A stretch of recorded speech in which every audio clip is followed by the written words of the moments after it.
Maki's hands spin around non-stop, indicating confusion, frustration, and weakness. But ultimately, people still need to move forward. Just like your hands, always pointing ahead. This is where my journey ends. From now on, it is your path to walk. Trailblazing means taking paths your predecessors forswore and venturing even further.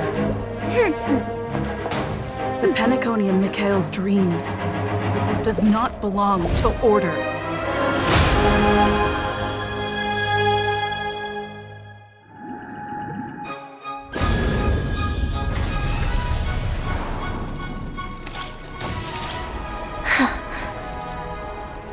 I dreamed of a scorched earth. Everyone, are you ready?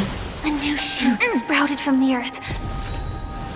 It bloomed in the morning sun and whispered to me. Like fireflies to a flame, life begets death. May we meet again in reality.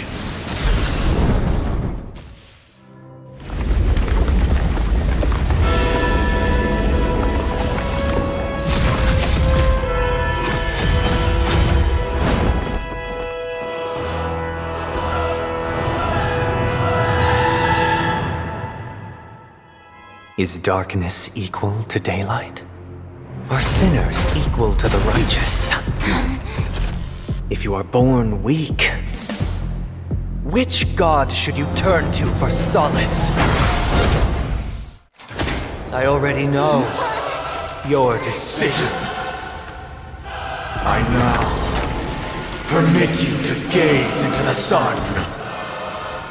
On these 107,336 stones, the almighty and powerful strings of harmony are at my disposal!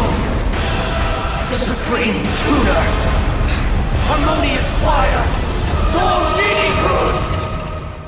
The time has come. Creation will be reborn from the remains of the gods! Done, huh?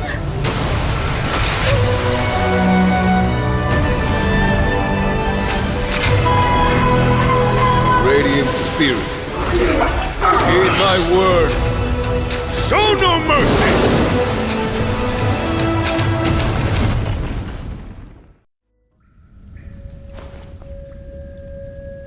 The Golden Dream is getting restless. In the coming long nights, I'm afraid you will face many setbacks and witness many tragedies. And in the end, you will only see in black and white. But please believe me, that in that monochrome world, there will be a glimpse of fleeting red. And when you make a choice, it will appear once more.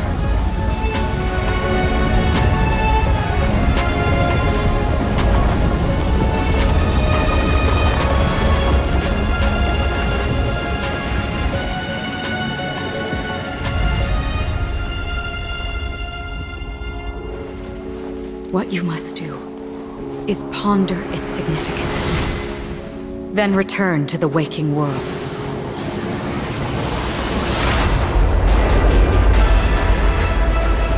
That's where we all find our answers.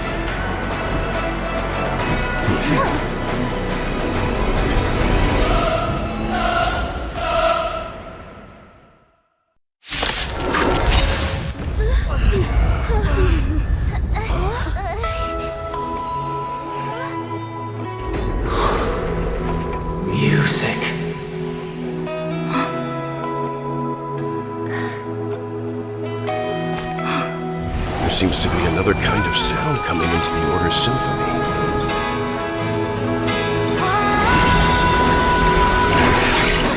Penacony's first and last disharmony.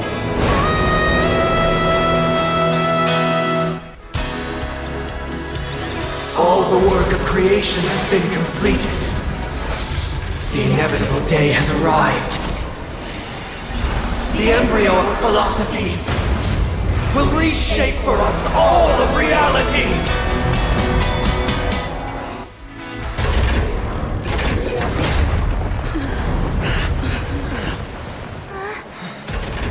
So,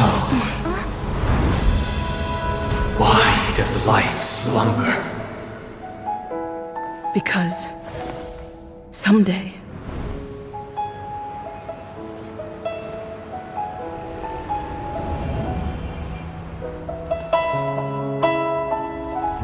we will wake up from our dreams.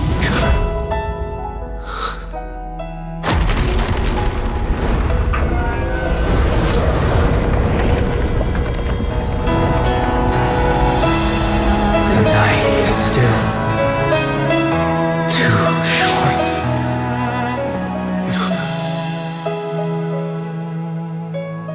Brother, the dream is over.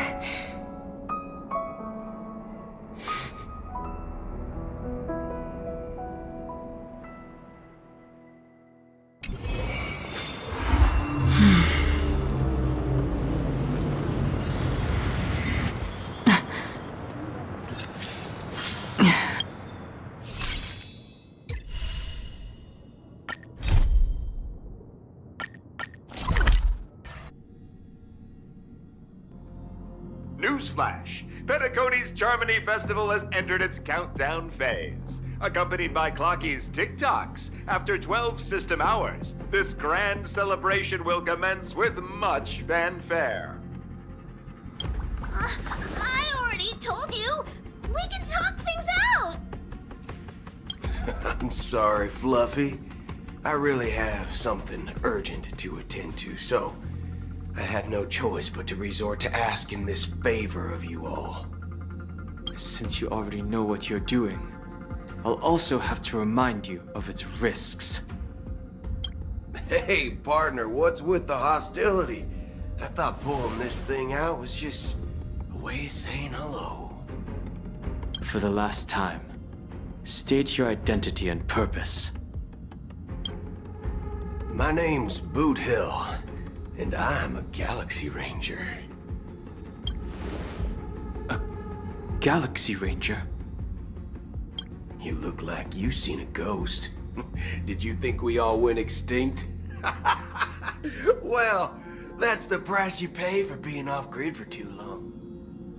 The righteous heroes of the hunt would never hijack the Astral Express. I ain't hijacked anything. What, chatting with someone while holding the gun is considered a hijacking? It probably is. Pardon my frankness, but there are plenty of rumors in the cosmos regarding the Galaxy Ranger's current status, and none of them are pretty stories. I have a hard time believing you. Oh, this is hilarious. The tale that this bunch of fools spin is getting out of hand. There's even a bit about the Galaxy Rangers being turned into gibbons by Dr. Primitive, and they're in some valley screwing around on swings. Of course, I know you won't believe me, which is also why, similarly, I have a hard time believing that you're the real Nameless. See the bullets in this gun? 9mm, an eternal classic. I may need the Astral Express's help right now, but if you're an imposter just like that one, then this bullet might just end up in my head. I can't allow myself to be exposed to danger. That's just the way it goes, so you all have to first prove yourselves. Huh? Where are you going?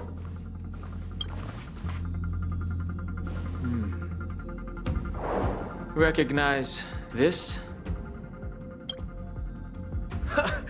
It's a model fudger. The Jade Abacus of Ally and Oath. The CN Joe really gave this to you guys? Model fudger? This is the Jade Abacus gifted to the Express by the Xianzhou Luofu's general, Jing Yuan. Its presence on board serves as the Shenzhou Alliance's official recognition of the Express. Is that enough? Not bad, kiddo. And across these sprawling stars, a gentle squeeze is all it takes to rustle up a whole legion of cloud knights. Now, I reckon that'd be one fudging sight to behold. Now it's your turn. Been ages since the Galaxy Rangers had the spotlight shone on them. And we ain't equipped with such fancy gadgets. But I've been around the block enough to know the way to handle these types of situations is easy as pie. Alright then. Feel free to toss any questions my way. Let's see if my answers can't turn your trust. If your gut tells you otherwise, still ain't too late to show me the door. And why would I play along? If I truly am a real Galaxy Ranger, you stand to lose nothing. Alright then. Tell me, what kind of organization are the Galaxy Rangers? Ah, my friend, this question is a hard one. I don't think I can even consider us an organization to begin with. Everyone's on their own fated path along the hunt, with their own resolute sense of righteousness and not so welcome among such so-called universal values. This reply does not instill trust. It only makes your predicament more precarious. I'm guessing you're gonna ask about some form of shared faith, right? But us Galaxy Rangers don't need that sort of thing. What brings us together is a shared bottom line. Never bully the weak. Never kill the innocent. These oaths aren't some lofty beliefs, but the fundamental bottom line that one must never cross as a person. As Galaxy Rangers, we strictly adhere to the bottom line. When someone crosses them, the hunt's vengeance will surely come knocking. And in this moment, the other crucial meaning of bottom line comes into play. As long as you don't cross it, you're free to do whatever you please. You catch my drift? Second question. Why do you seek trouble with the Astral Express? I already said that I seek no trouble. I must go to Penacony for a matter. But I don't have an invite. And I can't even enter the family's hotel doors. If only I could borrow the Nameless's identity. The entire cosmos knows you're guests of the family. Aren't the Galaxy Rangers also esteemed guests? Oh, you've hit the nail on the head. This is why I'm here. It's fine if I tell you. The Rangers are pursuing an imposter. The son of a nice lady posing as one of us. She's on Penacony right now. My informant is a memo keeper. She's the same as all mimetic organisms, appearing one moment and gone the next. She scares the fudge out of me. Still, she gave me some vital info. That Galaxy Ranger imposter.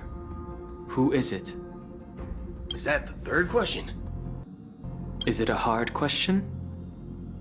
It isn't. Just that you might not believe me. That person calls herself Acaron. And according to our informant, she could be an emanator of nihility. That's impossible. That's what I said. Don't worry. When I first received the news, I had the exact same reaction as you. IX never gives anyone so much as a first glance, and that's perfectly normal. What reason would they have to bequeath strength unto mortals? Then you must know that emanators can also conceal their own identities, which, for many people, it's better that way. Otherwise, there'd be wanton bloodshed across the cosmos, or even, perhaps, turning their back on the path they're supposed to follow. I had the good fortune of running into an elation emanator. Its appearance was no different than that of those clowns. If it weren't through sheer luck that I got it drunk, I would have never known of its eminent status. Even in the purest hunt, you'll find the Xianzhou Alliance under the spotlight and Galaxy Rangers lurking in the shadows. Paths are inevitably concepts created by people and exist in planes beyond our understanding. To reckon that nihility emanators don't exist, well, maybe we just ain't nihilistic enough. So, do you understand now? Your companions are in danger, and it's pretty harrowing. If you don't want to believe me, you'd best send a message to them, but I'd advise you to move fast. We don't know what's happening in the dreamscape or how much of what the memo keeper said is true. And that acaron, who knows what she intends to do.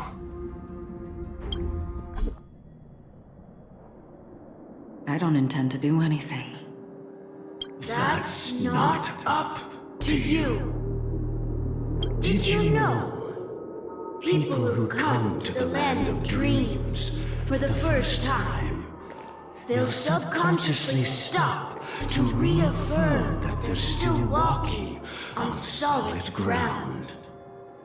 And then they will unanimously raise their heads to gaze at the sky. Be it reality or dream, staring at the sky is instinctual for humanity. Since the day that the golden hour was completed, it's always been there, watching over every single night of decadence. But now this night sky has been mercilessly severed, dyed with the mist of nihility.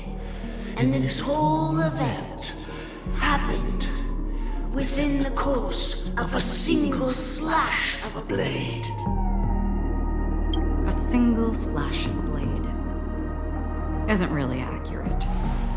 It was actually 2 blades, just that the second one was faster. That's not the point. Many guests who weren't supposed to be invited have gathered at this banquet. Even if the harmony is all-embracing, I have no choice but to show some of them the door.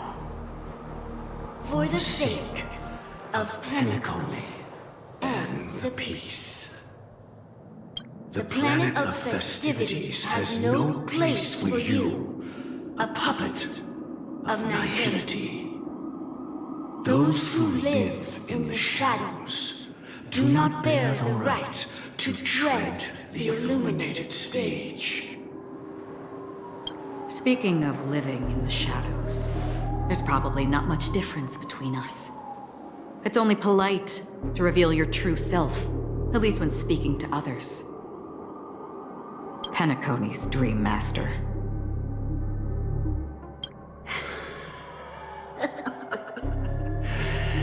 That's just another reason that you can't stay. Whether you believe it or not, this is the real me.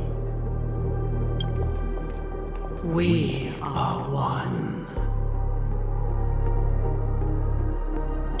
Is this the unity that the family espouses? My mortal shell has long since dissipated. The Oak family's 107,336 offspring are now my eyes, ears, and mouths, spreading joy across dreams when required. And in times of essential need, exiling evil from this haven in my stead. From the sound of it, it seems like you're asking me to leave, Penacony. I am glad that you're an understanding one. Alas, I'm not asking. If you think you can. Are you threatening me? I ended it with a period. It was a statement, not a threat. Knowing who I am and still showing such malice. You're not the first, nor will you be the last. This scene played out many times before. And usually, when faced with my questions, most people retort, "Why can't I?"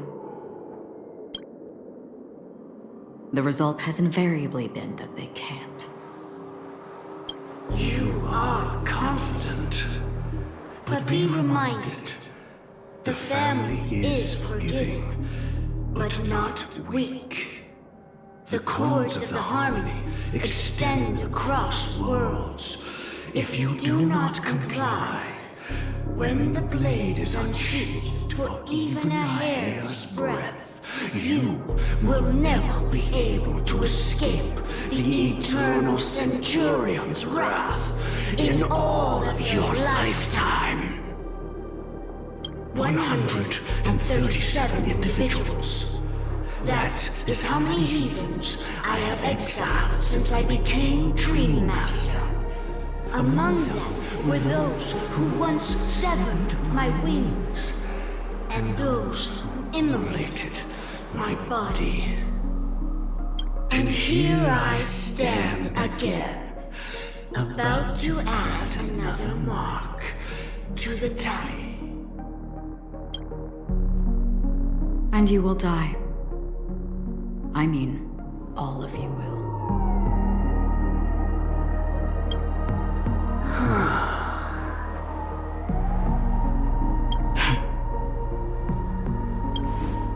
But that won't come to pass. I'll do as you ask. I'll leave. A wise choice. I wasn't aware there was a choice. To you, that surely is the only option. Please bear in mind, you and Penacony are of different worlds. Those born on the far bank cannot seek solace across the river. Leave and never return. The radiance of the planet of festivities is overwhelmingly bright, luring in tricksters, wrongdoers, and criminals. But even the harmony itself will never welcome the self-annihilator of nihility. And even more so, when this self-annihilator heralds the destruction of everything.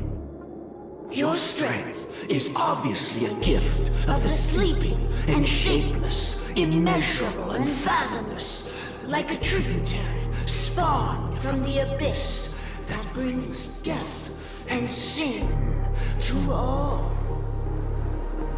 Acaron, a befitting name.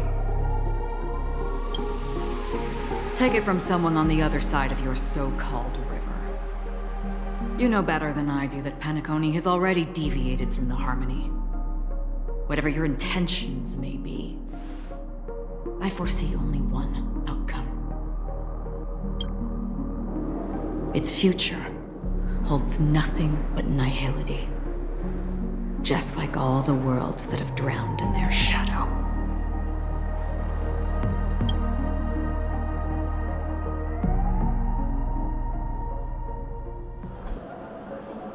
Attention, please. The unusual event that occurred moments ago was due to a technical malfunction at Clock Studios theme park. The family has promptly responded to secure the area, and we're happy to report that there have been no injuries. Oh, I swear that was no movie shoot. So many chips fell from the sky, and I even caught one of them. But it vanished in an instant before my very eyes. Excuse me. Are you talking about the Clock Studios theme park incident? Yeah, what about it? Oh, Miss Robin! Am I seeing things right? No need to worry. I apologize for any inconvenience caused to your delightful dream journey. What you just mentioned about the chips really piqued my interest. Would you mind providing more details about the incident? Oh, it was just those chips you normally see everywhere. The green ones? They fell from the sky as if it were raining. And then those chips simply disappeared. It appears to be the dream sim tech the Iris family has been developing. Huh? Miss Robin, you mean those chips were all part of a performance? But I really... Shh. This technology hasn't been made public yet. It was originally planned to debut at the Charmony Festival, but it seems it's been leaked. Can you help me keep this secret? The raining chips were supposed to be part of my act. Oh, I see! Then it all makes sense now. I'll do anything to help make the Charmony Festival a success! Thank you. As appreciation, I'd like to give you a token gift. Oh, this button is... Press it at just the right moment in the celebration, and there could be an unexpected treat in store for you. All right. It looks like there are other guests who are also confused. I'll have to excuse myself. Please, enjoy the dreamscape. So many people talking about it. This commotion at the theme park definitely made waves. The show begins.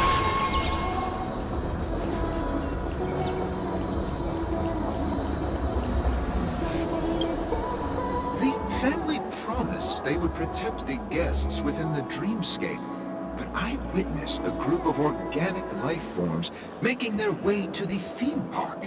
And soon after, a rip tore through the sky, and black rain started leaking out of the void. The family needs to provide a reasonable explanation, or I'll take my loved ones and return to reality. I thought the dreamscape was supposed to be a paradise. If it's not, then there's no point staying here. It appears the good sir has seen many great events. And it's true that an uninvited guest has unexpectedly entered the dreamscape. However, their target is not the ordinary guests, but the ambassadors of the IPC. The family will certainly ensure that the safety of the guests is of the highest importance. Miss Robin, I know the Bloodhound family has already sealed off the theme park and has control over the situation, but it won't resolve the problem. The family can try their best to protect their reputation, but as a guest, I don't wish to gamble with my life. But as you can see, sir, no innocent bystanders were affected in this incident. Perhaps the dreamscape is not as perfect as promised, but there's no place safer than dreams under the family's rule. I believe you know this better than I do. If this incident happened in real life, how many people would be able to walk away from it? I could stay here, but keep in mind, guests come to Penacony to enjoy the dreamscapes. They do not wish to be entangled in a conflict between the family and the IPC, so let's not have any more unnecessary incidents. Of course. With the Charmony Festival about to commence, we will spare no effort in our preparations. Rest assured. To express our apologies, the family has arranged this gift for the guests. Thank you for understanding.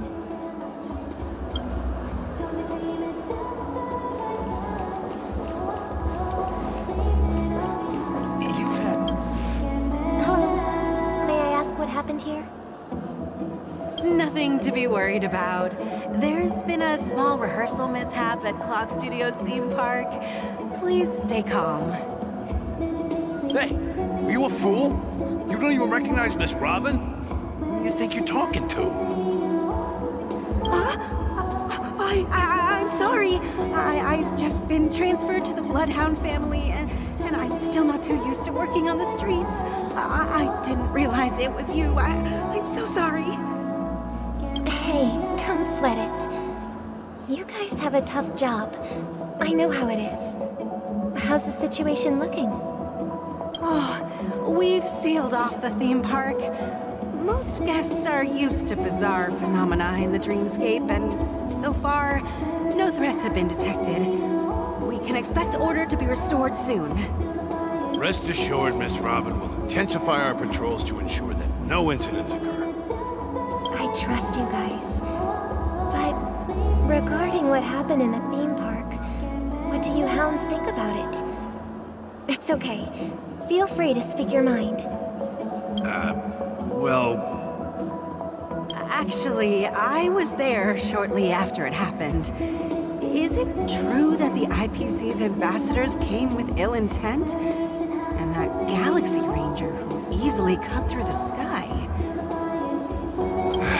Miss Robin, to tell you the truth, everyone's been talking about it. The myriad factions on Penacony have already been causing unease for everyone. Thank you all for your loyalty towards the family. The planet of festivities has indeed run into some trouble. The representative from the IPC, he's trying to regain ownership of Penacony and is prepared for a hostile takeover. Of course, the family did not agree. The result of the failed negotiations is as you see it now. No wonder. So this is the main reason why the IPC staff are banned from entering the dreamscape. Did they apprehend the troublemaker in the end? Don't worry. Mr. Sunday is currently tracking his whereabouts, and I'll have something to show for it soon. However, given the situation, the IPC surely won't let this go easily. Therefore, we are relying on you hounds to maintain the order and stability of the dreamscape. Please be assured, Miss Robin, we take our orders seriously. We won't let those IPC cronies get away with this. Thank you for your hard work. If there are any other members who still feel uneasy, please tell them on my behalf that protecting the dreamscape requires everyone's help. This is a small gift prepared by the Iris family for the guests. There's one for you too. Please, open it at the Charmony Festival for an unexpected surprise. I can't believe I received a gift from Miss Robin. It feels like I'm dreaming. Wait, I am in a dream. If trouble comes knocking on our door, we're not afraid to go to war. Rest assured, the dreamscape's peace will be protected by the Bloodhound family.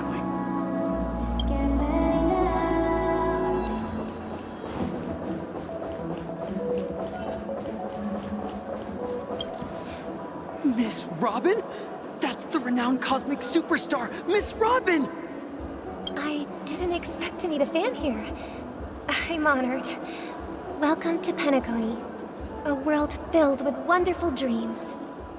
I can't believe I'm actually meeting the real Robin! Shouldn't you be preparing for the Charmony Festival? Preparation is important, but the ceremony is fundamentally about sharing the Great One's harmony with everyone. If there's a chance to sing with everyone, I will not refuse. Regarding the recent mishap, I understand it negatively impacted some of our guests. As a member of the family, it's only right for me to come forward and offer my apologies to everyone. But, are you sure it was actually a mishap? Everyone saw those chips descending like rain and the red light tearing through the sky. Claiming it was merely special effects seems a bit far-fetched. Plus, I met that generous gentleman. He looked really out of it and kept talking to himself. Is this also part of the performance? Everyone, please do not panic. I believe that the family will give everyone a satisfactory answer in due time. Even if you say so, Miss Robin, it's hard to believe.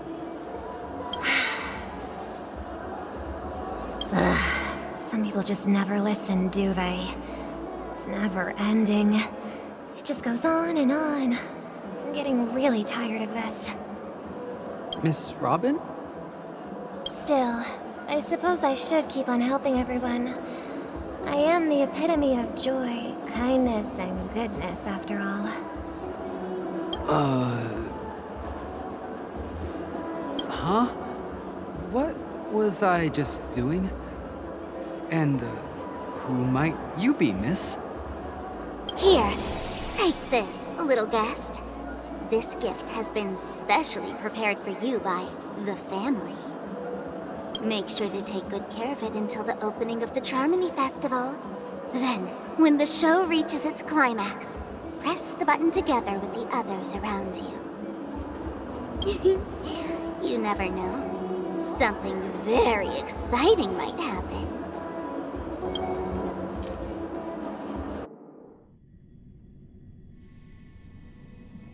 We're back to where it all began. You entered the golden hour from this place.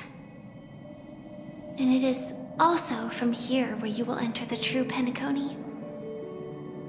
It is a pleasure to journey alongside you once more.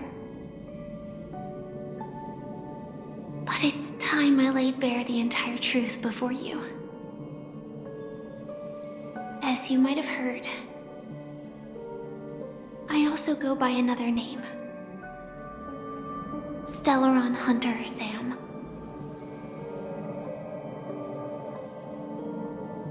I know you have many questions. Do you remember when we encountered death in that strange dreamscape? When I was caught by that meme? In that instant before it killed me? I saw the reflection of another dreamscape in its ghastly pupils.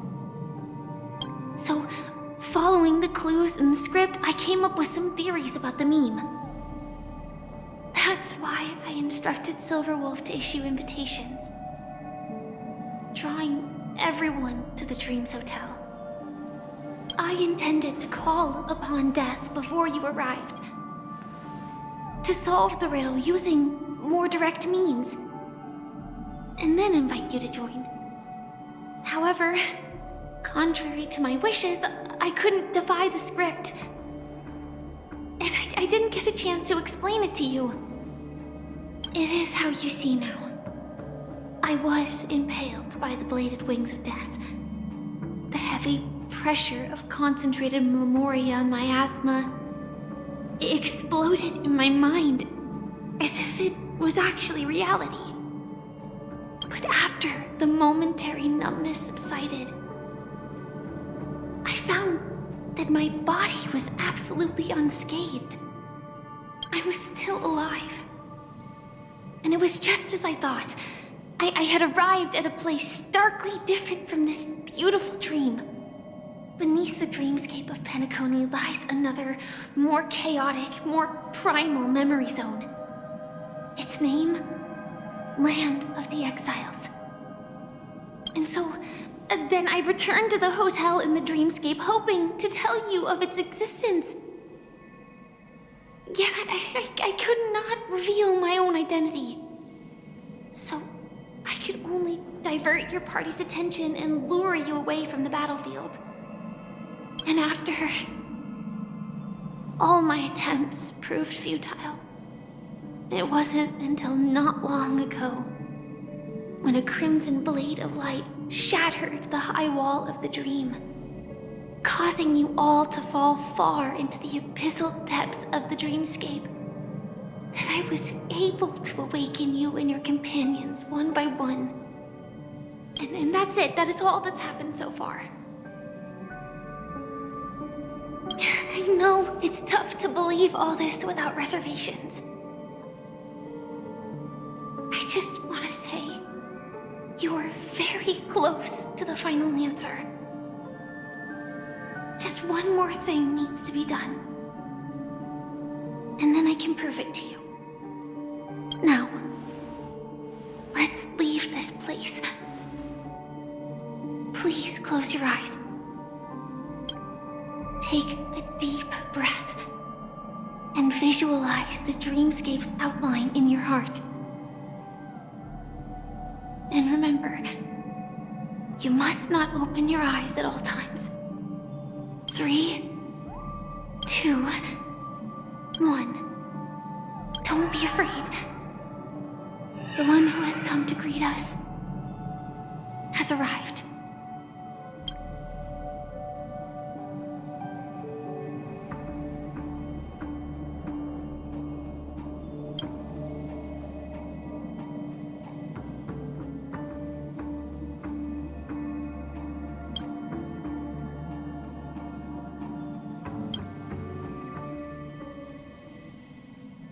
I never knew you could do this. Do you have a driver's license? I do. That is surprising. Why? Because this is Japella, the city of sins? No, it's nothing. I'm just thinking that you haven't slept in 20 system hours. Are you sure you're okay? I'm fine. I'll survive. Same goes for you. I'm not so sure about that. Slow down a bit. Infiltration is over. Feel free to activate Sam anytime you like. There's still some time before the next part of the script unfolds. Let me stay a little longer in this body.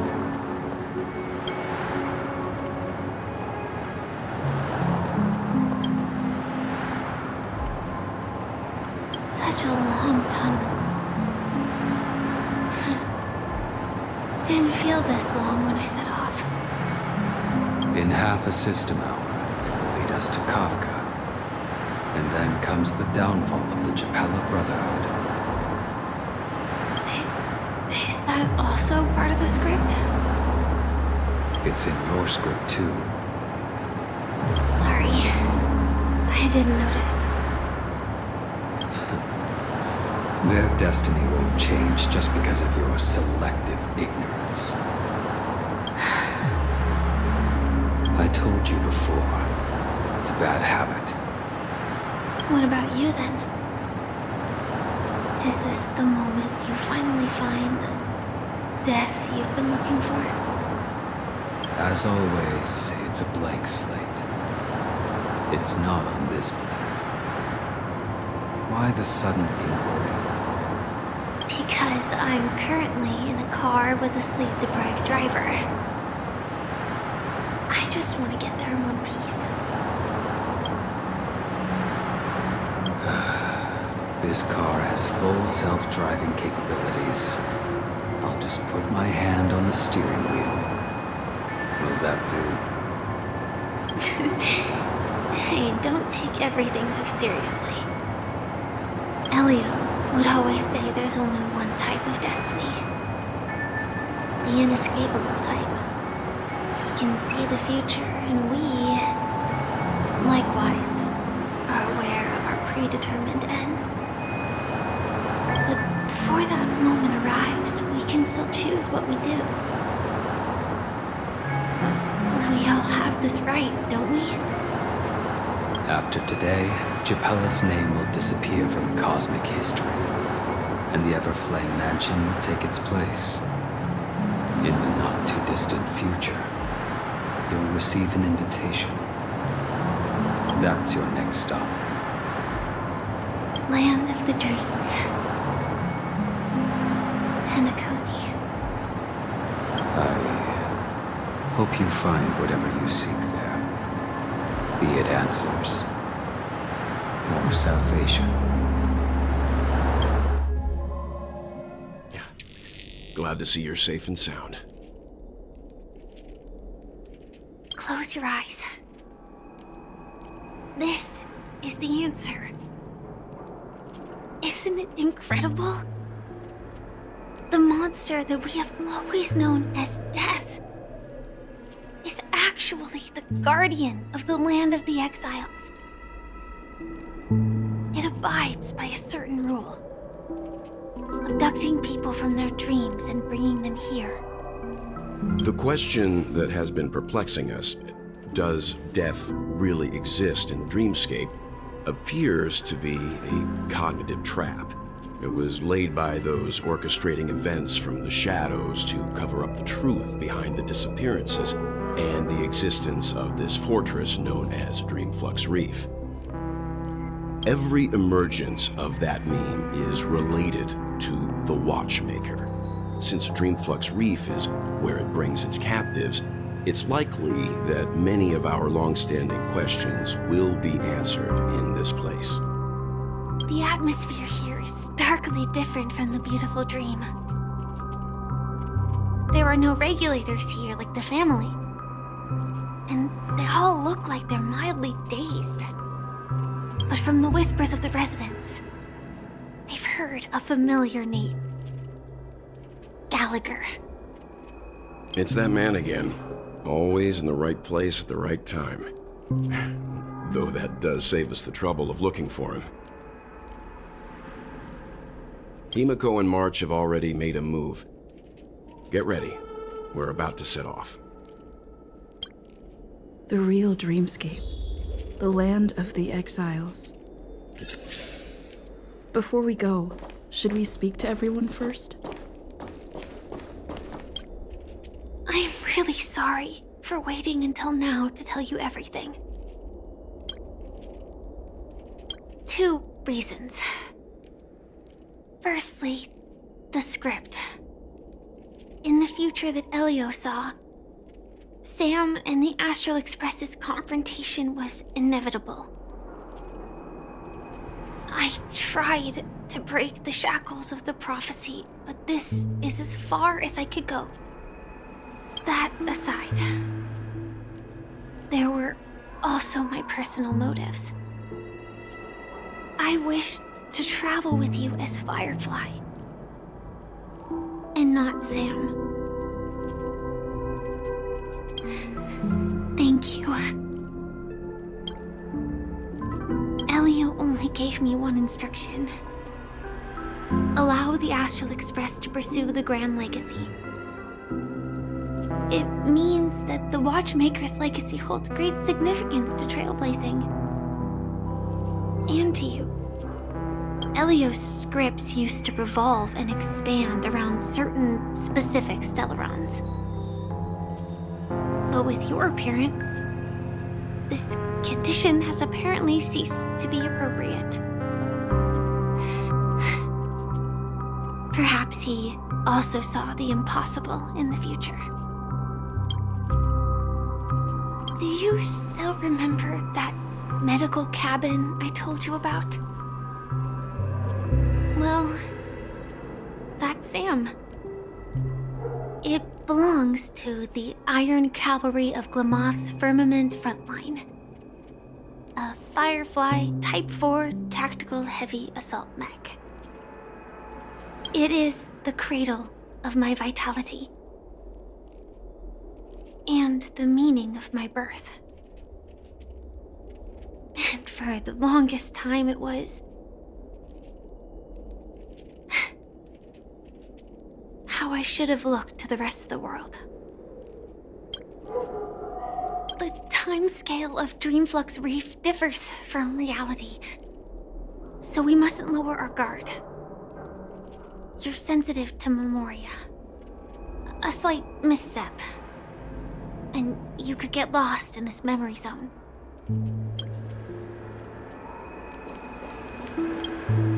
Something on your mind? Let's talk about it.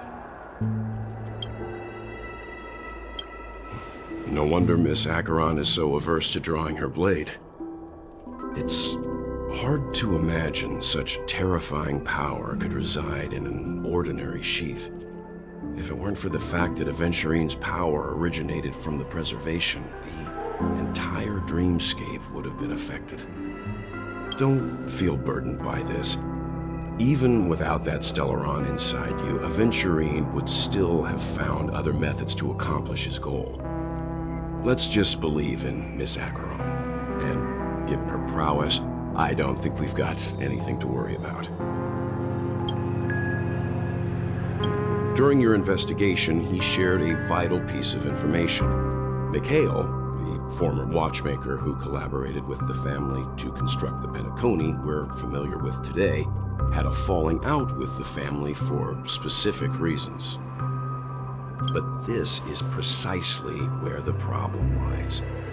You were clearly investigating a murder, so then why, as a security officer, is he changing the subject to talk about his past with the watchmaker? And now, with Firefly mentioning his name again, it's hard not to be suspicious. Before we found you, she'd already revealed her Stellaron hunter identity and shared a lot of information. Who would have thought that the Molten Knight's true identity was actually a young girl? For her, this is a secret that she cannot allow others to know. That being the case, I think we can believe she's willing to cooperate. But she didn't reveal all her secrets. I just can't shake the feeling that her situation is different from that of the typical dreamer. And I hope that doesn't lead to any dangerous predicaments. I hope you've regained a little composure. We'll move out when you're ready.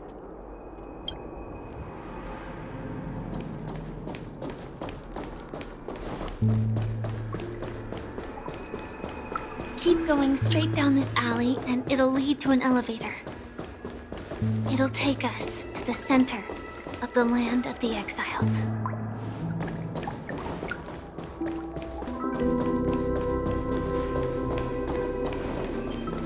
What a huge clock key. Looks like the watchmaker also left his mark on Dreamflux Reef.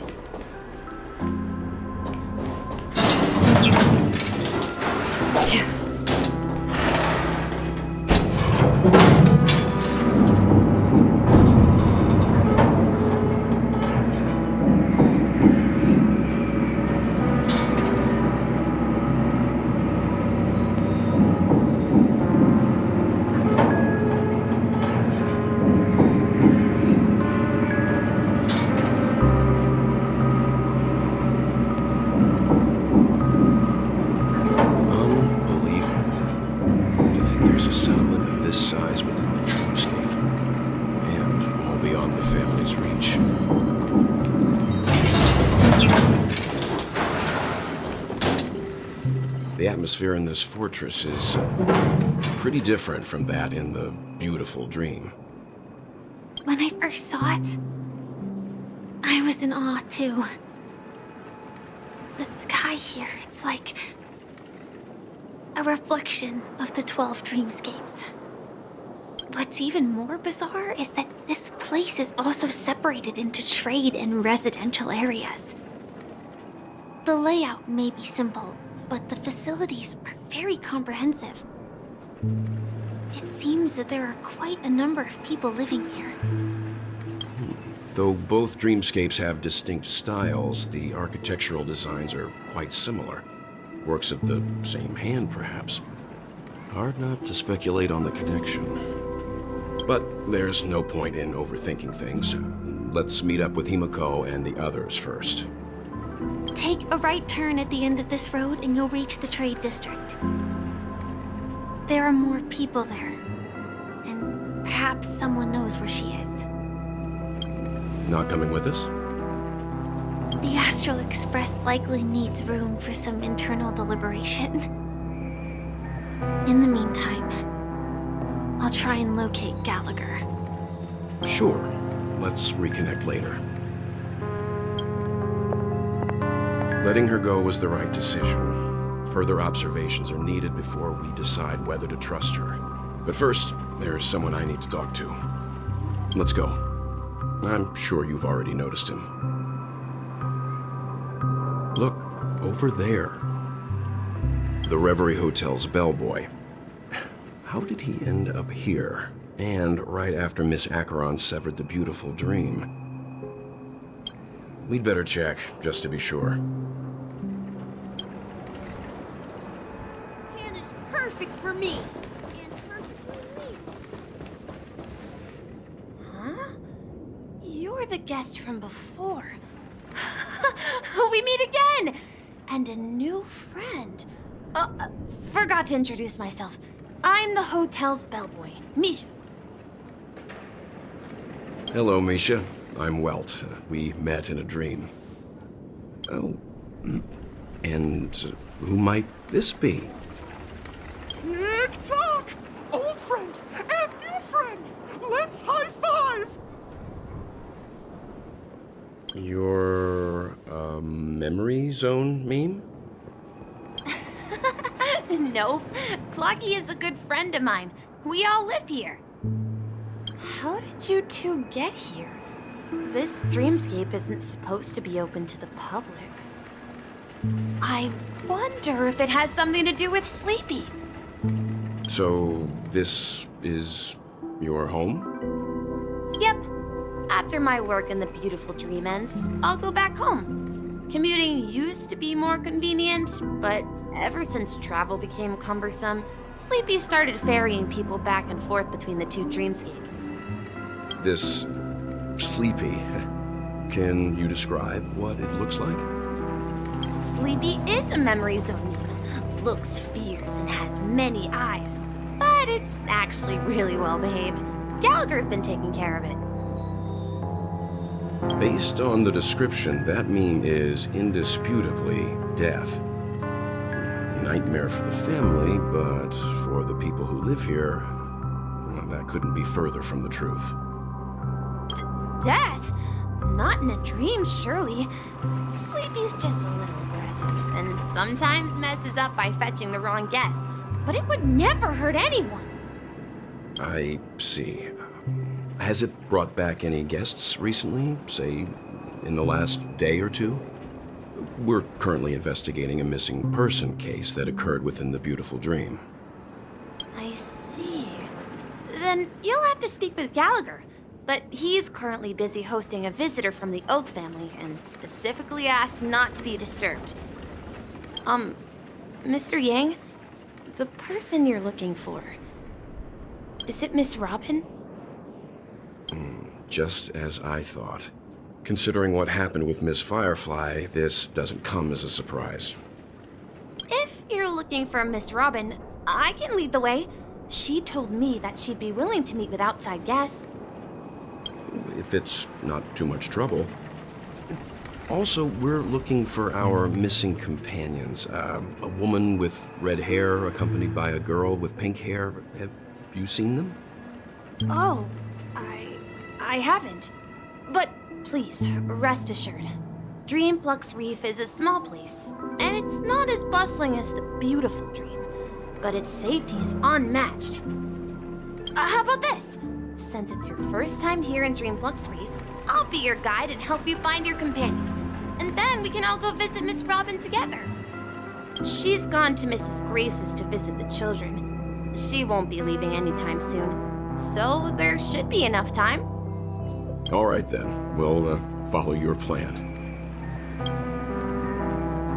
Well, we now know the answer to both murder cases that have caused such commotion in Penacony. As for the intentions of the mastermind behind it all, we're still none the wiser. Yes, that's my thinking as well. I'm not entirely certain, but we still have to find him one way or another. Say, you mentioned before that you saw Clocky that only you could see, right? I can't shake off this strange feeling. Am I really still so young at heart? Forget it. It's not important.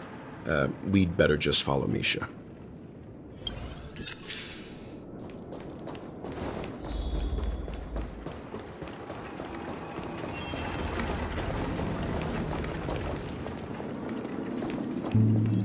Everyone, look!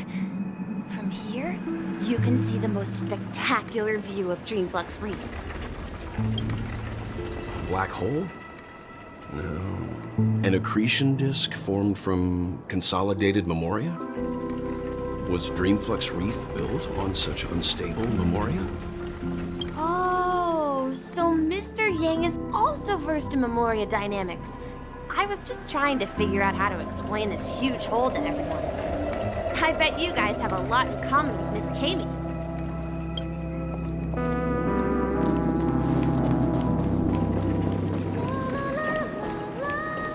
Look! There she is! My calculations are finally done. In another 10 system hours, the above dream will swallow the dream below. My hypothesis was correct. This place will cease to exist as the dream devours everything. Who are you all, and why haven't you left yet? This place is about to disappear. I'm Kami, a dreamscape surveyor specializing in Memoria dynamics, and this is my life's work that I'm researching. See that huge gaping hole? It was just a narrow rift many years ago, but now it's grown into a giant hole. The surrounding Memoria has been flowing towards the other end of the hole at a constant velocity, slowly but surely. But the scary part is, according to my calculations, the flow rate of Memoria has recently changed, and it's faster than ever before. It's almost as if something is sucking it in from the other side. By constantly improving upon Madame Roselina's Memoria measurement method, I've finally obtained accurate results. After 10 system hours, the dream flux reef will cease to exist. Just like the melting of glaciers, everything will crumble and disintegrate. The dreams on that side of the void will fuse into one. Please don't worry. This sort of thing has happened many times before. Miss Kami isn't a bad person. She's just a bit lost in her own world. She'll probably realize she's wrong soon enough. You don't say. There was something else that piqued my interest. Who is Madame Roselina? Oh, do you know her too? Or are you also a fan of Memoria dynamics? We're very interested in Madame Roselina's achievements. Could you tell us a little more about them? Why, of course! She's an excellent scholar of Memoria dynamics, and the first person to apply Memoria rate measurement methodology on interstellar travelers. Regrettably, due to the presence of the Garden of Recollection, ordinary people don't pay much attention to the nature of Memoria. She departed this world without much fame, leaving only a few thin journals behind. I came to Penacony to learn more about my idol, and went to great lengths to seek out Dreamflux Reef, all because this is her final resting place. Prodigies always meet their demise prematurely. If only Madame Roselina had more time, she would have discovered a way to reverse the flow of Memoria. I felt it. The source is in the golden hour. There is a certain anomalous presence stirring the currents of the memory zone. I must uncover more concrete proof. I must convince everyone. Does the name Madame Roselina sound familiar to you? That's right. It seems like she did a great deal of research and calculations in Dreamflux Reef before abruptly passing away. Miss Kami regularly mentions her. I hear Madame Roselina passed away during the prison war. She could see the Penacony of today. Its people building homes in the memory zone. I bet she'd be really happy. Perhaps. Our destination is the commercial district. That's where the largest crowds gather in Dreamflux Reef. We might be able to find the others there. Let me go! Please, come to your senses. I'm begging you. Ghost! There's a ghost! Don't come near me! Oh my. I'm human and so are you. Can you get a grip? Mr. Yang and Miss Trailblazer, I've been waiting for you. Quickly, come help. I bumped into a member of the family on the way here. He was so scared and I just wanted to calm him down. But... Let me go! Let me go! I've only done good in my life. Why can't I rest in peace after death. Well, this is how it turned out. Ha ha, you're a regular comedian. He thinks he's dead. Although, when I first fell in, I also thought the same. Dear guest, this is not the afterlife. This is Dreamflux Reef. That's right. Did you hear that? Repeat after me. Dreamflux Reef. You're talking to someone invisible. If I'm not dead, what am I?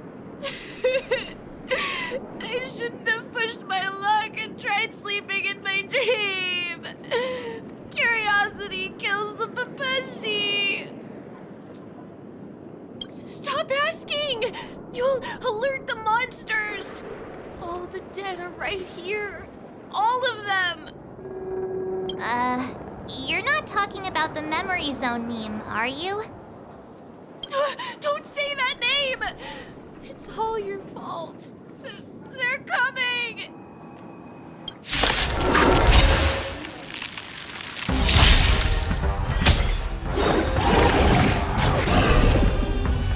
Time to say bye.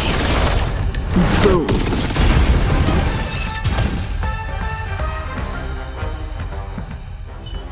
He passed out. His intense negative emotions attracted the nearby memory zone memes. I see. But why aren't the other people around here scared? Unlike in the Sweet Dream, people here don't see memory zone memes as dangerous monsters. And even if they pose a threat, people can easily escape by forcing a wake-up call. But we can't just leave this man here. Can we take him somewhere safe? We can ask Jessie for help. I've gotten to know many locals while waiting for you guys. Everyone here is living a self-sufficient life. I don't know how to describe it, but this place feels like the real dreamscape.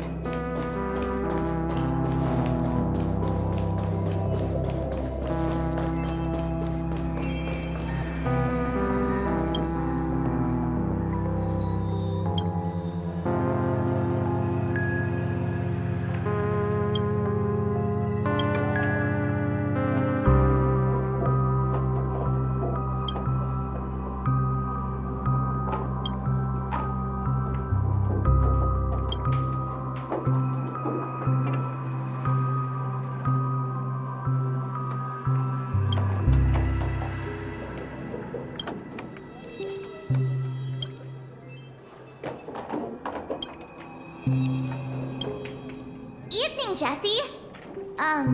Is it evening? Welcome, Miss March. Who might these be? These two are my friends. As for the man lying on the ground, he's a scaredy cat who fainted from fright. I see. Another poor guy who accidentally ended up here. I'll take care of him. There have been a lot of new faces lately. Things must be tough in the beautiful dream. The few remaining havens of freedom in Asdana will soon face trouble. Do such things often happen here? Not really, but they're becoming more frequent now. Guess it's one of the signs of the Sweet Dreams collapse. This man has had quite the shock.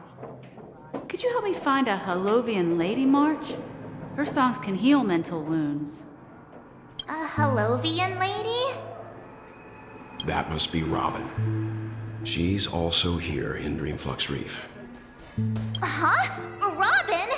But I thought she... Oh, right. If Firefly is here safe and sound, then it means Robin must be okay too. Misha is about to take us to her to find out what happened. But before that, let's meet up with Himiko. You were with her earlier, right? We met some stowaways in the residential area. Most of them came from neighboring star systems. I heard that places like Dreamflux Reef are scattered throughout the memory zone of Asdana, like islands in the ocean. They existed before the family arrived. I also heard that when Dreamflux Reef took shape, it was the center of all dreamscapes in Penacony.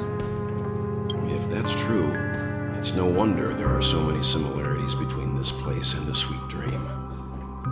Himeko must be gathering information. Let's hurry up and get going. Let's see how you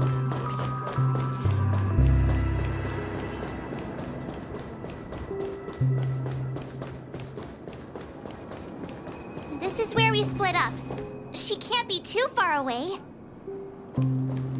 Stream 4. So that's how it is. I never imagined we'd gather the remaining details here. To borrow Gallagher's catchphrase, what an unpredictable twist of fate. Himeko, here they are. Ah, perfect timing. Now that everyone's here, I'd like to introduce everyone to Micah, who's partly in charge of the land of the exiles. Micah, these are my companions. It's a pleasure to meet the Nameless. You know us?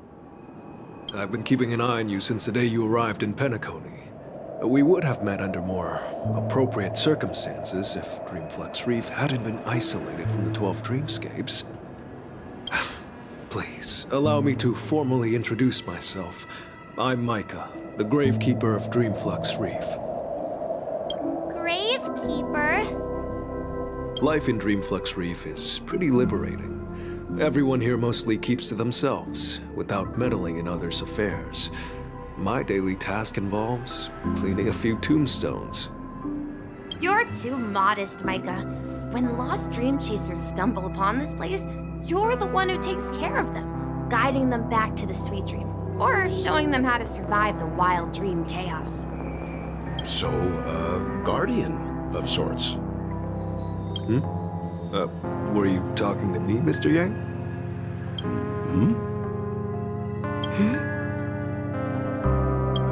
On that note, Mr. Mika, which tombstones are you referring to? We didn't come across any graveyard when we arrived.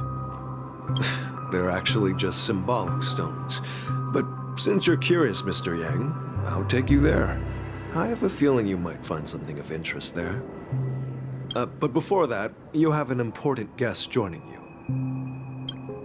An important guest? Who could it be? This way, please. The roads here in Dreamflux Reef are a bit run down, so watch your step.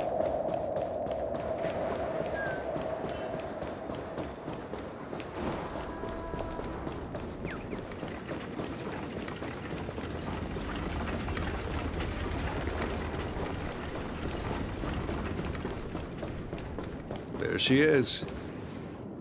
It really is her! Miss Robin! Everyone sang so wonderfully. It's not often that I tried this music style, but I've gained some valuable insights from it. Oh, I can't thank you enough, Robin. Well, these kids have made incredible progress in only a few days. It was nothing, Grace. I merely taught them how to sing. It was you who brought hope into their lives. Life must be quite difficult for them in reality, I imagine. That's right.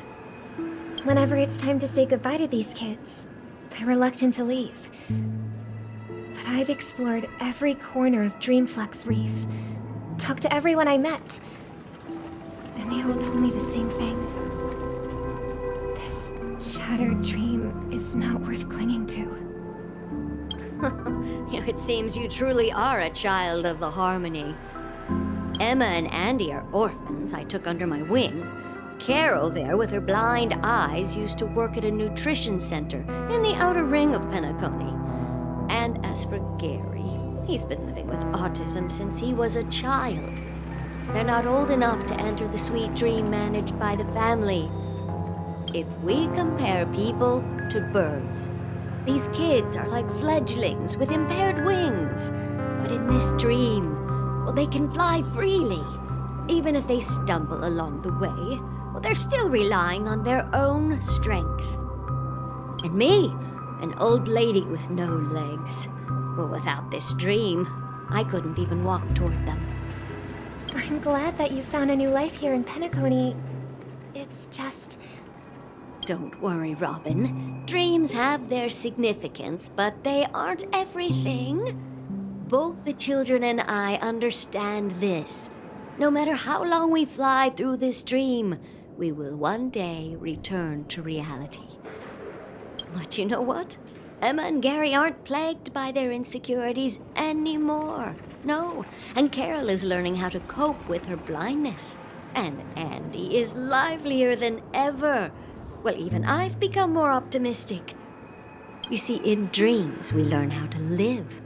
Once we return to reality, we learn how to survive. And should our feathers be damaged, then we share our wings with one another. There's no need to covet an illusory sky in dreams, because we have the right and the ability to fly towards a broader horizon. It's a relief to see you safe and sound, Miss Robin. It's nice to see you all again, Astral Express crew. I heard my disappearance caused quite the commotion out there. I'm really sorry about that. Since you're here, can we assume that you're fully aware of the situation in Penacony? Ever since I returned to Penacony, my voice started to change, until it gradually faded away. At first, I thought it was a temporary ailment, perhaps due to having been away too long. I thought maybe it just takes some time for my body to acclimate to the high concentration of Memoria and Asdana. But now it seems the root of the problem goes way beyond me. There are elements around me that don't align with the harmony. Losing my voice is just one of the signs of the Sweet Dreams collapse. The Sweet Dreams collapse? That memo keeper mentioned the same thing. So it's real. While I was away from Penacony, the boundaries of the 12 dreamscapes kept expanding outward. But whenever I mentioned the anomalies in my dreams, all the family heads refused to talk about it. Only my brother was willing to respond. Later, I discovered the secret letters from the IPC ambassador, which further convinced me that there are hidden secrets beneath the surface of Penacony. So, following the clues in the Oak family's dossiers, I found my way here. The land of the exiles, concealed by the family under the guise of death. A dream within a dream, where Penacony's past is buried. Hearing you speak, it sounds as if your voice has made somewhat of a recovery. I hate to admit it, but the harmony in this place resonates more broadly than within the Sweet Dream. It's regrettable, but the family has experienced betrayal. The traitor, or traitors, abandoned their original principles and, using the name of harmony, exploited people's weaknesses to turn Penacony into the planet of festivities, trapping everyone in the illusion of the Sweet Dream. This is not the strong defending the weak, but rather the strong exploiting the weak. A world without equality won't ever be favored by the harmony. And naturally, those voices blessed by them have lost the ability to sing.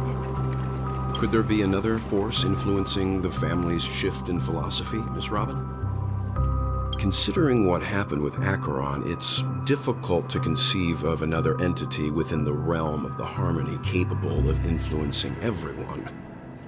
Unless a power surpassing that of an emanator is involved. I'd heard about what happened to the Xianzhou Alliance, but as far as I'm aware, the family hasn't faced any such external interventions. Who knows? Perhaps I've just been away too long and missed something. Regardless, I cannot accept my home is moving towards the very opposite of what the harmony represents, while still claiming to uphold it. I must uncover the reason why Mikhail cut ties with the family, and who exactly it was who betrayed us all. Do you remember our arrangement, Mr. Micah? Well, here's my answer. I've decided to forgo my role, and never step foot on the Charmony Festival stage again.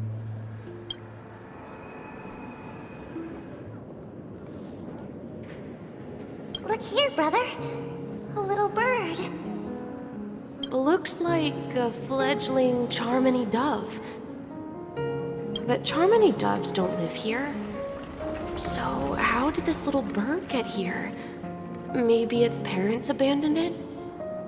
It looks weak and frail. Why don't we find something soft and make a nest for it? This place is too dangerous for a fledgling. Let's take it with us. We can put it on the wooden shelf in front of your window. Okay. A bird like that must have a beautiful singing voice. But where will it live? I'll ask the family head to build a cage for it. A cage? But then it won't have the freedom to fly, right? Let's see. What is it that has captured the attention of the two best interpreters of the Great One? To the point that they've forgotten how to enjoy their dessert. Oh, poor little thing. Doesn't look like it's doing well.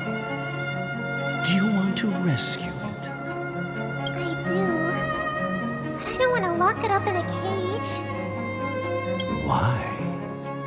Even if it's small and not fully feathered, it can't sing. It didn't come into this world just to be locked up in a cage. Birds. They should be flying free in the sky. That's quite the romantic idea. And what about you, a young scholar? Do you agree with your sister? I think she's right. But if we leave it out in the wild, it won't survive for more than a few days at best. Ah, I see. It seems our little scholar is still a bit unsure.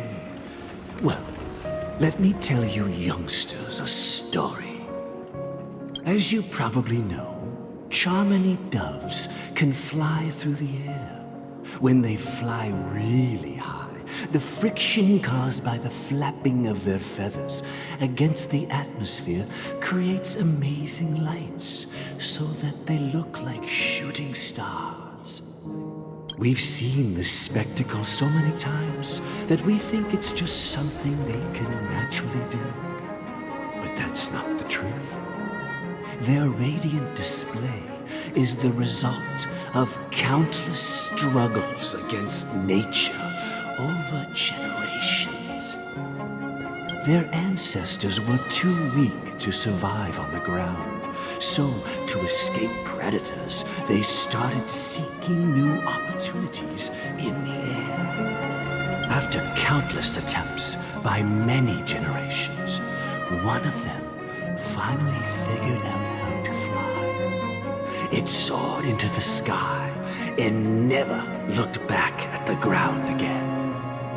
So, you mean birds aren't born to fly, but they find a way to do it through their determination, right? Well, that's an idealistic way of putting it. So, what are your thoughts, Sunday? I think people believe birds are meant to fly because they've never seen those birds crashing to their death. That's an interesting perspective. So, have you decided what to do with the bird now? For now, I'll keep it in a cage until it can take care of itself because I want it to live, no matter what. Well said, kids. It seems each of you has found your own answer. Your insights are truly remarkable. And I hope they come true in their own way. We will take good care of it, won't we, brother? Yeah, but Mr. Gopherwood, there's one thing I don't quite understand. And what might that be, my son? What if this little Charmony dove never learns to fly in the end? I mean, if there are fledglings in this world that can never fly throughout their lives, should we let them go back to the sky? only to see them crash to the ground and die. Talking in your sleep, Birdie? Time to wake up.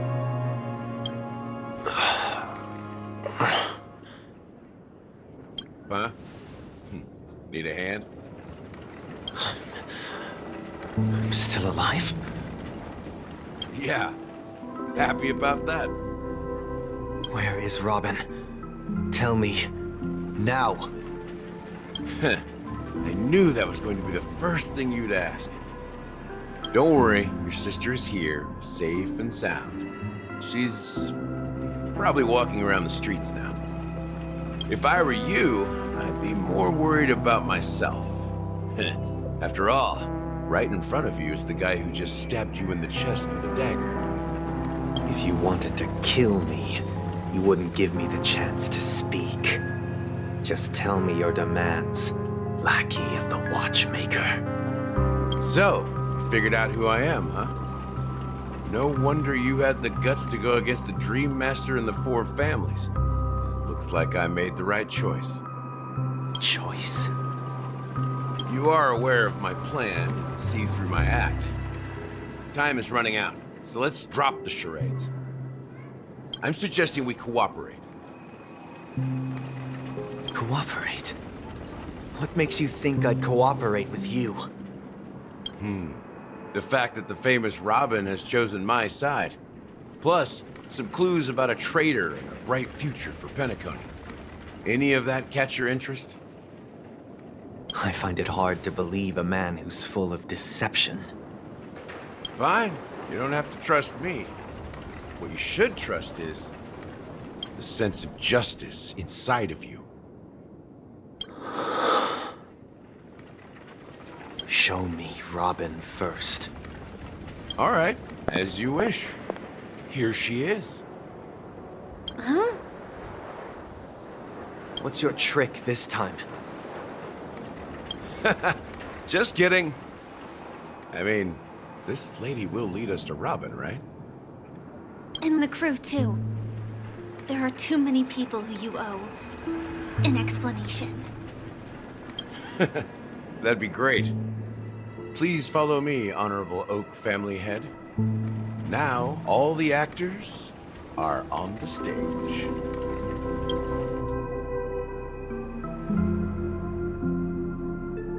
This is the monument I mentioned earlier.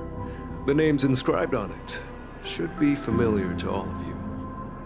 Roselina and Tiernan. When Penacony was known as a frontier prison, it was the Trailblazers who connected it with the stars. They were the heroes who saved Asdana, and their names deserve to be immortalized, not just on this small stone tablet, but in the annals of history for all of time. However, today, the planet of festivities is nothing but sweet dreams. That heavy piece of history is all a distant memory. Just like that prison. If their names are inscribed here, then that means...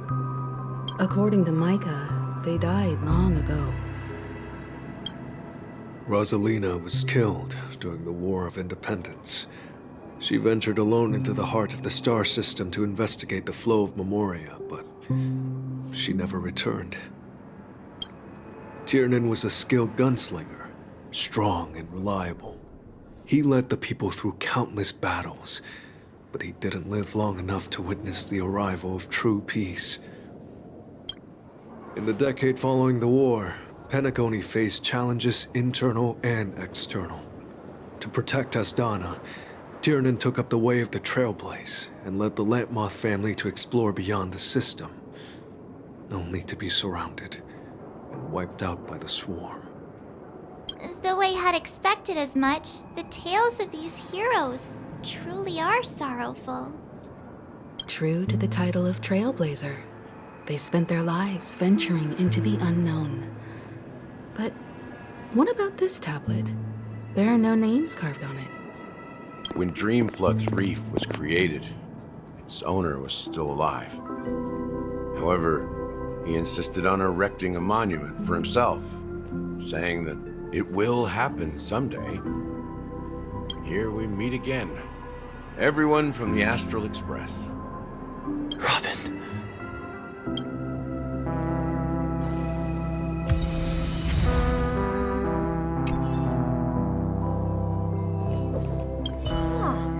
The atmosphere sure is livened up with all these people in here. I brought Gallagher here.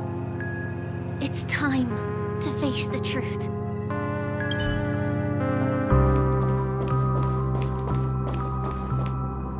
Brother.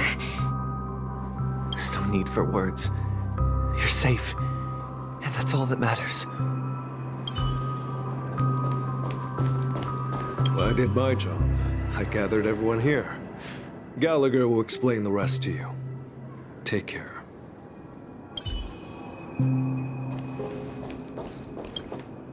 I promised to give the siblings some privacy, so let's talk about our business first. What do you say? That sounds sensible enough. Since you went through the trouble of gathering the family heads, the crew, and the Stellaron hunters, I'm guessing you have something important to say, Mr. Gallagher? Oh? Is it that obvious? The look on your face is practically screaming, I'm the one behind all this. You're right, Mr. Yang. It is indeed time to come clean on everything. The siblings already know what they need to, and they've made their choice. But you, Nameless, arrived a bit late. So it's only fair that I answer your questions. Before we begin, let me reintroduce myself. I'm the founder of Dreamflux Reef, the deputy of the watchmaker, and the one who sent out that invitation. As Gallagher, the history fictionologist, I humbly extend my greetings to you all. History fictionologist? So what, everything you told us was made up? Well, don't worry. Almost everything I shared was true. Well, except for the part about the family accepting me back. I double-checked with Micah, and everything he said about the family, the watchmaker, and Mikhail is true. Thank you for your understanding. Now let's get down to business. I'm sure you're all wondering why I went through the trouble of setting up this battle for the legacy, inviting different factions, and stirring up a ruckus all over Penacony. Well, it all boils down to something very familiar to all of you. The Stellaron. The Stellaron? But how is that possible? Penacony is a free-flowing interstellar hub. There are no signs of contamination whatsoever. You're totally correct. So, care to take a guess at what that means? I wish that were the truth. But if that were the case, I wouldn't have invited all of you. The sweet dream doesn't come out of thin air. If you think of the memory zone as the sea, creating the land of the dreams is like filling that wild ocean with earth to make an island. To achieve this feat, without the help of an emanator of remembrance or enigmata, the only way is to use a Stellaron. And that's not something you can achieve with a simple wish. It requires vast quantities of knowledge, time, and manpower. I'm sure you get what I'm hinting at. In Azdana, the planet of festivities itself is a Stellaron disaster. The planet of festivities itself is a Stellaron disaster? It all started a long time ago, back when the Watchmaker and his crew liberated the frontier prison. They faced countless challenges as they began building Penacony from the ground up. That's when the idea of using the Stellaron came into play. The Stellaron first entered the Azdana system during the war. The Nameless warned everyone against the folly of attempting to tamper with such a power, and most heeded their words. But there are always people in the shadows with ulterior motives. The turning point came after Tiernan's death. With two of the Nameless gone, the Watchmaker had to go to the front lines. It was at that moment his rivals saw an opportunity. By the time a representative from the Montour Systems family arrived at the Watchmaker's call, The Stellaron had already been activated and was seeping into the primordial synesthesia dreamscape. And I suppose the family happened to possess the knowledge to seal the Stellaron? Not just that. They knew far more about the Stellaron than the average person. They helped Mikhail swiftly quell the civil unrest and played a part in building Penacony under the disguise of the Harmony. Those 3 eras were known as the Age of Dreaming. The watchmaker, who had been left in the dark, sent out invitations across the universe, spreading the hype around the land of the dreams. Then, how did they turn against each other? Remember the island in the ocean metaphor? The truth is, the Stellaron was never truly sealed. It existed in a different form within the dreamscape. Think about this. What would it cost to create and maintain such a lavish dreamland? It's people's lives. The opulent dream is built upon the decay of spirits, with a toxic elixir called pleasure flowing through the dreamscape. It tempts people to indulge in the dreamscape, and gradually their minds succumb, becoming nourishment for the sweet dream. Confusion, laziness, and cowardice, weaknesses that plague humanity, were magnified and nourished by the family. Penacony became a new kind of prison, even more impenetrable than the previous one. Sadly, we realized this far too late. By then, the family had a firm grip on Penacony, swiftly quelling any opposition that arose. At my wit's end, I had to use the power of the Enigmata and sought refuge in this chaotic realm. Over the years, I created a meme within this dream for our use. Dormancy. That's its real name. We exploited a loophole. You see, regular people can't fall asleep again while they are inside the dreamscape. So this is the true meaning of the impossible. You sent out invitations in the Watchmaker's name to find forces capable of resolving the Stellaron disaster and draw them into Penacony to uncover the truth. It's not just that. Above all, I wanted to see what happens when the major factions engage in a struggle for the legacy. Since this is the Watchmaker's first announcement in decades, the traitor within the family is bound to reveal themselves. So, the legacy is just a facade. If you want to consider the Stellaron as the legacy, I'm totally fine with that. If that's the case, where is the Stellaron now? That's a question for Mr. Wings. The Stellaron is still under the family's control, and as the head of the Oak family, I'm sure he holds all the answers. Go ahead. I'm sure Mr. Wings holds all the answers. As I suspected, the core of this issue lies within the Stellaron. You all look quite serious. Is there anything I can do to help? Are you done talking? So, will you tell us where the Stellaron is? It is the Penacony Grand Theater itself. As I suspected, it's the embodiment of the family. The edifice that first materialized within the sweet dream. That's what turned Penacony into its current state. As for the person who employed its power, it is in fact Mr. Gopherwood, the current Dream Master. Well, that was easier than I thought. Did you conduct your own investigation already? Correct. When I was trying to track down the person who murdered my sister, apart from you, Gopherwood was my second suspect. Confronting me first turned out to be a smart move on your part. I didn't have other options. The Dream Master has been elusive, and even the heads of the families can hardly get an audience with him. Moreover, Mr. Gopherwood has been kind to my sister and me. And I didn't want it all to end like this. What do you mean by that?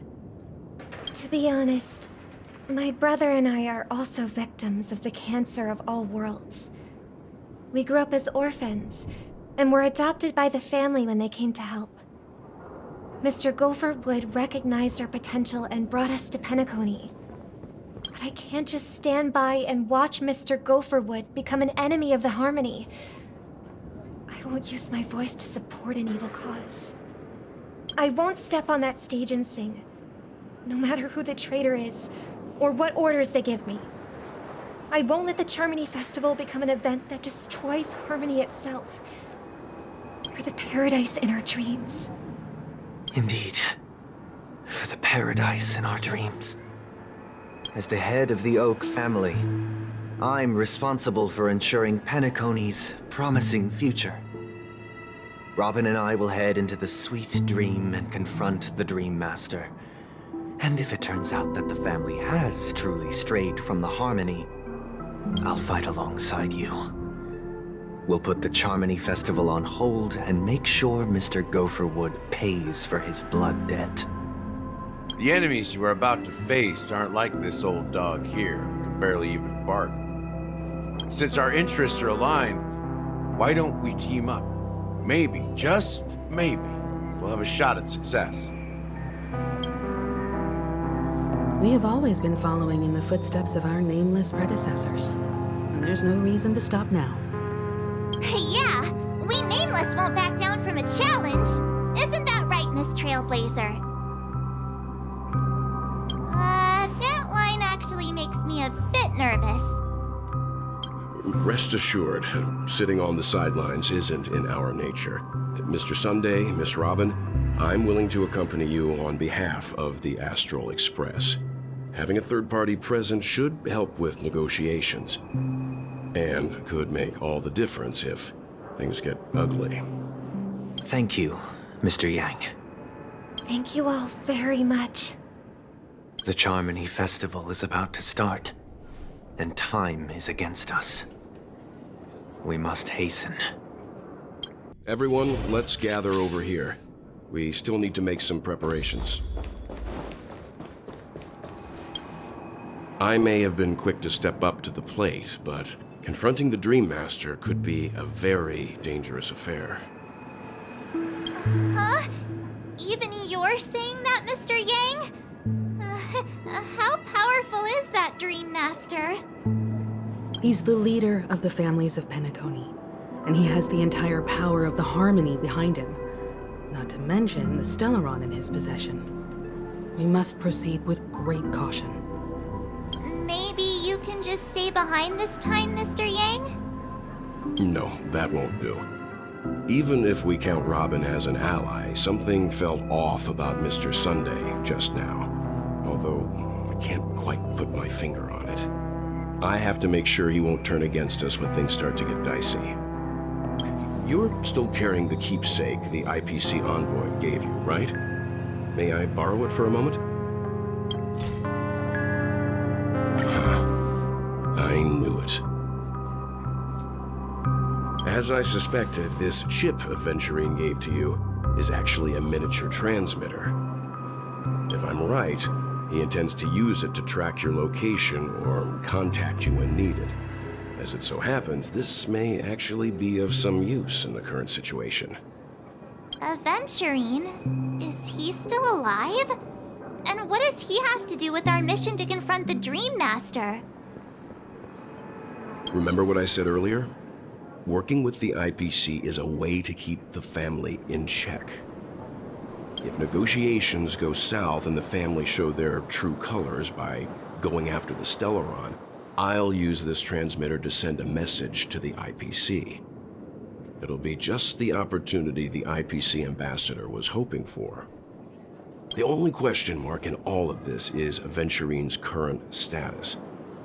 But the IPC is always listening, especially senior strategic investment department heads like him. Getting the message across shouldn't be a problem. Good luck to you, Welt. Well, you take care too.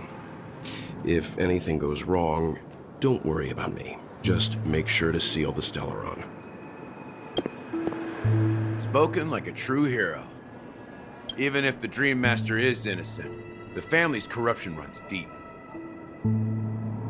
I won't make the same mistake Mikhail did. Let's wish him the best of luck. Don't you have something else to tell us, Gallagher? Why would you say so? Before we departed, the conductor asked us to inquire about the 3 nameless in Penacony. We've already collected intel about Roselina and Tiernan, so the only one left is legwork. If I'm not mistaken, we've already met him somewhere, haven't we? It's not enough to say meet, but the answer is pretty obvious. After all, I've hinted at it in quite an evident way. I've been watching over you ever since I received the reply from the Astral Express, and I've seen the great effort you all put into linking different realms together across the cosmos. And now, after getting this far all in one piece, you have truly proven yourselves. Miss Himiko, were you the one who repaired the Express and got it sailing through the cosmos again? Yes. And you two, young Nameless, you have very interesting life stories and extraordinary skills. I don't know much about my life story, but I do have extraordinary skills. You're full of energy. Please send my regards to the conductor, Pom Pom. Please let them know that their friend had fond memories from his time aboard the Express, which he reminisced on every time he had a good drink. As for the last Nameless, he embarked, disembarked, and embarked again, traveling in a great circle, ending up back where he started. On his deathbed, he told me to find the Astral Express and deliver an invitation to the future Nameless. He left behind a special gift, a true legacy. Something that belongs only to the successors of the Trailblaze. Come with me. Now is the time to reveal it.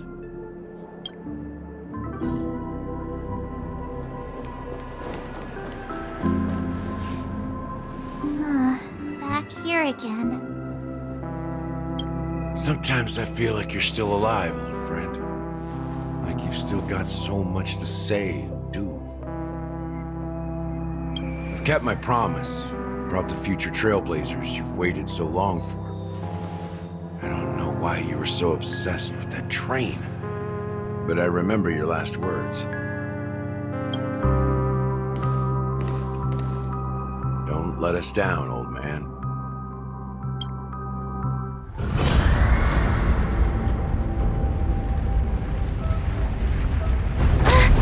What's happening?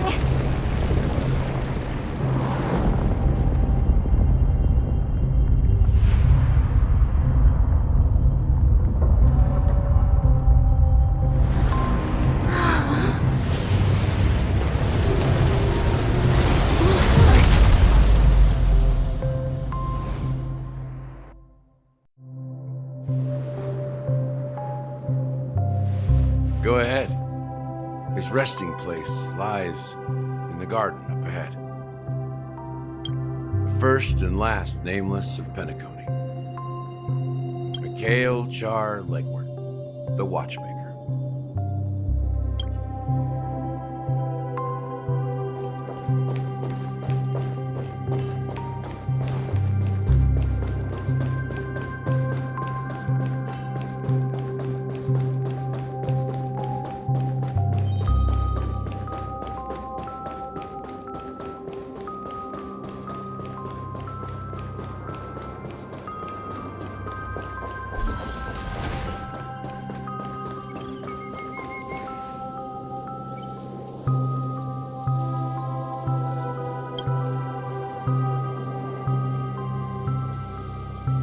Sure enough, the watchmaker is the third Nameless. Even I could guess that one. The legacy he left behind was a dream bubble. I believe inside that bubble, there's something that holds meaning only for the Nameless. After all, when I checked its contents, I found nothing inside. Maybe some Trailblaze runes? Even more mysterious than me, Well, let's have a look.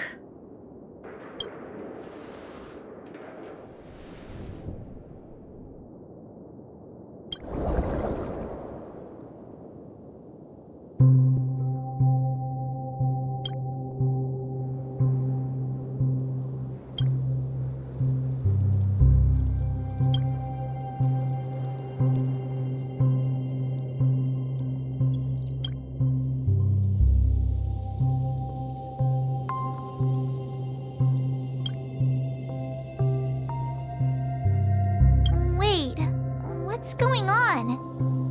Seriously? There's nothing inside this dream bubble? How could a dream bubble be empty? Just as I suspected. That old man always had this strange belief in the nameless and the trailblaze. And I never understood where he got that confidence from.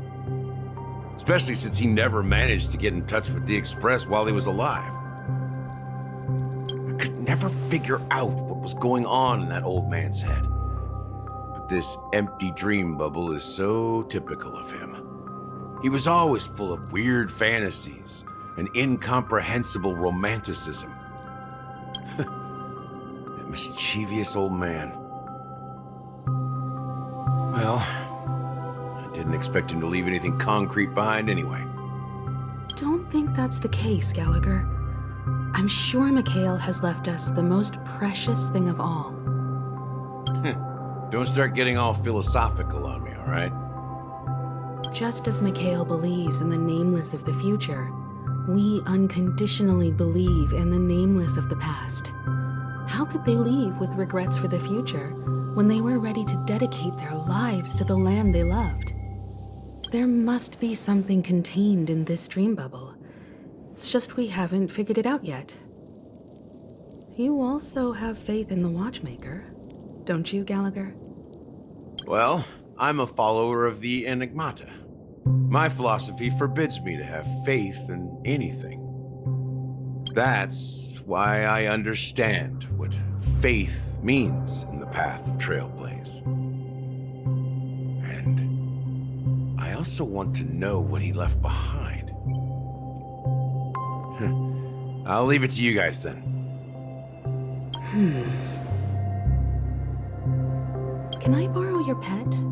I need to make a trip back to Golden Hour and check something at the Dreamscape sales store. It's for Mikhail, and for the future of Penacony.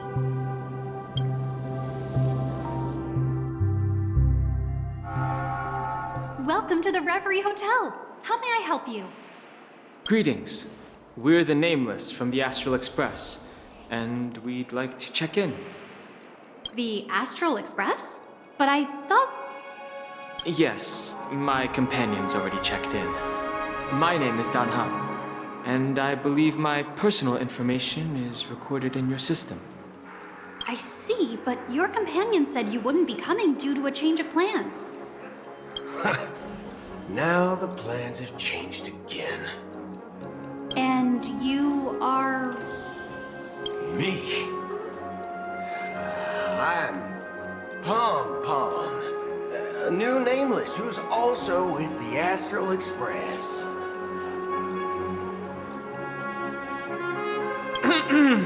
He's my fellow trailblazer.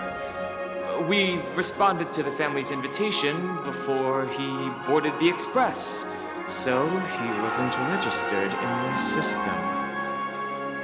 Is it possible to accommodate him as well? Oh, I see. Another one of the Nameless had a similar situation. Seems like a lot of people are joining the Trailblaze these days. Since there's a precedent, it shouldn't be a problem. Just give me a second to contact your companions.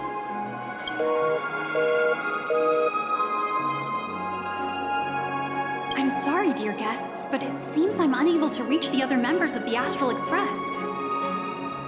What do you mean by unable to reach them? My apologies.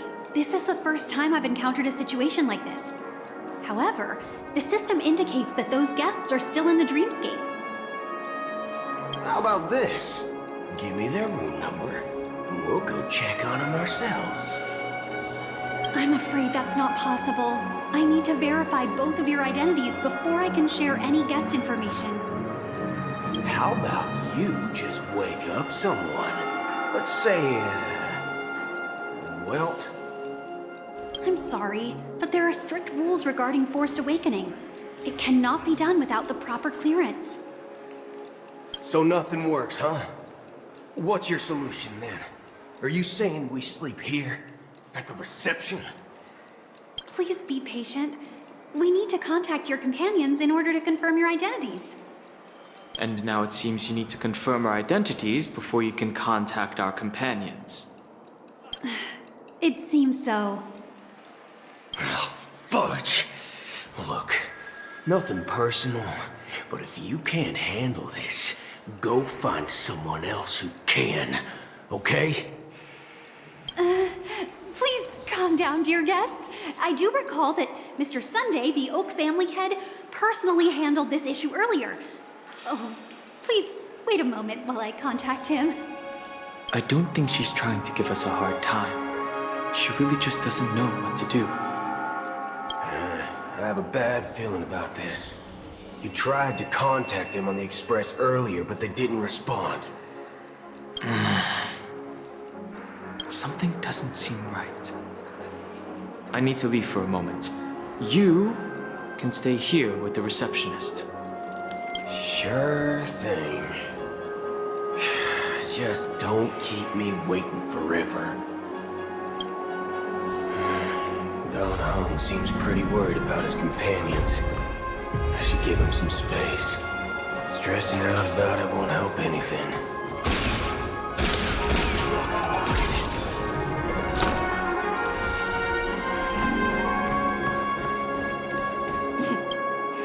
The Charmony Festival is about to start! I'm so excited!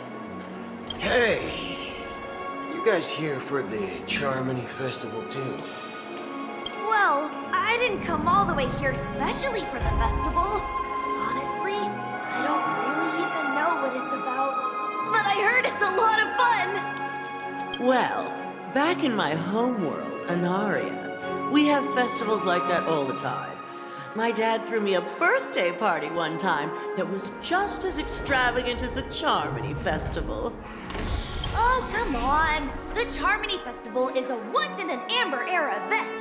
How can a birthday party compare? Well, you never know, right? Maybe on her world, birthdays only happen once in Amber Era. Anyway, let's forget about that. Have you heard about the, unsettling things happening in the dreamscape? Unsettling things? What could possibly go wrong? It better not ruin the Charmony Festival! I've been looking forward to it! Relax. With a big event like this, there's bound to be lots of gossip and rumors. Don't worry. If anything does happen, the family will be on top of it. Oh, that's a relief. I didn't come all this way to see the festival go down the drain. Well, looks like I won't get any fudging clues out of these two. They're clueless.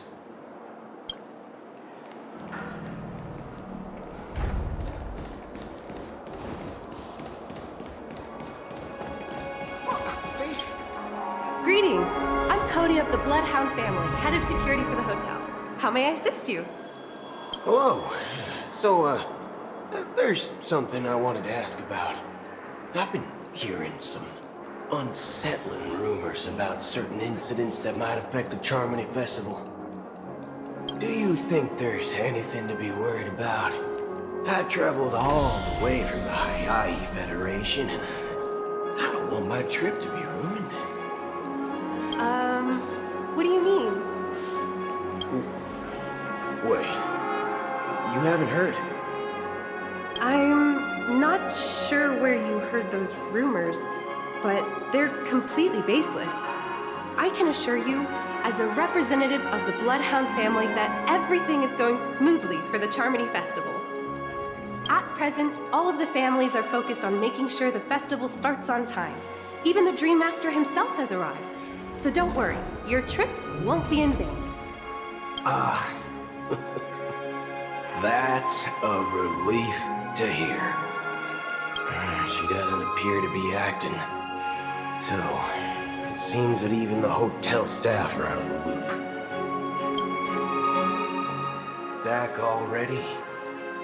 Hasn't she returned yet? Nope. I'm starting to wonder if sending her to contact Sunday was a good idea. Neither the staff nor the guests seem to know anything about what's happening in the dreamscape, and wherever we go, all we see is people enjoying themselves. Definitely not a good sign. I agree. Another unusual thing is that the Oak family is supposed to be in charge of organizing the council and managing everything inside and outside the dreamscape. However, I walked around the hotel but didn't meet a single member of the Oak family on such an important day. Well, I'll be forked. If I remember correctly, the head of the Oak family is that Sunday guy, right? We shouldn't linger here too long. Let's go back to the Express for now. Not so fast. Have you ever robbed VIPC, bro? If you run away now, everyone will be chasing after you. Are you suggesting we sit here and do nothing? I wouldn't say do nothing, but let's stay put for now. Even if the family has ulterior motives, they couldn't have anticipated us showing up here. We're the surprise factor for them. They don't want to attract unwanted attention from certain outsiders, so they won't do anything reckless. See? The IPC lackeys are keeping a close eye on this hotel. If I were a family member, I'd find an official excuse and keep the surprise factors here. If we just wait here, that would be like walking into their trap. Of course, we don't need to walk into their trap. I gave a backup plan to the memo keeper. If it turns out we won't be allowed to enter the dreamscape, she'll order a drink for me in the VIP lounge at the hotel. In reality, a secret signal. That's right. A concrete object can indeed help the memo keeper establish a connection with you. But BOOTHILL, if you have more backup plans in the future, I hope you'll let me know in advance. I'm sorry, but it's one of my quirks. I have too many unreliable friends. And if I reveal that I have backup plans, things can go awry. And that would leave all backup plans completely useless. How do we get into the VIP lounge? This is where my street smarts come into play.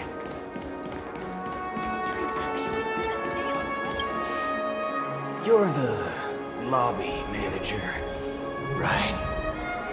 Yes, I am. How may I assist you? We're the Nameless from the Astral Express. We wanted to check in, but there's something wrong with your system.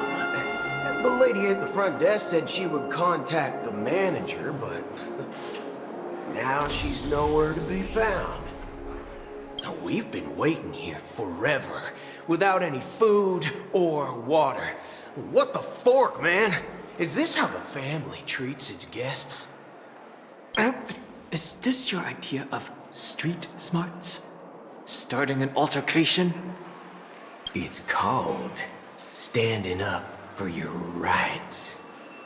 I apologize for the inconvenience. Please wait while we try to contact Mr. Sunday. I'll arrange 2 premium seats in the VIP lounge so you can rest there while you wait. See?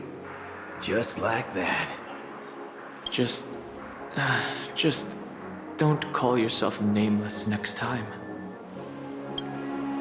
Wow, this bar's something else.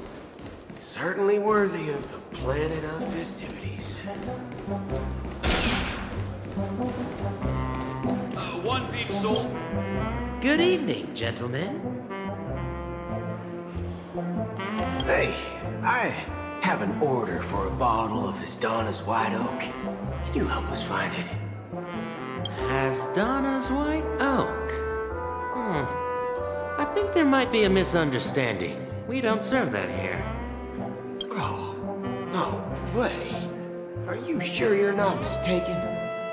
If someone had reserved such a beverage, I would definitely remember it. It sells for hundreds of thousands of credits per bottle, after all. I couldn't afford to cover for such an item if it were broken or lost. That's strange. Well, could it be that the memo keeper couldn't afford it? What should we do now? Oh, no need to rush. Well, let's grab some drinks first.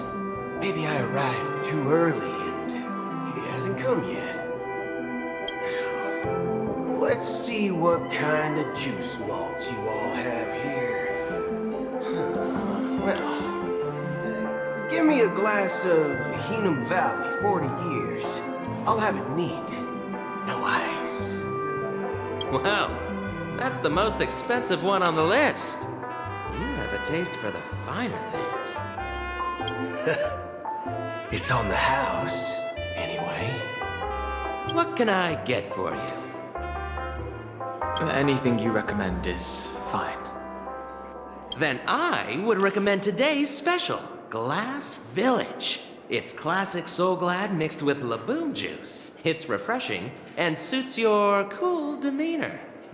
Just 1 minute. Ah, this flavor. Dynamite barbecue with rocket fuel. Ooh, really hits the spot. Truly the finest sherry cask-aged malt juice in the cosmos. Dynamite barbecue with rocket fuel. Is that really something that humans enjoy? Hey, this guy doesn't know anything at all. As long as you're satisfied, dear guests, please enjoy. Let's give the memo keeper another half-system hour. If she doesn't show up, we'll need to come up with a new plan. In the meantime, let's take stock of the situation. What do you think? The situation is unclear. Something must have happened on the planet of festivities, but the public is unaware of it. Someone in a position of power within the family must be covering it up. It's unusual for the followers of the Harmony to invite other factions, let alone the IPC and the Masked Fools. If what you said about the Emanator of the Nihility is true, the situation in Penacony is a little complicated, to say the least. Actually, there's something else I'm concerned about. Regarding Acaron. As you know, the faction that follows the path of the hunt are some of the most dangerous folks in the cosmos to mess with. Who in their right mind would impersonate the Xianzhou Alliance or the Galaxy Rangers? It's like asking for a death wish. Isn't there a saying among the Xianzhou people that the Rainbow Sect lets their Lux arrow do all the beating? Talking. Do all the talking. Well, you know what I mean.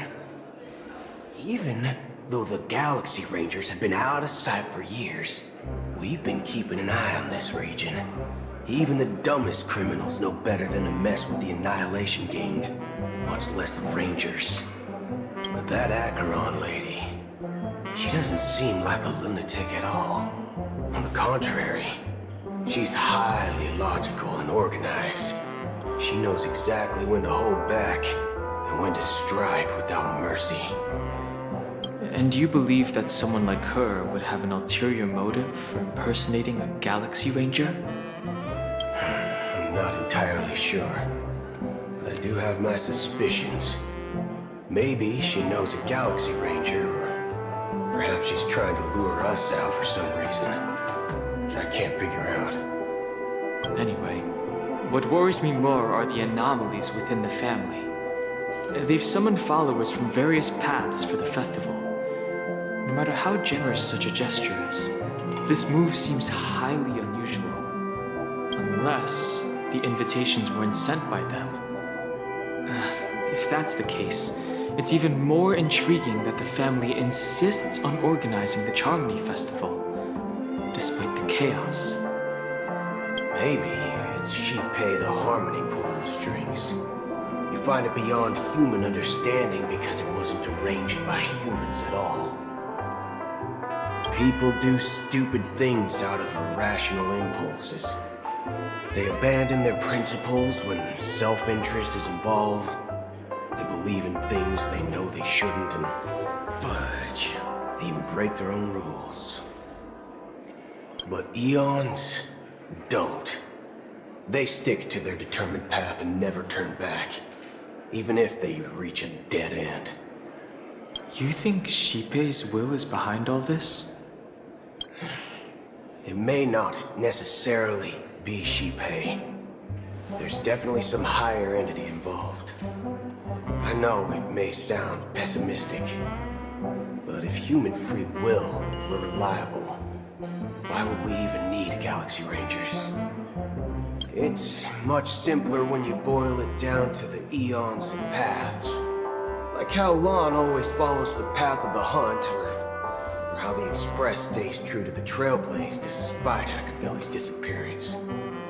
But in my opinion, Akavilli's fall holds significance for the Nameless. Oh, so you're saying the Nameless now have to take responsibility for their own choices because their absolutely right leader is gone? Exactly. I believe the purpose of the journey isn't just about following a path that's always considered absolutely right. It's more about doing your best to choose the right path for yourself among countless possibilities, even with limited insight and judgment. I don't know what you've been through, but I agree that people must take responsibility for their choices, because no one else can do it for them. That's why the Galaxy Rangers need to uncover the imposter and figure out her true intentions. Just in case. I have a backup plan if the Memo Keeper doesn't show up. This is my final backup plan. I promise. You sure have a lot of cards up your sleeve. Well, going back to my old career would make things a lot easier. By the way, when you were walking around the hotel, did you happen to see any important-looking guests? What's your plan? It's simple. We just grab some hostages and use them as bargaining chips with the family. Or maybe we can even take their identities. No need for that. We'll return to the Express now. Wait. Are you getting scared? Draw your weapon. Let's make a big scene. Are you leaving, esteemed guests? Would you like to cancel that Asdonis White Oak you just ordered? Huh? Asdonis White Oak? But didn't you just say... Ha ha. Looks like you are a bit intoxicated, esteemed guests. You ordered a bottle of Asdonis White Oak just a moment ago.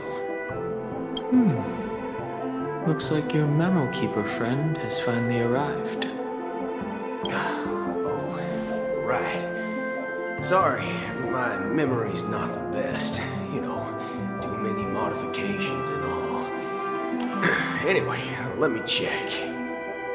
Well, fork me. It says Asdonis White Oak, all right. And there's a note. I'll be waiting for you on the Astral Express. No mistake. That's her message to you. She knew the hotel wasn't safe, so she suggested we find another place. Well, looks like we took a detour, but now it's back to the Astral Express. So, what are we waiting for? Let's go.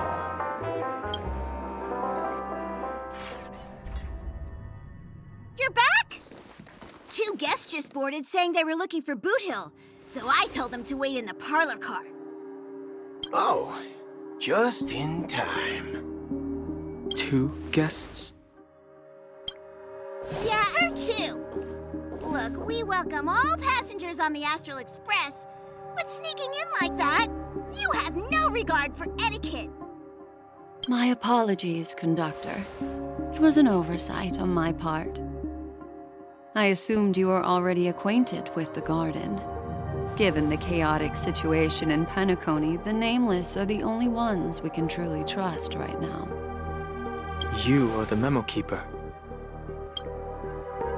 Pleased to meet you, Dan Heng. I've seen you in others' memories.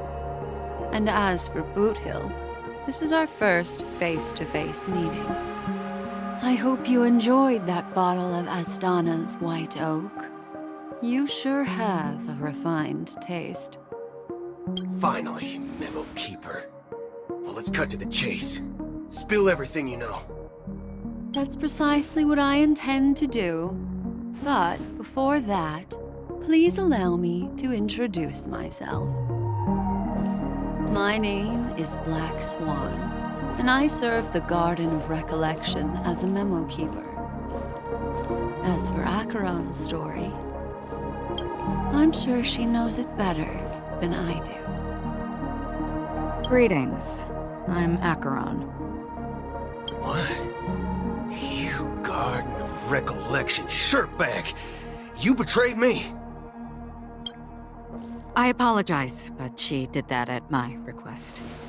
Due to certain reasons, I have been exiled by the family. Thankfully, this memo keeper came to my aid and helped me escape their surveillance unnoticed.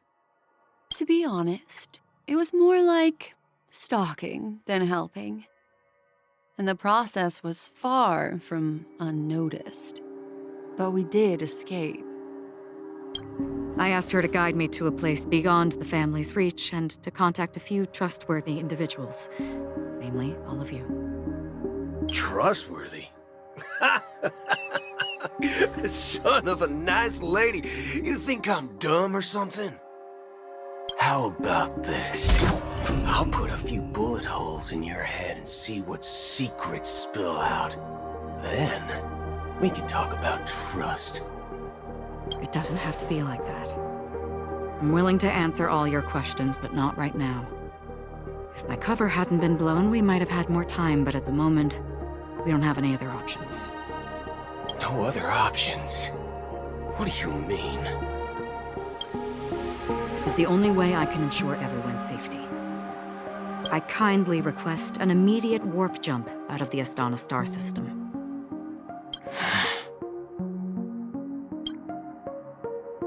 This passenger is requesting... As far as I can tell, she's not a threat and seems to be telling the truth. I've briefly traveled with your companions and know their whereabouts, Dan Heng. Please rest assured, your nameless companions are safe, but they need our help. As for BOOTHILL, you may have guessed. I've been waiting for you. Galaxy Rangers are known for their elusive nature and limited contact with each other, so this was the only way I could reach out to you. Only by doing this can I find a true Galaxy Ranger and fulfill a long-standing promise. To return his relics to their rightful owner. Someone once told me that every rainfall is like a gift from the heavens, a sign of their mercy upon the world. Raindrops are said to be the tears of the gods, shed in response to the sorrows of the world. Their constant pouring is a reminder that the gods haven't abandoned us yet. So, how long has this rain been going on for? I used to believe, just like you, that it would eventually stop.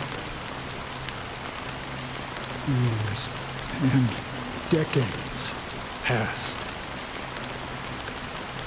And in the end, such hope faded away before the rain did. Looks like the god you mentioned doesn't exist after all.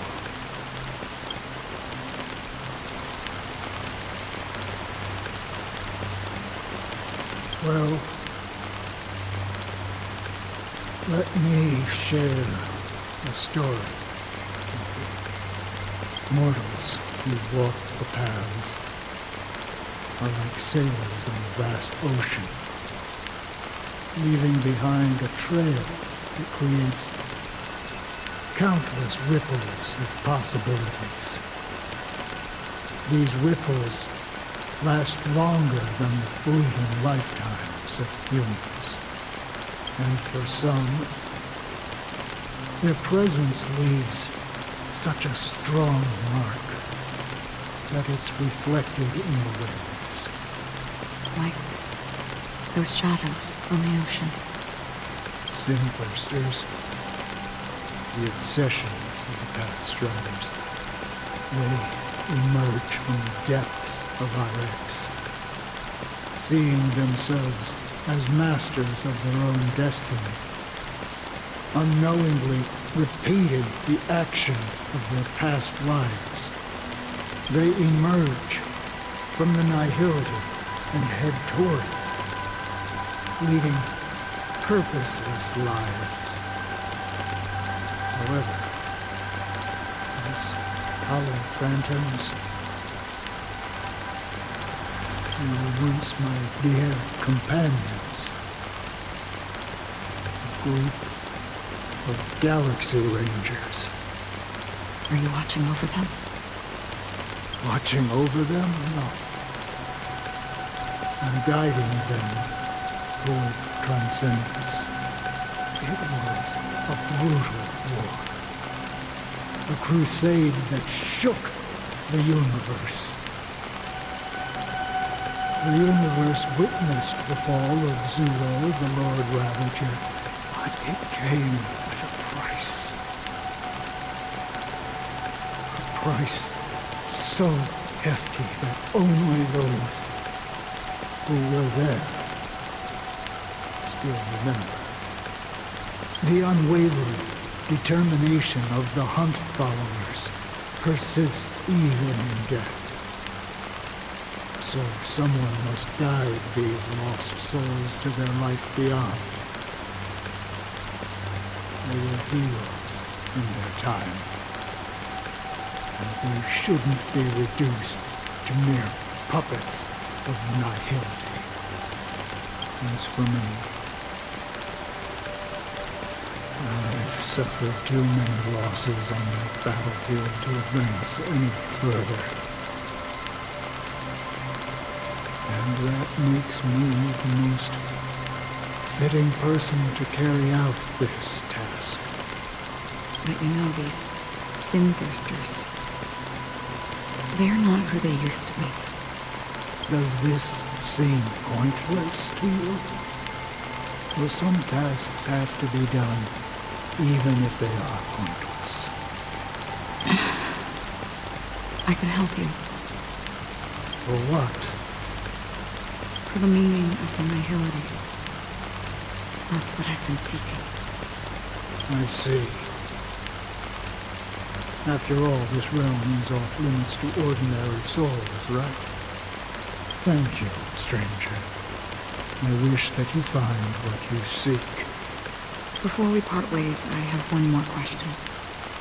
It is true that their actions and even their entire lives may seem pointless from our perspective. But if, and it's just an if this is what the departed ones expected, should we try to change it? A good question, and a profound one. I don't know the answer. What I do know is that one day I too will pass away. And when I bid farewell to this world, someone will stand at my grave and place a bouquet of flowers on it.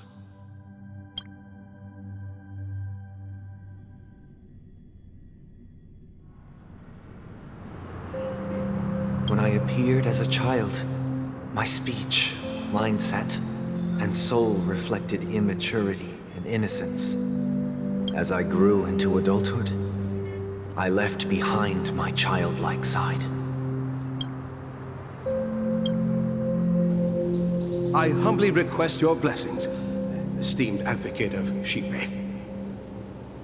Come to me, my kinship. I have sought their presence with us. As you wish. I have faithfully served the Alfalfa family for nearly a decade, promoting the path of the harmony to the best of my ability. However, I made a mistake yesterday. While I was preparing dinner for the family head, I accidentally dropped a prepared dish on the floor. Out of laziness, I lied and claimed that everything was ready. Although the head has dismissed me as punishment, it has been tough to sleep with the guilt still gnawing at me, as I worry that the seeds of evilness may have taken root in my soul. So, I confess to you now to seek atonement for my sins. Do you sincerely repent and vow to change your ways?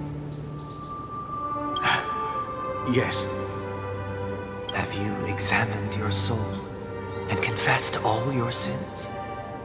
Oh, yes. Are you willing to accept the process of atonement? Yes. Very well. Show your dedication and goodwill to the family, and you shall be reinstated among them. Now, please, leave in peace. Oh, praise Shipe. And thank you, esteemed advocate. Next, please step forward. I wholeheartedly confess to you. Please, pardon my sins. Rest assured, I have implored their presence to be with us. As long as you are sincere, absolution will be granted. Oh, great. You know, I arrived in Penacony as a stowaway. I sold everything to get a ticket. My house, my land, and my 2 children. I see. Please, go on. My children were starving, and I hoped they'd have a chance at survival if they became slaves here. If I can strike it rich here, I'll lift them out of that situation and give them the life they deserve. But the Bloodhound family got wind of it. They're on my tail, hunting me down. I thought I could bring my kids here. It was all my fault. All my fault. The family is ready to forgive all sinners. I'll ask the Bloodhound family to cease their pursuit. You don't need to live in fear anymore. Oh, thank you. Thank you. I'll work my hardest to redeem my children and make them part of the family. Praise the harmony! Next, please step forward. Hey! Long time no see, Mr. Sunday. The most esteemed individual in Penacony, and the next leader of the Oak family, right? I have sought their presence with us. Let us proceed. Sure. Let's just get this over with. I have sinned. Please forgive me. I wasted half a pizza at breakfast, and a bottle of Soul Glad. That's it. Nothing more. When we wrap this up, I've got a robo-ball game to catch, you know? Do you seek to atone for your sins through good deeds? My sins? Starting to sound like a saint, huh? Well, let me tell you something. Neither the family nor you have the right to judge me. You think nobody knows what your precious family has done? About the watchmaker? Huh? Don't kid yourself, Featherbrain. Those dream chasers might be fooled by your act, but don't fool yourself. Before you start spouting off your holy verses, answer me this. Where does the power of the Oak family come from? And your power? What makes you think you can sit there all high and mighty, looking down on everyone else? Well, I've spent enough time in confession today to enter the Harmony's paradise, right? Then I'll take my leave. Good luck with your election, and, don't make me regret my investments in you.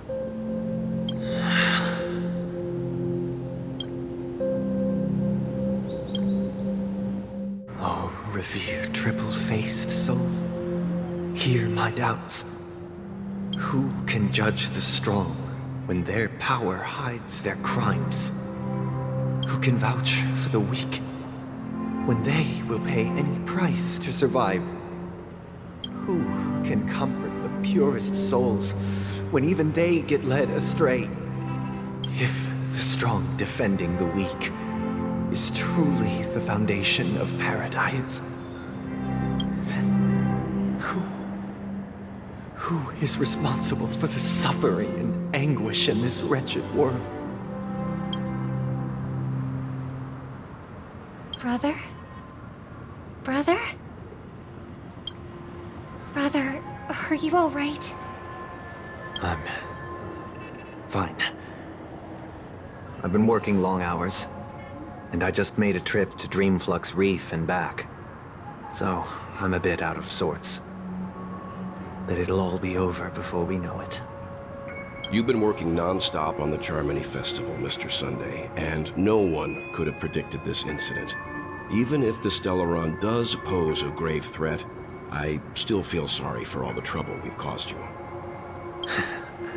No need to worry about troubling anyone. The Charmony Festival was meant to spread joy and harmony across the cosmos. But now that we know the truth, I'm afraid we'll have to cancel it. It has always been our wish to make everyone happy, so... we'll do our best to explain everything to the Dream Master. I'm sure he'll understand. Even if the negotiation does not go smoothly, I'll refuse to go on stage. Without the Chord Master, the Harmonious Choir would not arrive, and the Charmony Festival would be just a grand performance, and nothing more. I'm relieved to see your determination. You know, since arriving in Penacony, we haven't had any contact with this Dream Master himself. I'd heard of the heads of the 5 major lineages, but the Dream Master is a mystery to me. The Dream Master rarely grants an audience, even for us. But, given the urgency of the situation, he's agreed to meet us in person. Perhaps you'll be the first guest to meet the Dream Master in years, Mr. Yang. Let's hope we can reach a consensus that satisfies everyone. Indeed. Let us hope so. It's about time. We'll have to get ready for the meeting. I apologize for any inconvenience caused by the urgency. Don't worry. I'll be waiting here. It's Mr. Sunday! Thank you for everything you've done. I'll be waiting here.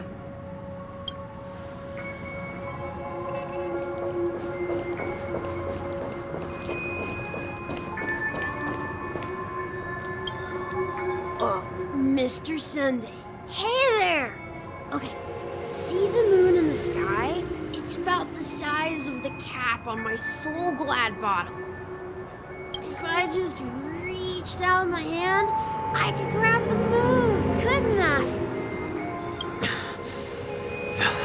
The moon? You mean the Grand Theater? Yeah.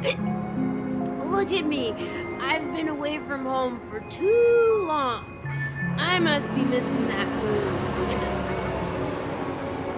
But it's no big deal. The Grand Theater here looks much better than the moon back home. It's just magnificent. They told me not to sell everything I had just to come to Penacony. How short-sighted. Selling everything you had? Why would you go to such lengths? Why? Can't you see? Life back home is miserable. It's not really living at all. It's better to be here in Penacony. No pain, no worries about tomorrow, just sweet dreams. You can do whatever you want. That's what I call living. Yeah, now this is the life. Is this truly living? Huh? What did you say, young lady? I didn't quite catch that. Oh, it's nothing, sir. You see, the traffic on Glock's Avenue can be dangerous. How about I ask a Bloodhound family member to escort you to Ideen Park over there, so you can continue enjoying your sweet dream? Oh, yeah, that's a great idea. Wow, no wonder you're the leader of this sweet dream. You're totally a lifesaver. See you around, Mr. Sunday, and it was nice chatting with you.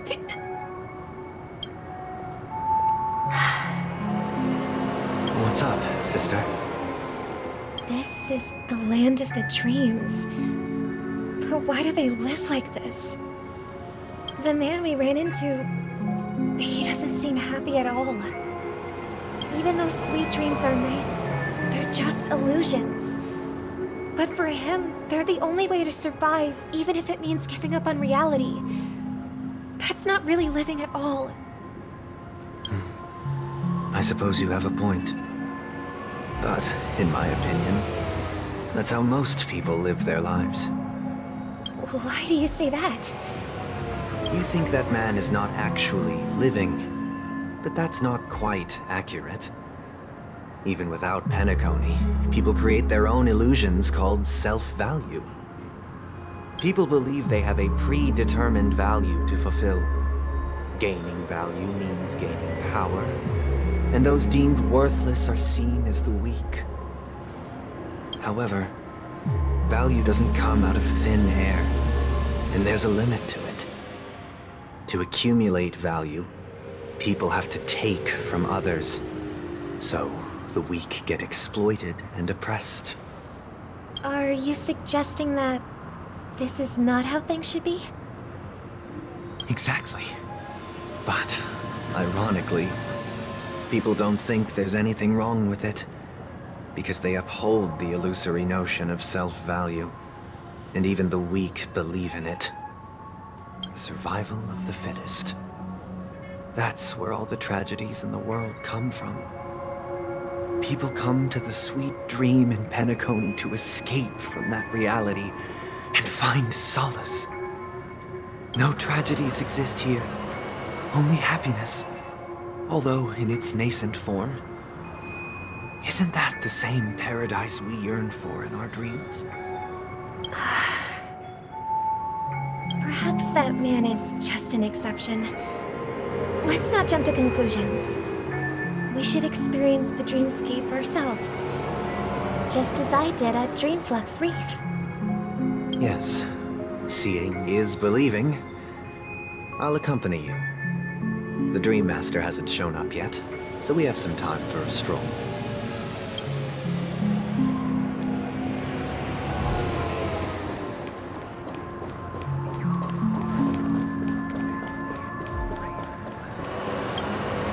Glad to meet you again, Robin. How are the preparations for the Charmony Festival coming along? We're all so excited about it. It's going smoothly. Thanks for making the trip to join the festival. You're too kind, Robin.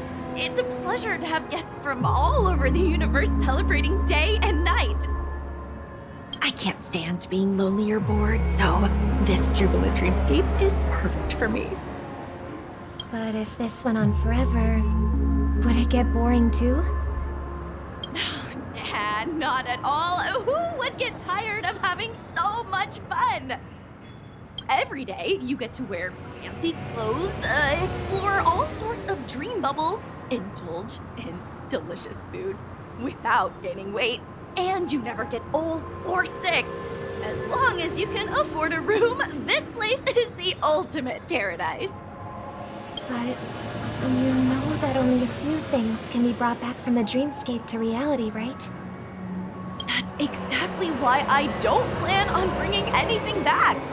Just enjoying the dream itself is good enough for me. I mean, I'm not one of those long-living species. I only have around 60 or 70 years in this lifetime, and there's so much to worry about. Being happy here is pure bliss. Only in this sweet dream can I truly feel like I'm in control of my life and fate. Who would want to go back to reality after experiencing this bliss? I see. I genuinely wish you all the happiness in the world. And I wish you a fantastic performance, Robin! I'm off to the Blue Hour for the ball. See you later.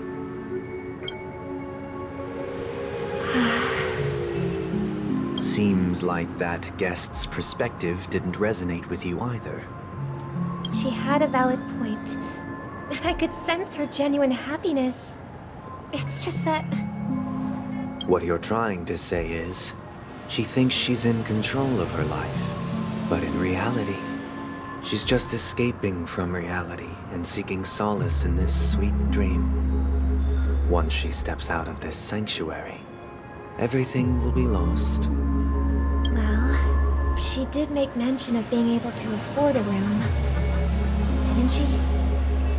However, the paradise in our dreams, it doesn't have to end. No, and the paradise we yearn for shouldn't be just a fleeting dream either.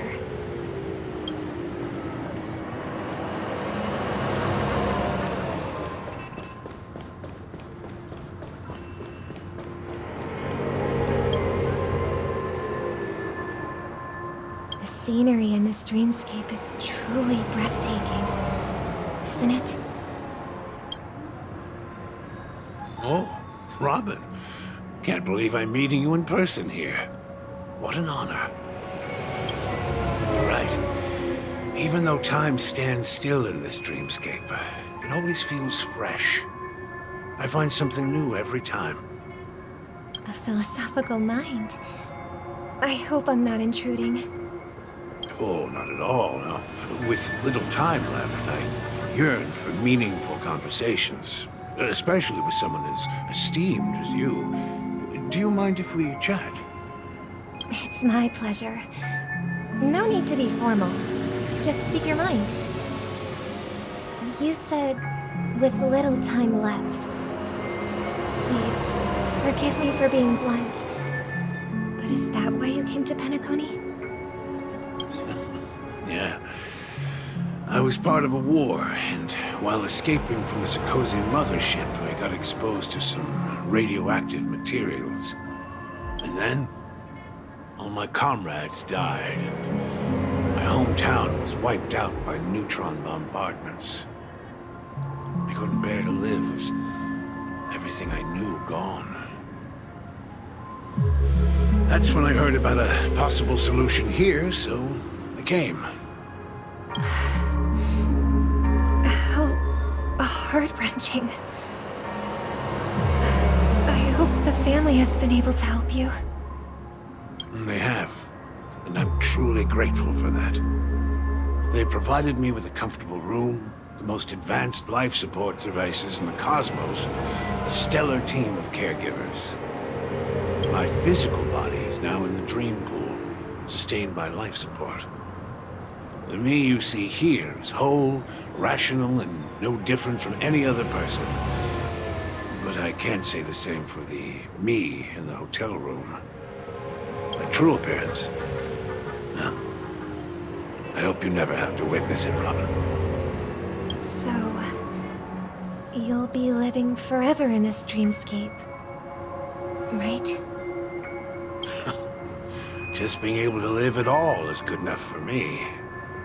Whether it's in this dreamscape or not, well, I don't really have much say in the matter. My world has been torn apart, and my life could end any second. So, even if this whole place is an illusion, it's still my paradise. And I'll treasure every moment I spend here. Now I envy those everlasting things. That old man's story. It's so tragic. Fortunately, this sweet dream gives him joyful memories to hold on to for the rest of his life. That's precisely why this sweet dream in Penacony exists. However, even this sweet dream has its limitations. While it provides solace to the disillusioned, it can't completely eliminate pain in reality. There will be a way out. Penacony is already on the right track.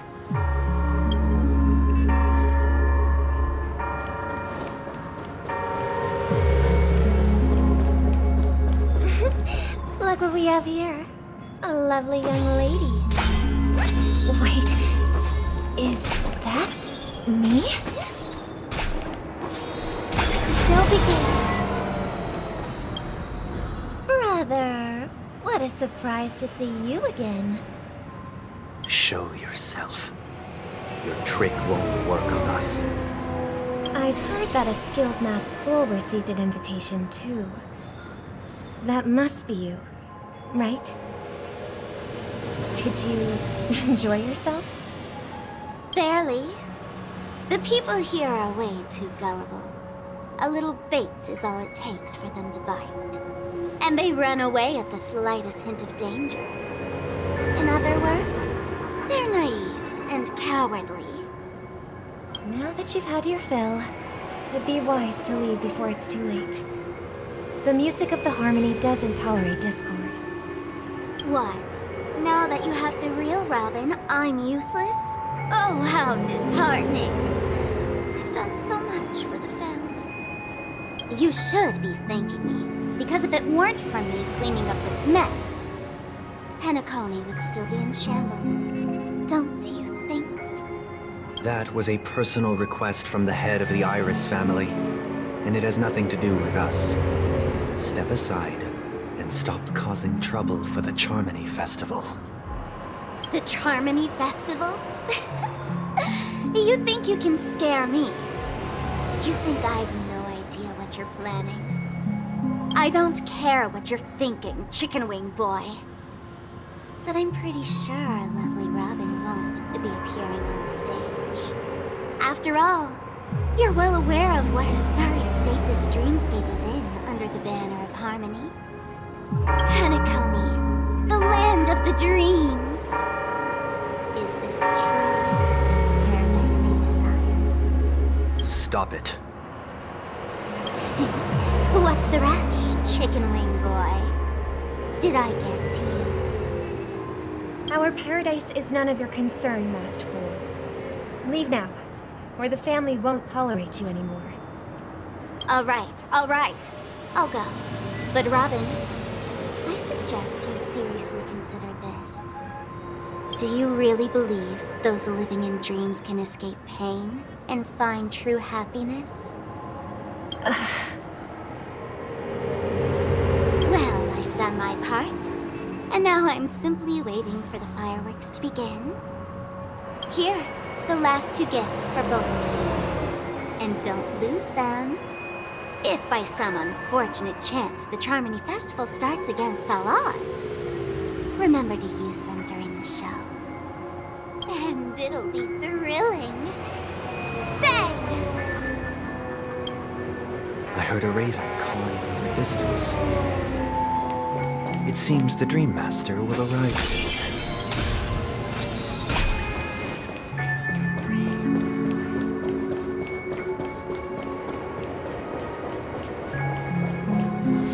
Let's Let's wait here for the Dream Master to arrive.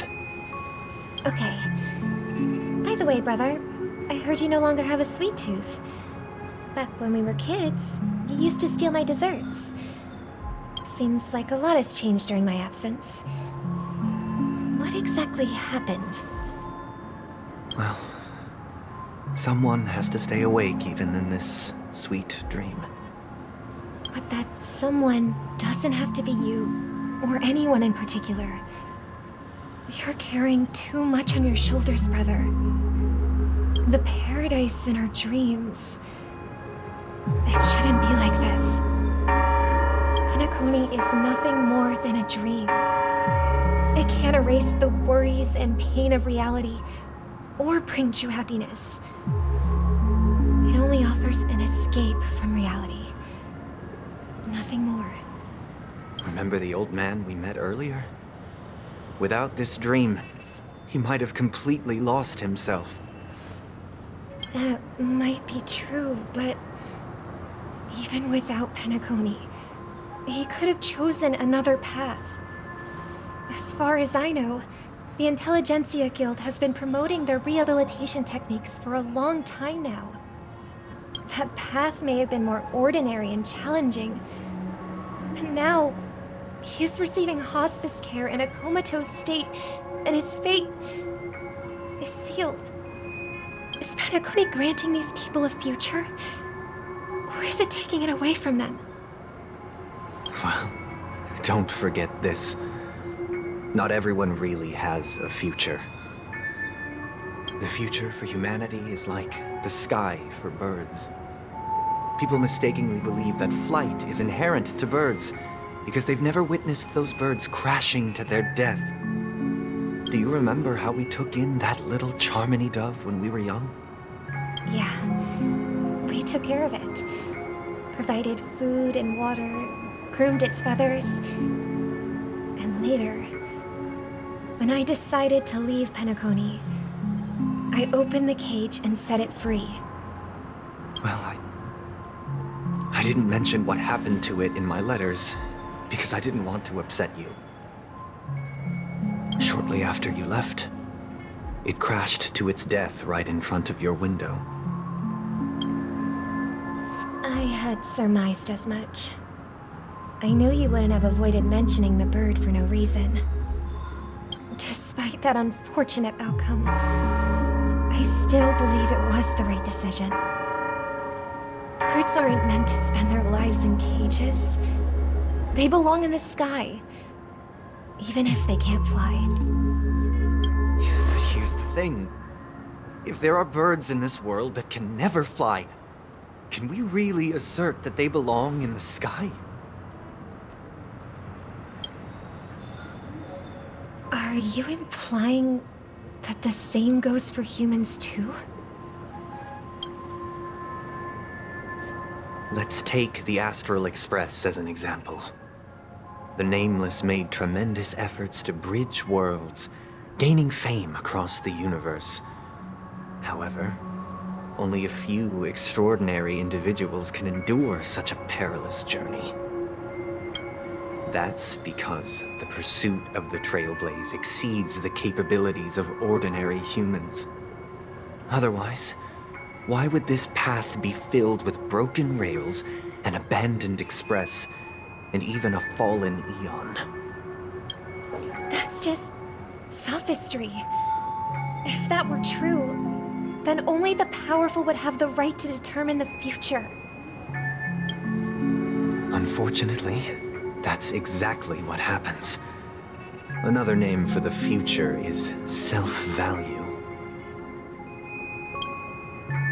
While this world has its fair share of heroes who inspire people and garner admiration for their heroic deeds, the majority of ordinary people will never become heroes in their lifetime. Some are born weak and vulnerable. Some find themselves trapped in unfortunate circumstances. Some fall victim to malice and cowardice. When it comes to survival, everyone is equal. And the weak can only watch as their value gets constantly diminished by external forces. That's why we should care for the weak and support them as if their suffering were our own. That's what the Odes of Harmony have always taught us. While the Harmony holds noble aspirations, the strong will always be strong, and the weak will always be weak. Even in this carefree dream. Human nature contains greatness, but it also harbors inherent weaknesses that can't be eradicated. In the end, if people can't even secure their own survival, they won't care about the illusory future of equality. As long as the law of survival of the fittest prevails, there will always be fledglings crashing to their death. But if people don't live for the future, do they merely exist for survival? If even you, my brother, don't believe that the Harmony will save the weak, then which eon can make our dreams come true?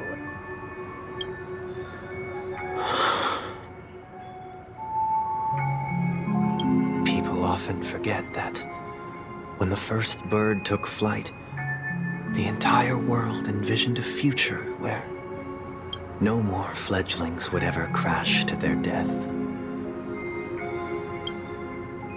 Are you reading, sister? What are you reading? Mr. Gopherwood gave me a picture book. It's about the story of the harmonic strings. If I could become a chord master, I'd like to summon Dominicus, the harmonious choir. I want to sing with everyone and spread our wishes so that all can feel happiness and joy. I see. Then I would summon the harmonious choir too. Don't you have a wish of your own, brother? Of course I do. It's just that it includes your wish and everyone else's. I long for a true paradise where everyone can find peace. Then let's build a stage there and invite everyone to our performance so that both our wishes come true through the power of the harmonious choir. It's a deal then. Yeah, it's a deal.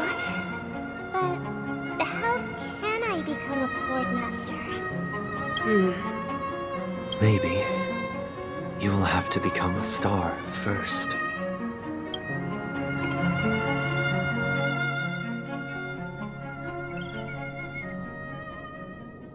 You're back sooner than I thought. Any results? Yes. And now, it's up to us to forge ahead. Since he's already carried out his last wish, my final mission is complete. But pardon me if I sound curt. It's good to have determination.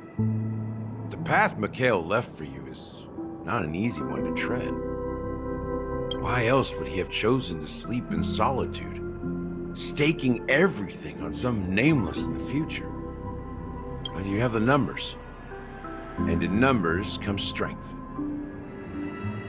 So that might just delay your inevitable a little more.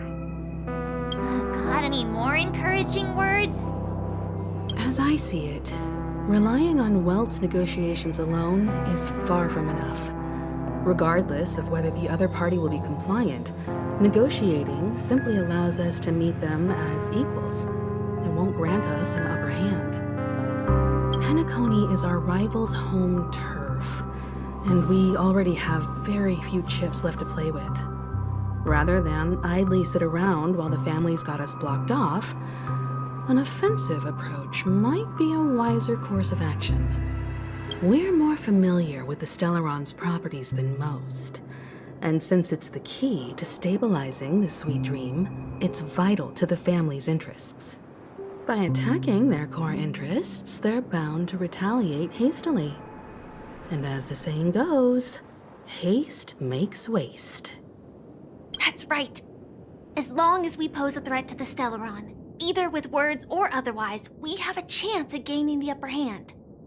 But the problem is, on the eve of the Charmony Festival opening, how exactly are we going to get close to the theater? family security will be airtight. And if we brute force it, even if we succeed, it's too risky. So, no one's gonna say anything? Then I'll raise my hand. I know the answer to this question.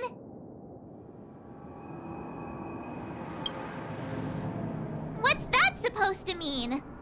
You'd better believe it. So, I heard that before the Charmony Festival begins, there'll be a pageant to kick off the festival. It's called the Soulglad TM Festivity Auditions, or something, and it's going to be held in the moment of scorched sand. As long as we clinch the top spot, we'll be able to attain the title of Festive Superstar, and be able to personally bask in the graces of Miss Robin. Not that that's important. What's crucial is that we can enter the Grand Theater before the audience arrives. So, how do we go about participating in these festivity auditions? I've already procured special invite tickets from Miss Robin's fan club.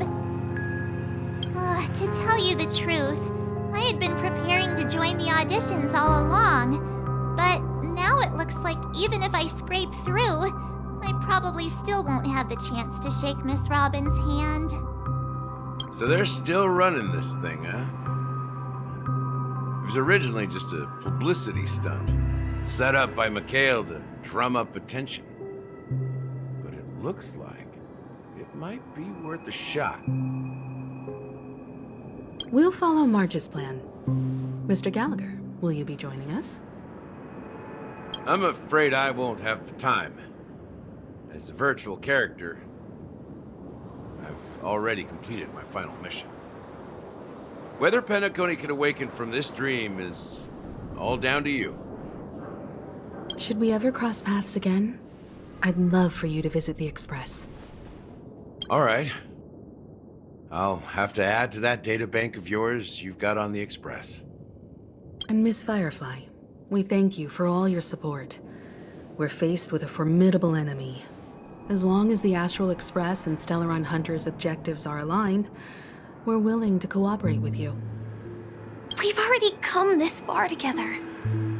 I'd like to join you for the rest of your journey on Penacony. I'm pleased that we can finally fight shoulder to shoulder.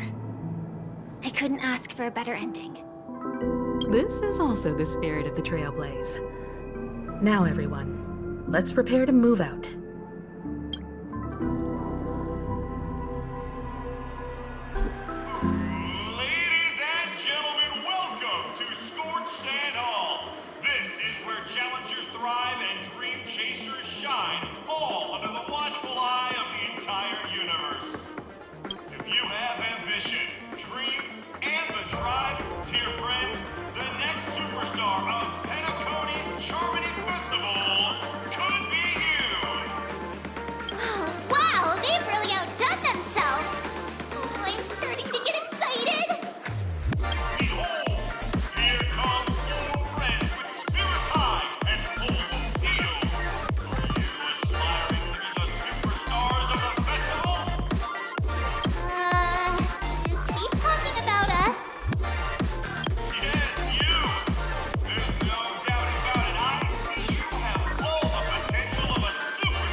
As the last group of contestants, how confident are you in overcoming all of the challenges?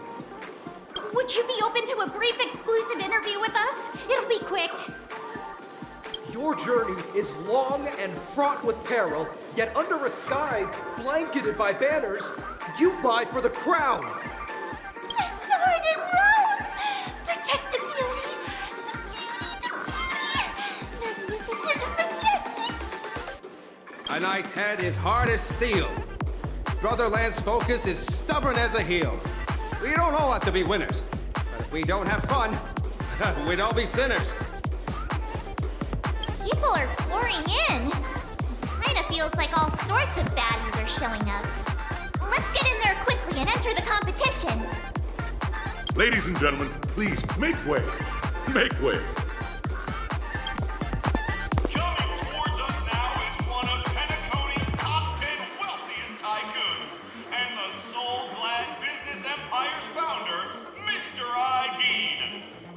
allow me to introduce myself. I'm the director of Soulglad's factory, Ideen Lena. My 4 friends, introduce yourselves to the audience across the cosmos.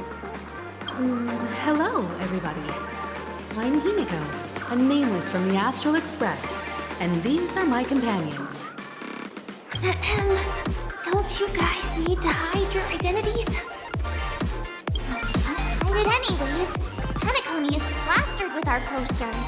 And because the Astral Express is so well known, the family won't dare to make any rash moves.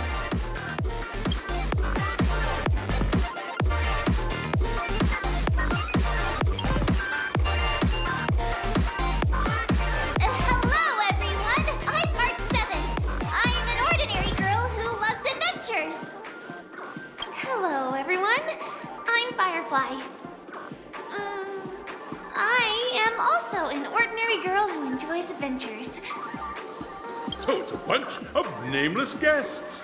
This final face-off is bound to be spectacular. Time is precious. My 4 friends, come with me. Grab a bottle of Soulglad and make your dreams a blast.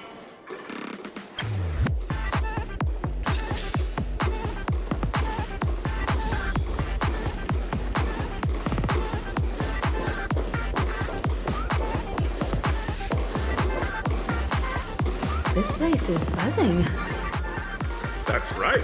This event is a miniature representation of that time known as the era filled with boundless possibilities.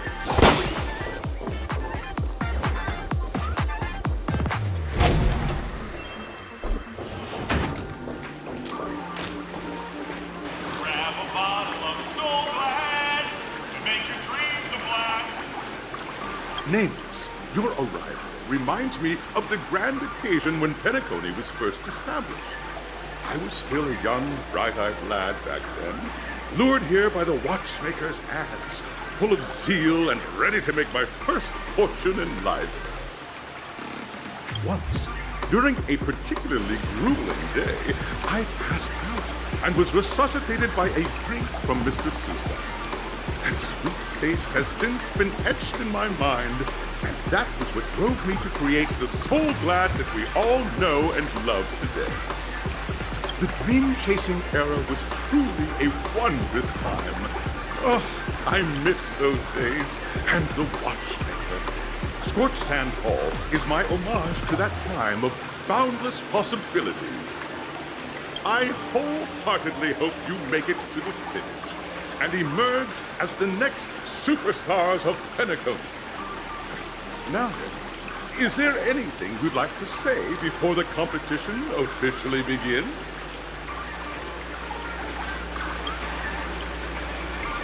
Haha, that's the trailblazing spirit. How about you, Miss March? Hello, everyone! Next up, get ready for the Mega March 7th adventure, where I'm going to break the speedrun world record! Trailblazing into the uncharted and challenging the limits. That's Miss March 7th for you. How about Miss Firefly? I hope that by the end of this journey, everyone will have achieved the outcome that they hoped for. Ah, a wonderful wish! Miss Himiko, what are you expecting from your team? Safety first, everyone. Simple words, but full of warmth. Waiting for you are 3 stages, each connected to that era. The first 2 stages offer 2 distinct paths to choose from, with unique challenges on each route. And in the last stage, you will face off against a champion who has defended the title to this very day. A beloved contender whose noble virtues are unrivaled. Those are the rules. Simple. Everyone clear? Now, I hereby announce that the 33rd Scorched Sand Festival of the 20th season, sponsored by Soulglad Enterprises, has started.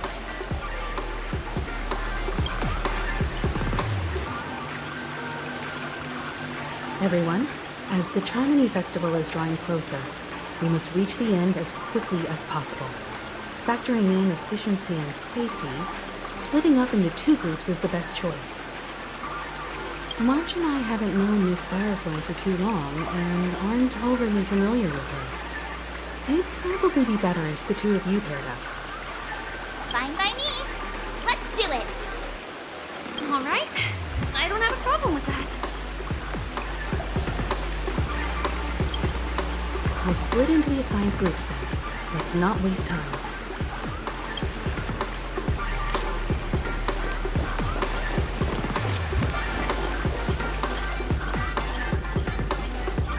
Welcome to the first stage of Soul Glad Enterprises' 33rd Scorched Sand Festival of the 20th season, Dream Play Fantasia! In this stage, you can choose between 2 challenges, the School of Acting or School of Action. In the School of Acting challenge, you have to complete 3 performances from 3 scripts and move the panel judges. In the School of Action challenge, you have to defeat 3 groups of enemies convincingly and reach the end. Now, make your choice.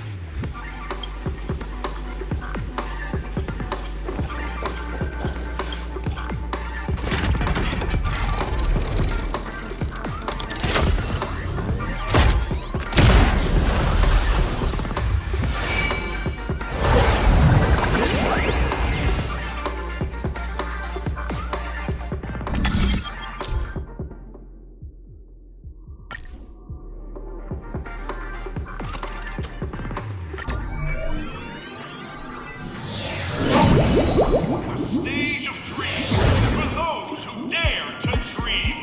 Welcome to the School of Acting stage. Step onto the stage and move the judges with your heartfelt performance. The next cosmic star of Penacony could be you.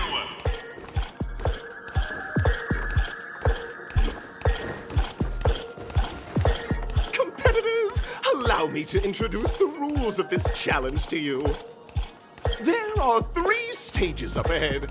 On each, you will find an outline of a script. These 3 scripts were written by the legendary filmmaker, the Watchmaker, and depict various stories from Penacony's era of pioneering. Your task is to bring those moments to life, find the right words, and act convincingly to make the judges feel the script's intended emotions. Oh, I wish you a successful performance. Also, a bit of trivia. The record score for this stage is held by a participant with fiery red hair. His exceptional performance brought even the strictest judge to tears. Looks like he wasn't even acting at all. We are running out of time, so let's get this over with quickly.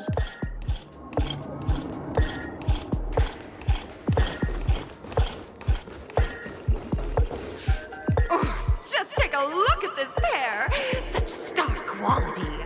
Since you've come as a pair, I'll prep a 2-person scene for you. You 2, are you ready? Envision that you both, driven by the spirit of exploration, are arriving at the land of dreams that is Penacony for the first time. But instead of lush lands, you find yourselves amidst swirling sands and desolation, far from the paradise the Watchmaker described. You're driving an old clunker through the wilderness of the dreamscape, braving the cold wind, choking on the dust, and suddenly, a fierce memory zone meme blocks your path. Now, Miss Greyhair, what line would you deliver to express your disappointment in Penacony? No, that's not right. You're trying to express disappointment. Why do you sound so chipper?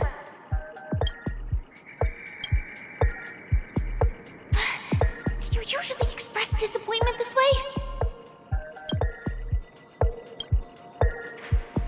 Very good!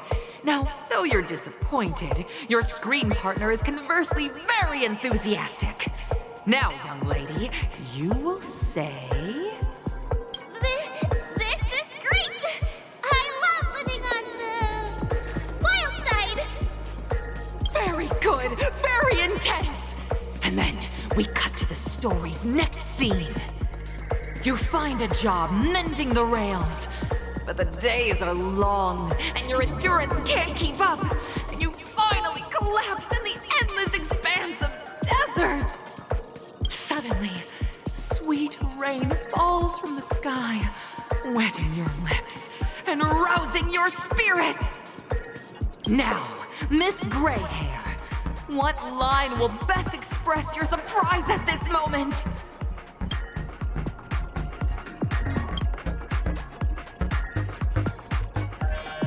But at this moment, your partner yet gazes into the sky, both her eyes closed. The raindrops fall, blurring her vision, and she tragically says... Perhaps we were never meant to succeed. Right? Fantastic! Both of you have an incredibly solid foundation in dialogue delivery. However, lines aren't everything in a performance. Please continue this story on the second stage.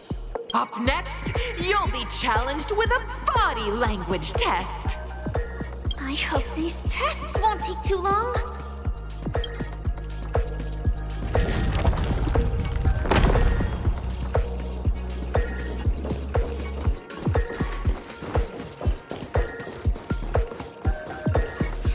Here, you two are required to skillfully utilize body language to portray the story context I've laid out for you. Picking up from where we left off, a heavy downpour saves you both stranded in the desert. This rain quenches the anger in your heart. You look to your companion, now completely devoid of fighting spirit, wanting to comfort her. At this moment, what should you do to make her laugh?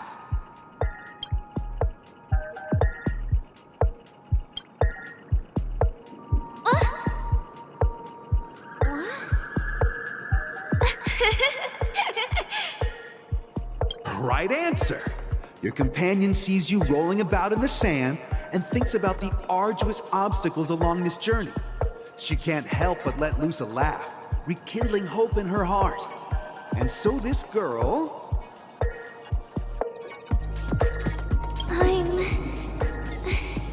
gonna get back on my feet and keep moving forward. A tug at the heartstrings! The story continues to develop. The heavy rain leads you both to sense a business opportunity, so you start venturing into the umbrella industry. But just as the business begins to pick up, competitors start flooding the market with low-priced goods, squeezing your market share. You have no choice. The goods you stockpiled at high prices have to be sold at a loss. This is a pretty self-destructive move, which drives your business to the brink of bankruptcy. At this moment, what would you, who refuses to admit defeat, decide to do?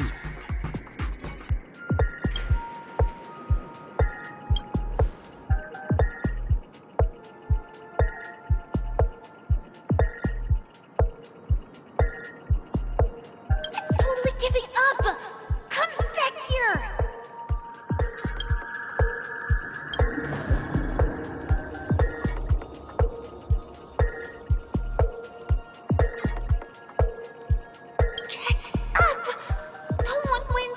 War by kowtowing!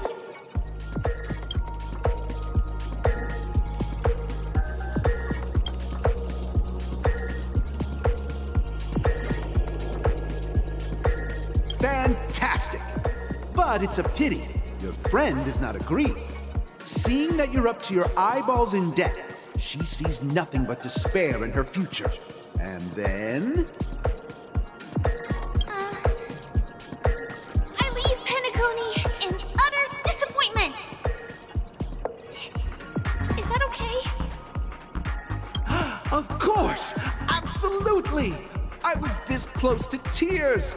Both of you possess exceptional acting talent! However, The true test is yet to come. You're about to encounter the harshest judge this show has ever seen.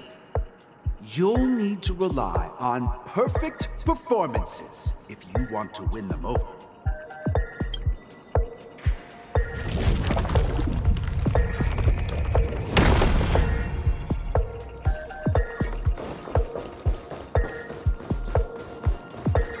Stream forth the gleam of old blades.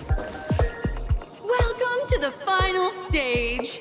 Actually, all the scenarios that you previously encountered were all from the film Once Upon a Time in Dreams. Two companions arrive on Penacony with nothing but a dream. Their desire for achievement is met with continuous setbacks. Ultimately, one continues on, despite spiraling into debt, while the other concedes defeat and leaves. Many years later, their paths cross once more in the thriving Penacony. Yet, they refuse to acknowledge each other because... Against the backdrop of a revitalized Penacony, the joy of reunion mixes with the sorrow of past separation, the awkwardness of being strangers, and the shyness of a long-awaited encounter, all converging at this very moment. Give it a shot.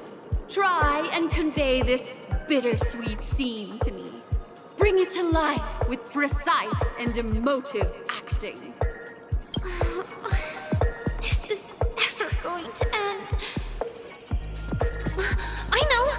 Why don't you try that clockwork thing you used before?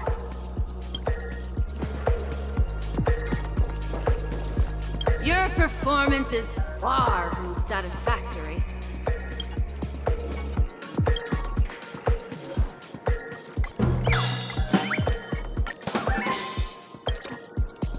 God! I never imagined that such a sad scene could be portrayed by you two in such a joyful and heartwarming way. Two people sharing a long, cherished friendship, as if time and status meant nothing to them. Huh? But we haven't even done anything! Is his imagination running wild again? Brilliant! Your portrayal outdoes the original. It's simply beautiful! We have passed the test. We ought to hurry up. Stellaron is at stake.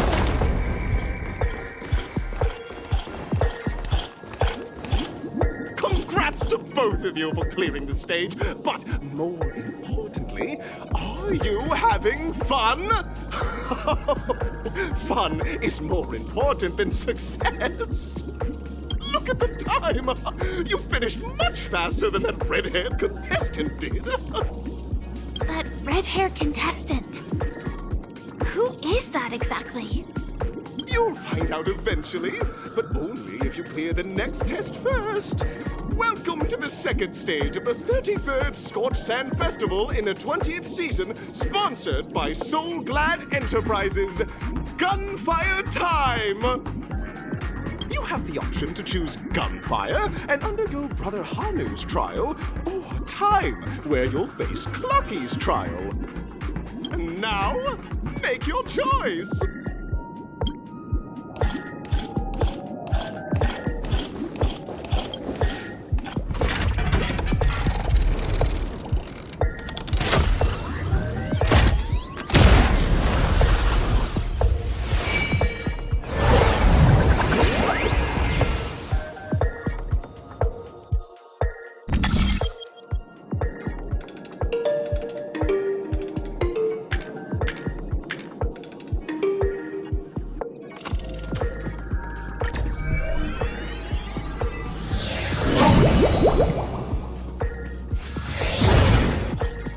Dear friends, welcome to the enchanting universe created by the Watchmaker. Awaiting you is the morally dubious yet ever charming character from the animated Clocky series, Hanu! It is said that these cartoon characters were inspired by the watchmaker's own experiences. According to research by plucky scholars, the original Hanu of reality shared a deep friendship with the watchmaker, akin to comrades in arms. Enter into the world of Hanu via the TV by the entrance and partake in an enchanting and suspenseful story with him. Good luck in there. If it's a gunfire trial, we should be able to settle this with a fight, right? I hope this won't waste too much of our time.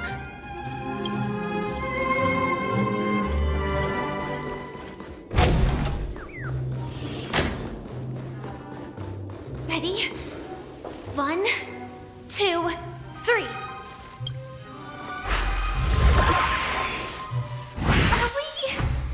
Are we both in control of this Hanu character? Very good. Looks like you've got the hang of it. In this Hanu's Adventure episode, Boss Stone has gathered his battleships for an assault on Dreamville. Old Buzzfly, Cousin Wolf, and Bombhead are all raring to go. The brave Hanu must thwart their advance and protect his home. Alas, Hanu presently is ill-equipped to fend off the malevolent mischief makers, which is why he is preparing to seek out the puzzle gentleman's aid.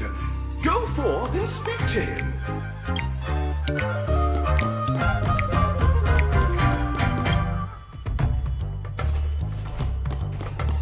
Oh, brave Hanu, you look like you could... Long time no see, Hanu. You look pretty stressed out. How about an intense and thrilling game of Dream Jigsaw to blow off some steam?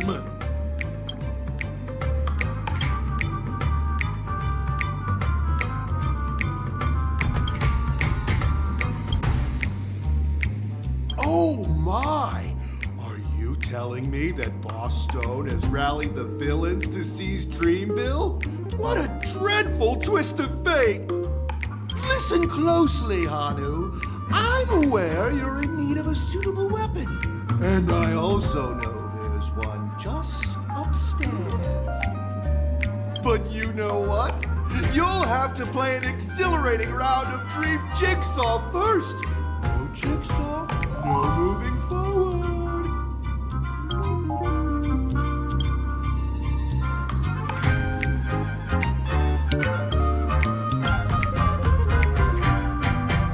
Now scurry along, Hanu, but tread carefully.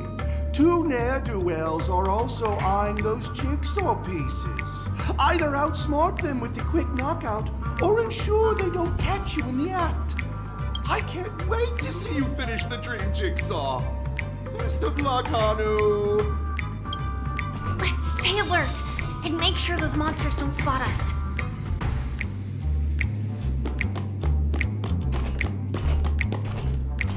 Look up there! If we can push that thing down, do you think that would do the trick?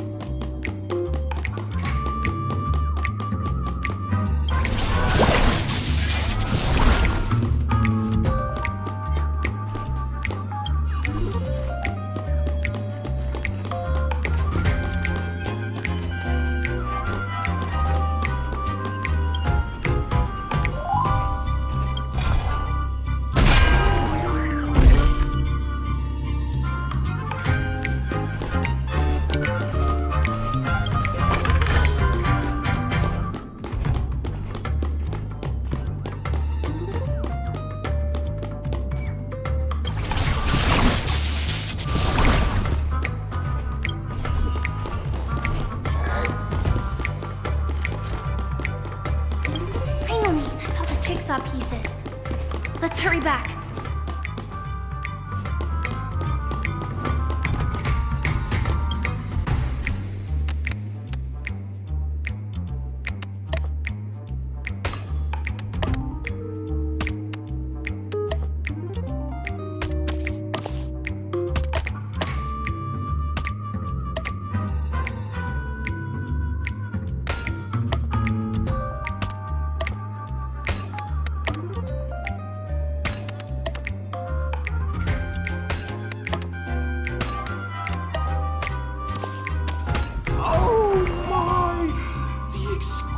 sensation of perfect alignment.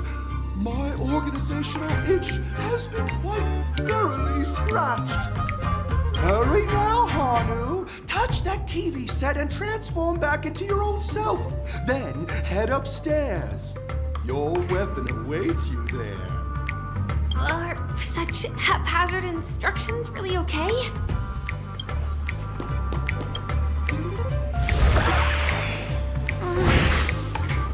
Disconnecting from that thing so suddenly has left me feeling slightly disoriented.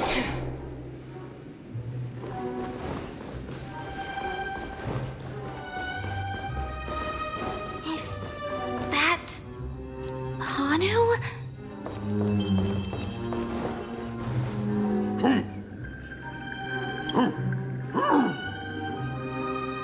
I know that this may sound like an exaggeration, but Penacony is actually in danger right now. We have to prevent it at all costs. Sooner rather than later. What exactly is he talking about? Tick-tock! It's time for me to make an appearance! Clocky? I can also see him. Is this character part of the show? In Dreamville, Clocky is everywhere and can do anything! Like right now! I can be your translator! Tick-tock! Hanu says, battle! We must do battle! The enemy is at our doorstep, and we have no path of retreat for the future of Dreamville! Touch that suspicious-looking TV right now! So they just jumped inside that TV. Sheesh. Logic in this plot and dialogue is really being pushed to its limits. Well, here we go again. Ready?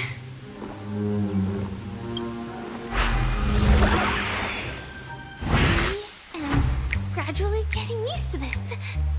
Huh. Who knows? I might even be able to perform some high-level moves with Hanu. No? Did someone say high-level movies just now? That's right, pal. The upcoming script is just exploding with all sorts of high-level shenanigans. Last we saw, Hanu was preparing for battle. Suddenly, he hears heavy footsteps coming from the hallway. The mischief makers have broken into his home. But brave Hanu won't go down without a fight. He instantly sprints for the storage room, ready for a do-or-die showdown against the baddies.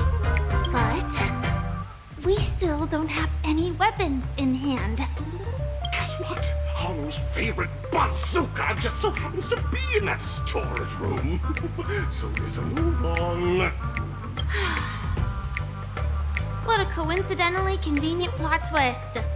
It'd be even more awesome if the organizers allowed me to wear armor.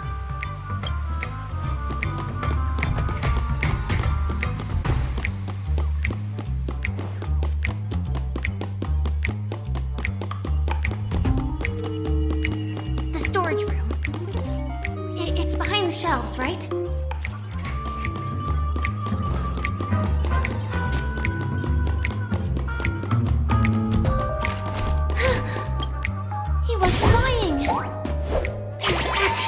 Bazooka here. Now we should have a way of dealing with those baddies. This thing feels just like the Soaring Locust too.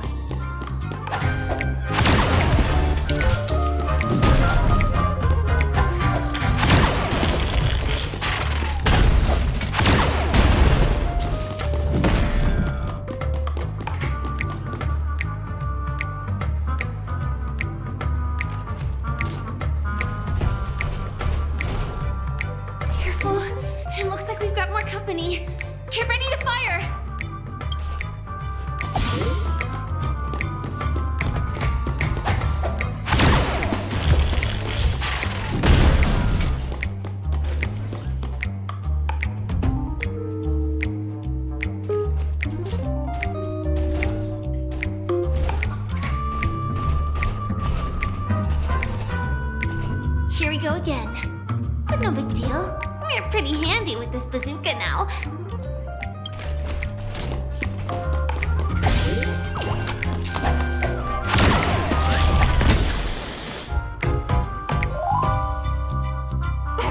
No, the not-so-unstoppable Hanu has actually fallen.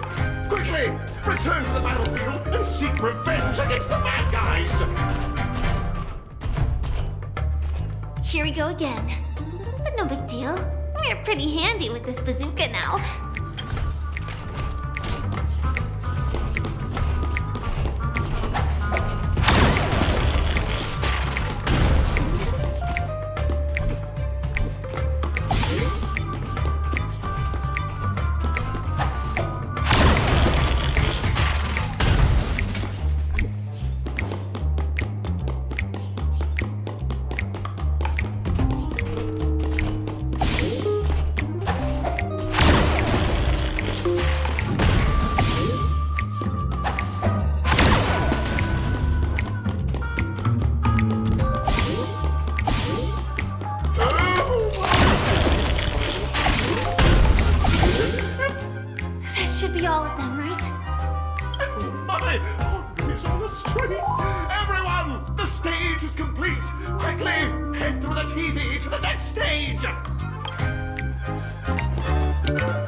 This bazooka.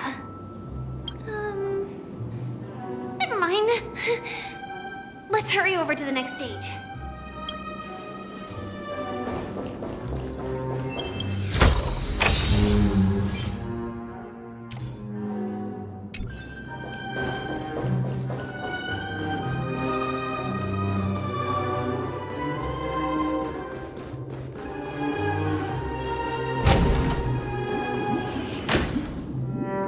Congratulations to both of you!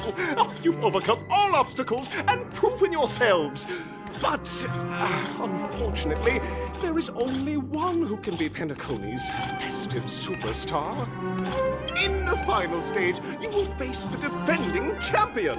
If you fail, you will lose the opportunity to become the festive superstar. Welcome to the 33rd Scorched Sand Festival's third stage in the 20th season, sponsored by Soul Glad Enterprises, Superstar Showdown!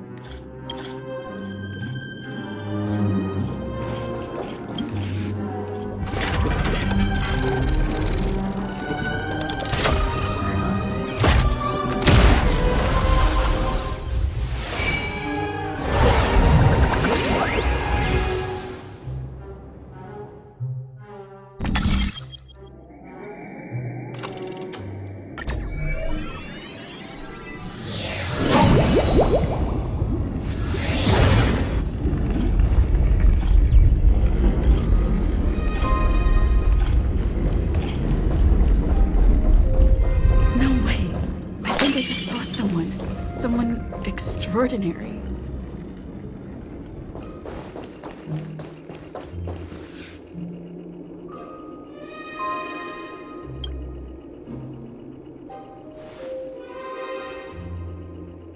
Are you a Knight of Beauty?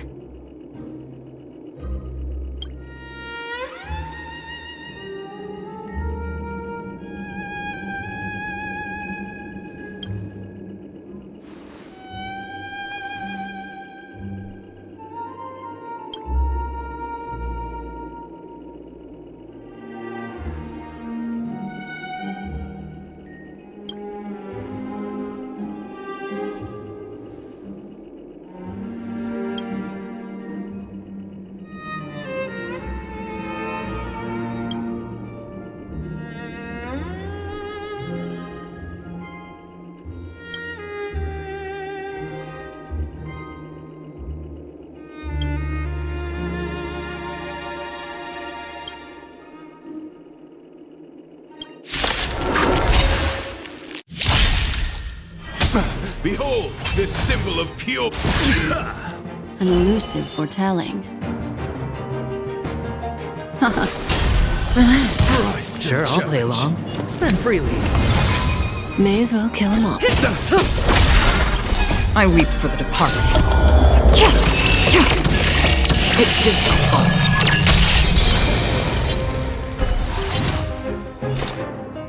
Dissonance for oblivion. The flesh wound! Confess! Put forth all your might! Again? Watch your head. Stand still. Time to say bye. Boom.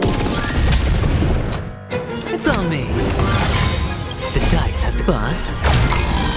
Or maybe I'll take it all! Say bye to breathing.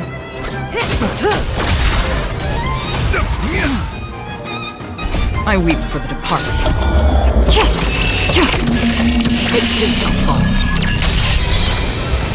Bear witness to honor. Relax. Spend freely. May as well kill them all.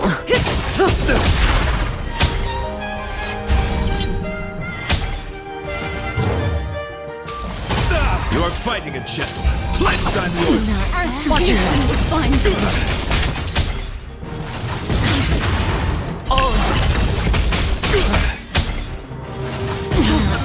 Good times. Never. Time to say bye.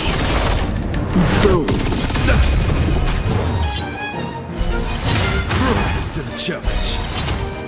What memories of beneath the water lies an endless abyss! Stand still. I weep for the departed. It gives no fall.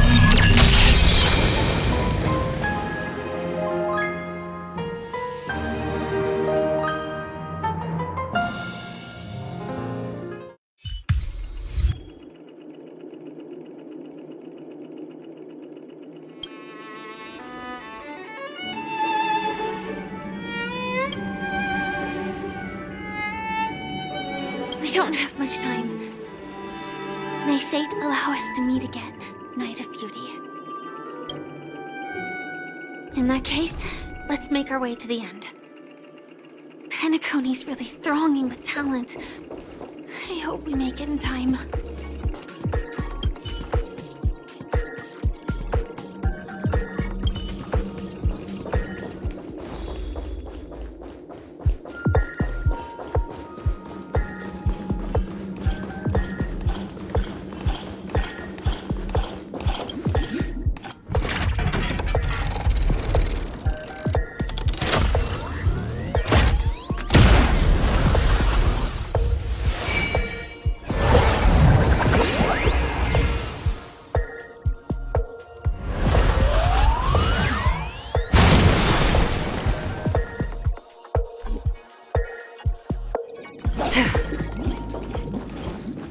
Congratulations to the galactic baseballer and Firefly on becoming this Scorched Sand Festival champion! We look forward to their amazing entrance in the Charmony Festival! Let's give a round of applause to our aspiring young guests!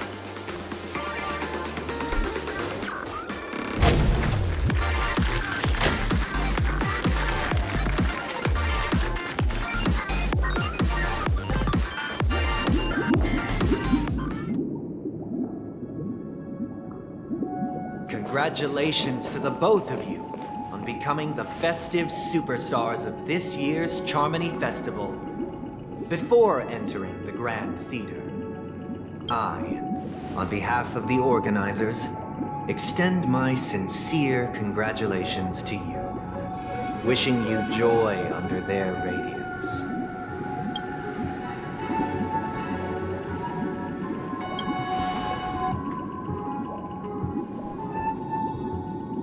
As previously promised, my sister, Mr. Yang, and I have met with the Dream Master.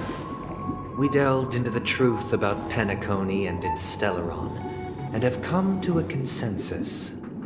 Both I and the Oak family cannot acquiesce to your request. Just as expected. We acknowledge the perspective of you, Nameless. Penacony does require change, but not as you propose. The planet of festivities cannot and will not revert to a place characterized by chaos, disorder, or anarchy. Through your journey of overcoming obstacles, you must have glimpsed the essence of that era. The vulnerable ruthlessly eliminated, equality non-existent, common folk living precarious lives, eking out a dreary existence. Ultimately, only heroes like yourselves manage to achieve success. But I would dare ask, if you did not possess the special status of having a Stellaron, and you were but an anonymous and frail member among the masses, which Penacony would you prefer? A dystopia for the survival of the fittest, or a sweet dream paradise for all?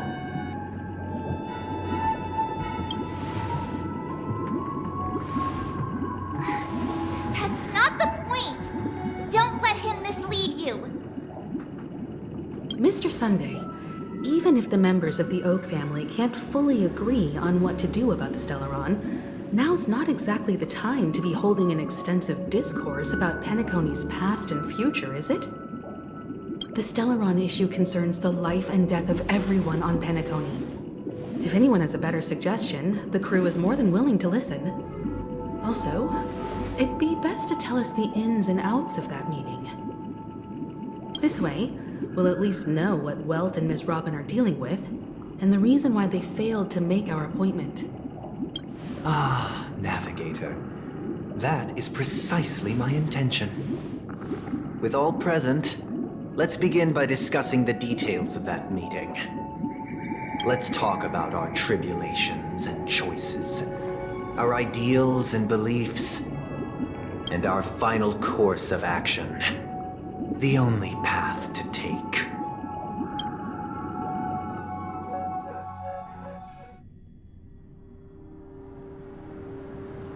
You mean to say that for the longest time, there have been scoundrels who would use the Charmony Festival that I have bequeathed to the masses as a tool to realize their ambition? Indeed, Dream Master. Once the Charmony Festival begins, the Stellaron's powers, along with the song, will be broadcast across the entire planet of Penacony. And then everyone in their dreams will be unable to awaken. This is indeed surprising to me. The dreamscape is maintained by the collective effort of the 5 families. If someone were to use the Charmony Festival to recklessly disseminate the power of the Stellaron, this individual must hold a position of great authority. Do you have any suspects? I'd like to ask, did you really not know of the Stellaron's existence? I would have never thought that this Nameless would point the spear at me. Quite astonishing indeed. If I have offended, the Astral Express extends its sincere apologies. But the current circumstances are dire and leave no room for meticulous inquiry. We're doing this out of concern for the Dreamscape's safety. So, if you could, please alleviate our concerns. Dream Master, it's just to prove that the Charmony Festival has nothing to do with the Stellaron. If we're being overly cautious, I will return to the stage to offer tribute in song, just per the arrangement. Sunday, Robin, I've watched you two grow up and know your dispositions like the back of my hand. Both of you, right now, can surely be lauded as their most devout advocates. I already know your resolve. The magnitude of this matter is enormous and cannot be taken lightly. Since Mr. Yang has asked with such earnestness, I will personally respond in kind. If there is a need, the entire Oak family will be mobilized to heed your call.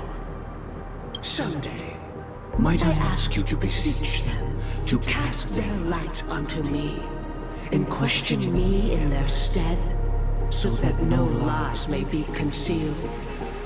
I will do as you command. Robin, could I entrust you to be present as witness, to document the truth, and to proclaim my innocence, so that all slander may be utterly dispelled? I will do as you command. May thy will be carried out on earth, just as it is in the heavens. Oh, triple-faced soul, please sear his tongue and palms with a hot iron, so that he will not be able to fabricate lies and make false vows. Let us begin. There is nothing else to prepare. Understood. Question. Have you devoted your life to your god, never worshipping other gods? Naturally. Do you love your god as you do yourself, always heeding their admonishments? Naturally. Have you strayed from the path expected by your god, betraying their name? Never. Have you ever been inordinate with your asks of your god, coveting more than the foundation of the creation itself? Never. Then, a final question. Do you swear to fulfill all vows, past, present, and future? With the Eon as my witness, if I do not deliver on my words, or if I renege on my vows, may I be cursed in accordance with divine law. They have seen your faith, and have endorsed your faith. With this, it can be evidenced... Just a moment. What is it, Mr. Yang? I have another question I hope to have answered. To my understanding, the family's harmony and prosperity have never relied on so-called divine laws. The god you both mentioned, are they truly Shipe? Mr. Yang should know that those belonging to the family toil together as if they were kin, embracing solidarity and unity under their light. All duplicity is laid bare before the harmony.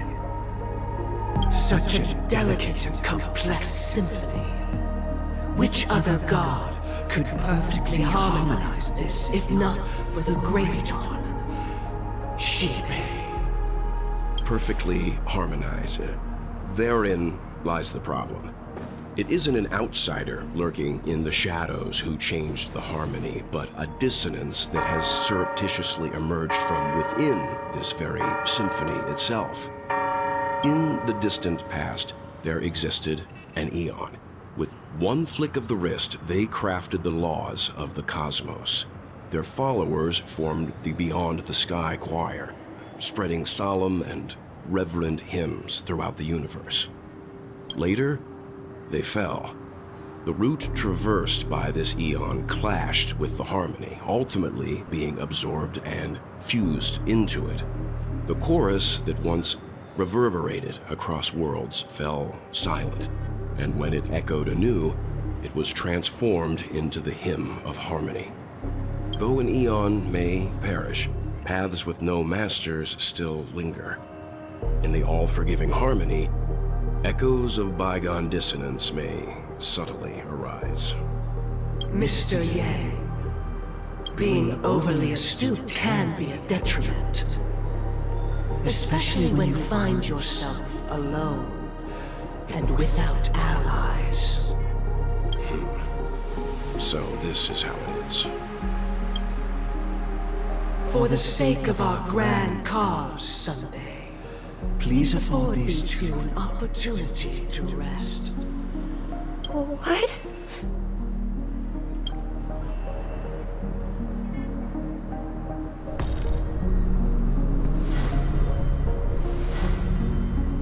Sorry, Robin. It's just you. I did not wish for you to know this. It's a pity that things have turned out this way. So, this is the true reason I can't sing? The shadow that envelops Penacony is actually... We were never children of the harmony. Our ideal paradise could not have been crafted by Xipe. True bliss can only be guaranteed by the one who transcends the many. Within the foundation of law, humanity establishes civilization, and through harmony, we obtain order.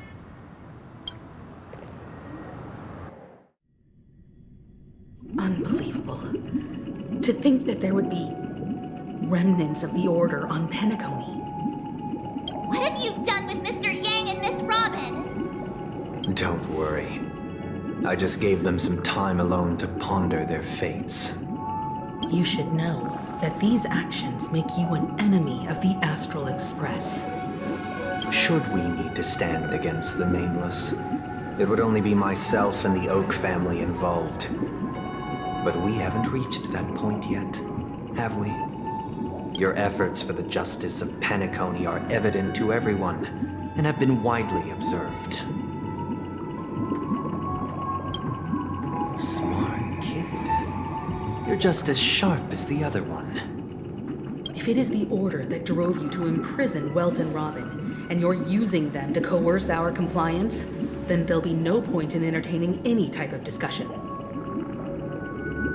You're mistaken, Miss Himiko. They are in very safe hands, and just as the family has always proclaimed, no one can be harmed in the dreamscape, least of all in the beautiful new world belonging to the Order. Penacony and the entire universe have witnessed far too much innocent bloodshed. The strong wield their blades against the weak, and the victors push the vanquished to the brink of life. Natural selection. The world abides by this principle, establishing the well-being of humanity atop the corpses of the downtrodden. Only we, or rather, I, possess the power to put an end to this farce. So you've decided to resurrect a dead Eon? No one's ever done such a thing. If Miss Himiko is interested, let's draw back the veil and speak candidly. I've always firmly believed that people can understand one another through peaceful means. I'm willing to divulge the unembellished truth as to the intentions of the Order's Pathstriders, so that you will make better judgment for the Astral Express, for Penacony, and for this stretch of the universe. Words can hardly do justice to the beauty of that ideal. So, come with me, everyone. Let us retrace our steps and see once again where this road leads. Huh? Where'd he go? Welcome. This isn't any location in Penacony's dreamscape. It's my inner world. The reason the scenery before you remains unchanged is because your consciousness has drawn on similar concepts to fill in the gaps. Did you do the same to Welt? It's a tuning process. Stronger in effect and more draining on the mind. The gray-haired guest has experienced it before, so she should understand what it entails.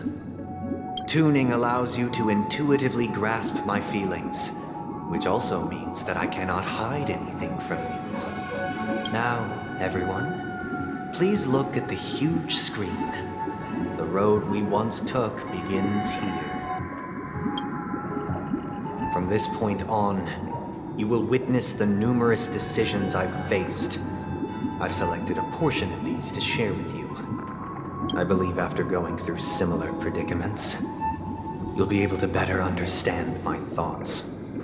Let's begin. The first decision. A story about a baby bird. This story happened when Robin and I were very young. We were victims of the Stellaron disaster, and the family's Mr. Gopher Wood, who would later become the Dream Master of Penacony, saw that we siblings had no one to turn to and took us in. Later on, Robin and I lived a time with nary a care in the world. One day, after dinner, while my younger sister and I were lounging about in Mr. Gopher Wood's yard, we spotted a fledgling Charmony dove all on its own. That baby bird was tiny. It didn't even have all of its feathers, and it couldn't sing. When we found it, it was already on its last breath, having fallen into a shrub, probably abandoned by its parents. We decided to build a nest for it right there and then. However, thinking back, that winter was unusually cold, with fierce winds at night in the yard, not to mention the many poisonous bugs and wild beasts in the vicinity. It was clear that if we left the fledgling in the yard, it stood no chance of surviving until spring. So, I suggested we take it inside, place it on the shelf by the window, and asked the adults to fashion a cage for it. We decided that when it regained its strength enough to spread its wings, we would release it back into the wild. The tragic part, something that we'd never considered, was that this bird's fate had already been determined long before this moment. Its destiny was determined by our momentary whim. Now, I pass the power of choice to you all. Faced with this situation, what choice would you make? Stick to the original plan, and build a nest with soft net where the Charmony dove fell? Or build a cage for it, and feed it, giving it the utmost care from within the warmth of a home? I eagerly await your answer.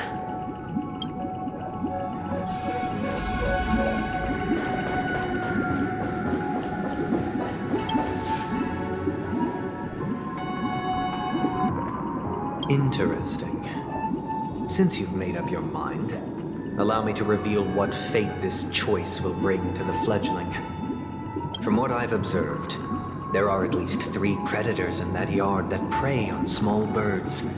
The Vossicle scorpion, Asdana wolverine, and the Huntington winged snake.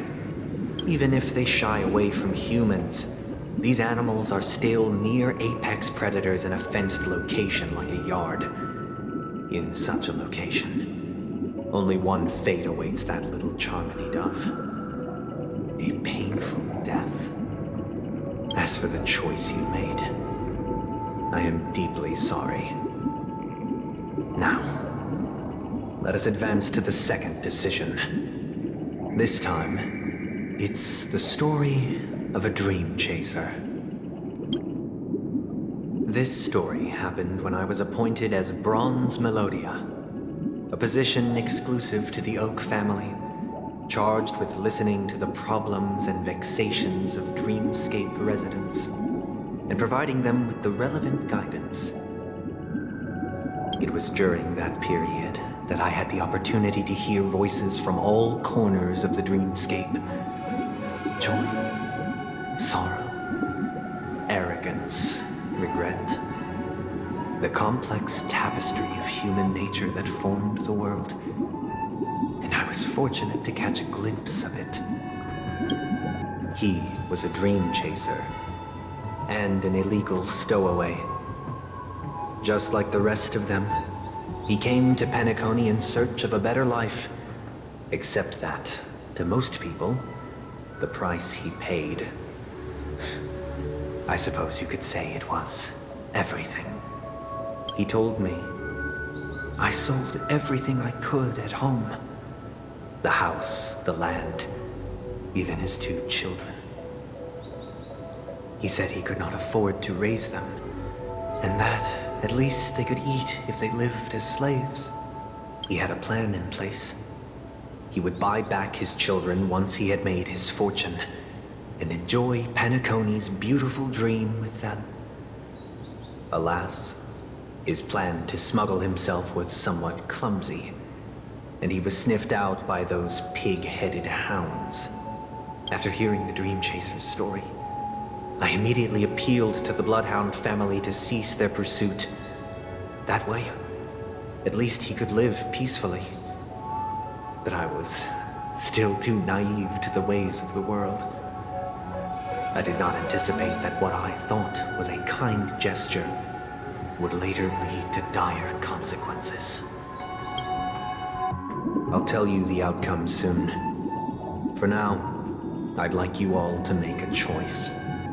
Will you do as I did, and try to convince the Bloodhound family to stop their pursuit, so that the Dream Chaser may live peacefully and realize his wishes? Or will you remain silent, leaving him to languish while the hounds are hot on his heels, until his inevitable judgment arrives? I look forward to everyone's decisions. Who knows? Perhaps they might even alter the outcome of this tragedy.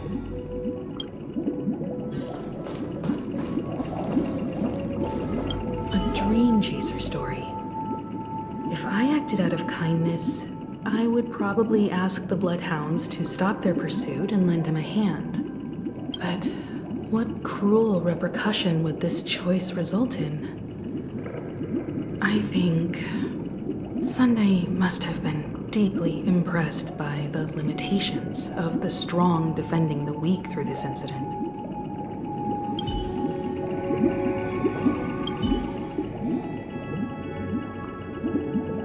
This question... Surely it has some connection to the baby bird story. And this connection is precisely the breakthrough Sunday aims to use to persuade us. I'd probably choose to ask the Bloodhounds to cease their pursuit.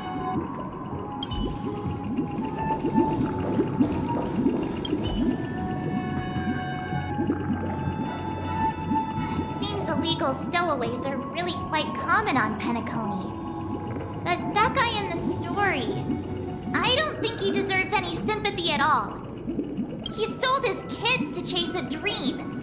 Even if he intended to go back for them, it's still insanely irresponsible. With that thought, there's only one choice. Let the Bloodhounds send him back home. This person deserves to be punished.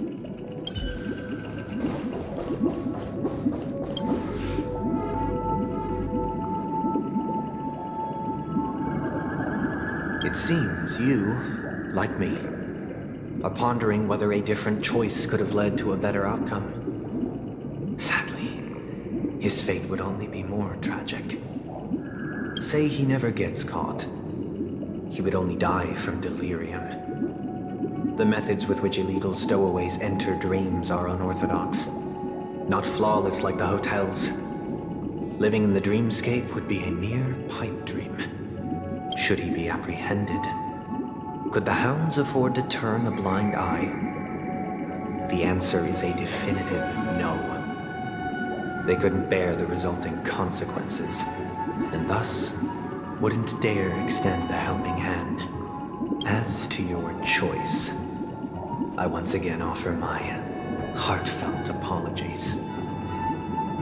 Next comes the third and final decision, and the story this time is my own.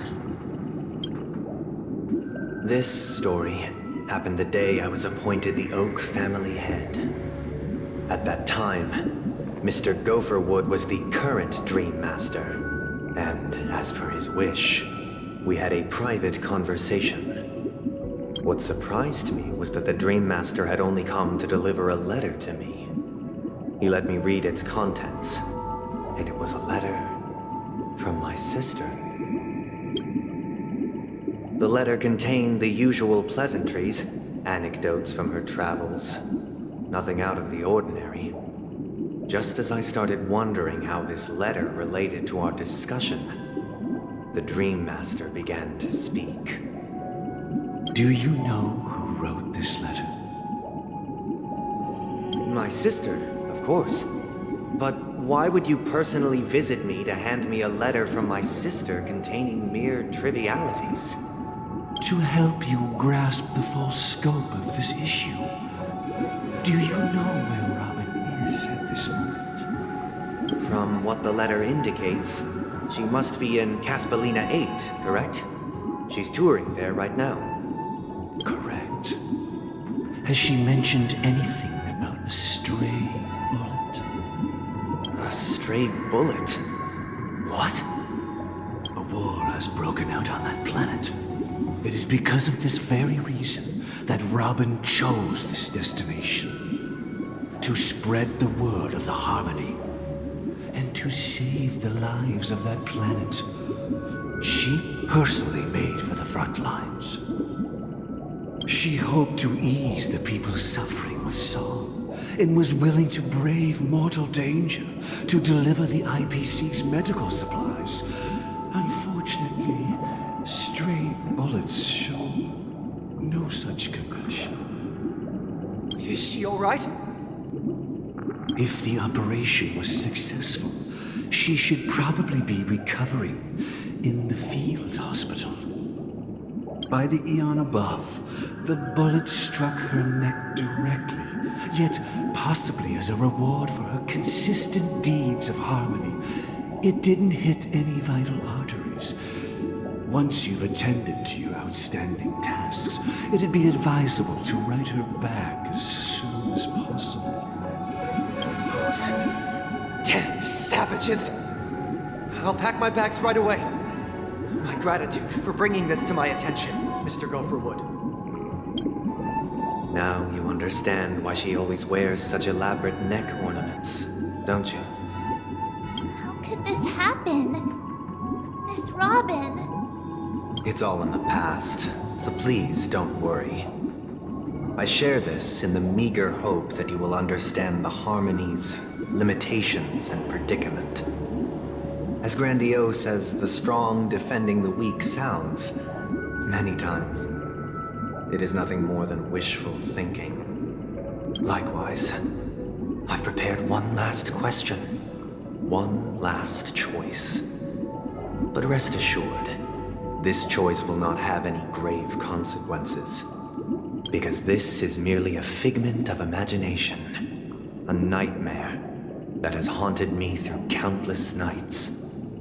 If you ever had the opportunity to make a choice like I did, would you still support Robin's journey on the path of harmony?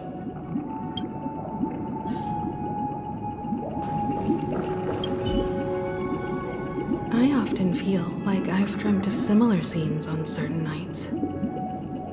In the dream, I see blurry faces. I don't know who they are, but I sympathize with all of them. Fighting for survival against some unfathomable force. Their confusion and fear are lucid to me. But I also remember they chose never to give up. Just like Miss Robin. If Mr. Sunday's question leaves you puzzled, you should find the answer from your own experiences. With each trailblaze, dangers and tribulations will surely follow. But would you ever back away? Would you stop March and Don Hung from reaching their next destination? I believe you have an answer of your own in your heart.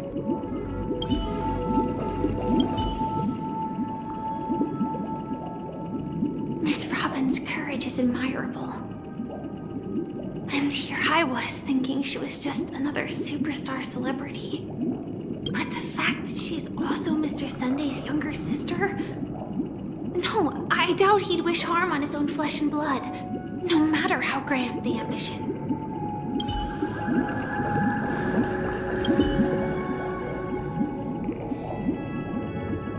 I can't believe that happened. happened to Miss Robin. The strong defending the weak is a great mantra, but if I had to pay such a price, I don't know what I'd do.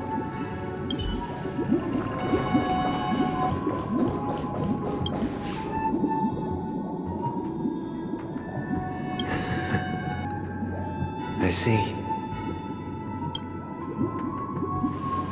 I am now aware of everyone's stances. Raising these questions merely serves to illustrate one point. The plight of Penacony cannot be salvaged by the harmony. The true foundation for a sweet dream paradise can only be established through the order where the strong govern the weak. I know the suffering of being tormented, the turmoil of losing your way, how sorrow and even despair set in when matters don't work out. All of this causes me unending pain, because this is not what happiness is at all. We must teach the weak how to live a happy life. And this life isn't some noble propriety that the upper crust preaches, but in definitive terms, a way of survival that belongs to everyone. So what is your definition of living a happy life? Good question. Human consciousness is fundamentally an illusion, a cage known as self-worth. People lured in by this illusion make mistakes, yet still ask that external influences bear the burden.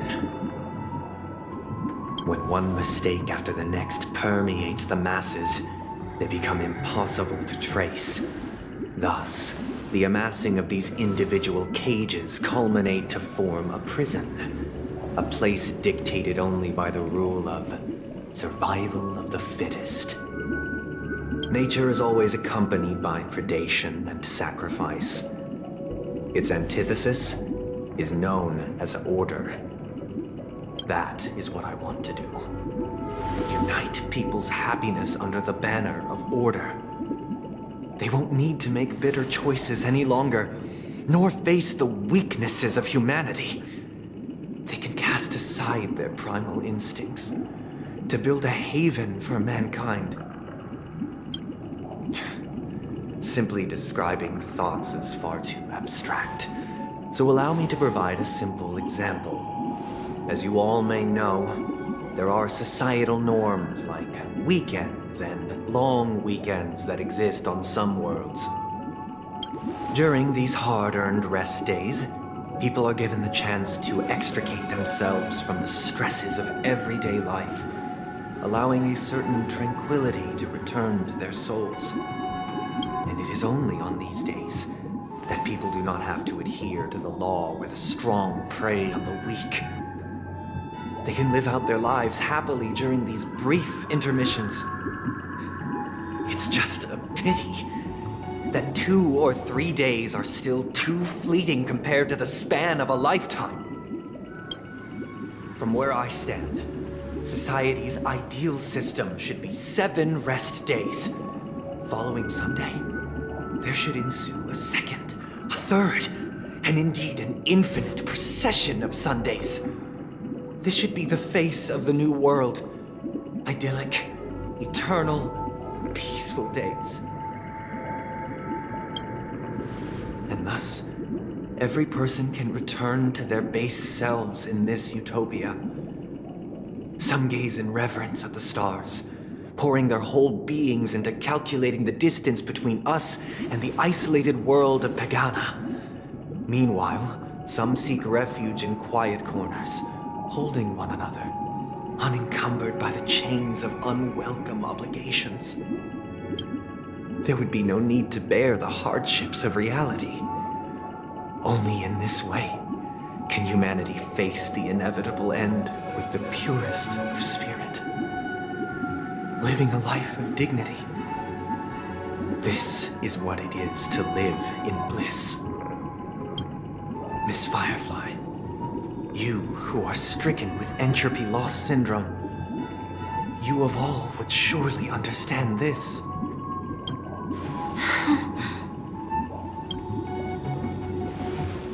It sounds like a flawless theory.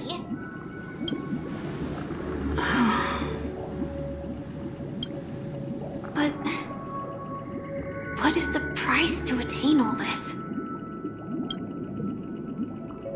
The cost is minute, merely a personal and eternal sacrifice. If this paradise is to be maintained for everyone, someone must remain trapped in solitary wakening until the end of the cosmos. Wakening. Which means that this so-called paradise is still a dream. Stepping into this paradise means forsaking reality, correct? It is not forsaking, but transcending. Flesh, blood, sorrow, weakness. If the physical is the root of spiritual suffering, it is only logical that we defeat it. But in this supposed bliss, people won't have defeated their demons. The chance to overcome their tribulations would be forever lost to them. In other words, it is an escape. That's another way of understanding it. But there is no shame in escape. On the contrary, the seeds of escape exist in everyone's hearts. Don't you agree, Miss Firefly? And as to why we sleep, it is because we are afraid to awaken from our dreams. But this is not in conflict with the grand plan. Only in acknowledging this can we truly understand the frailty of human nature, and from there, show compassion and protection.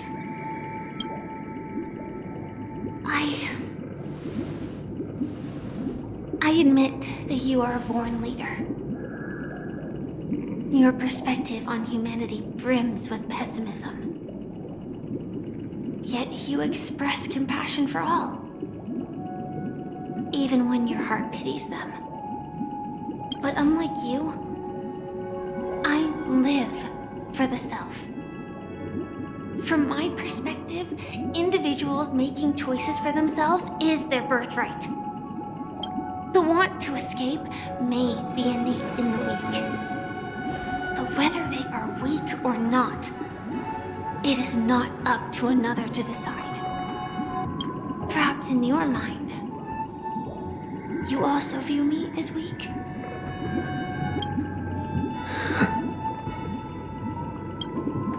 Because I don't think so. Since Miss Firefly has said her piece, the Astral Express will also naturally give you our answer. We'll leave it to you. Just as Mr. McHale instructed before. Tell him our choice.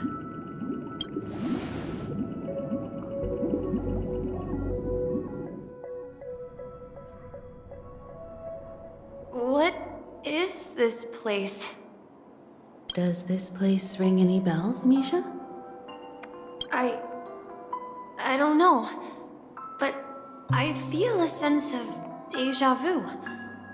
What is this place? It's the realm within a dream bubble. This was left to the Astral Express by a nameless, but weirdly, when we entered it, it was completely empty. Dr. Edward from the Dreamscape sales store told me that dreams are formed from memories, and a dream bubble can't take shape if its core is empty. So I thought you might be able to help us in unraveling this mystery, Misha. As a hotel doorman, you know Penacony best among us. I don't know much about dream bubbles, but if you want to figure out what this mansion is, I'll do my best. I'm counting on you then. Himeko, I still don't get it. Why were you so sure that Misha had a connection with this dream bubble? I wasn't sure. It was just a hunch. But since Misha feels familiar with this place, my hunch might be correct. exactly. This is where you and Firefly encountered death, which we now know as dormancy. Considering its connection to Dreamflux Reef, it's not surprising it appeared here. The question now is, who brought you here? Based on the clues we have so far, it's unlikely to be that masked fool. So identifying them is crucial to us. We're drawing closer to the truth once more. Let's give Misha some time, as I believe he'll unveil the secret of this dream bubble. All right, but there are doors all over the place. Which one should we choose? Do you have any idea, Misha? I guess... maybe this way?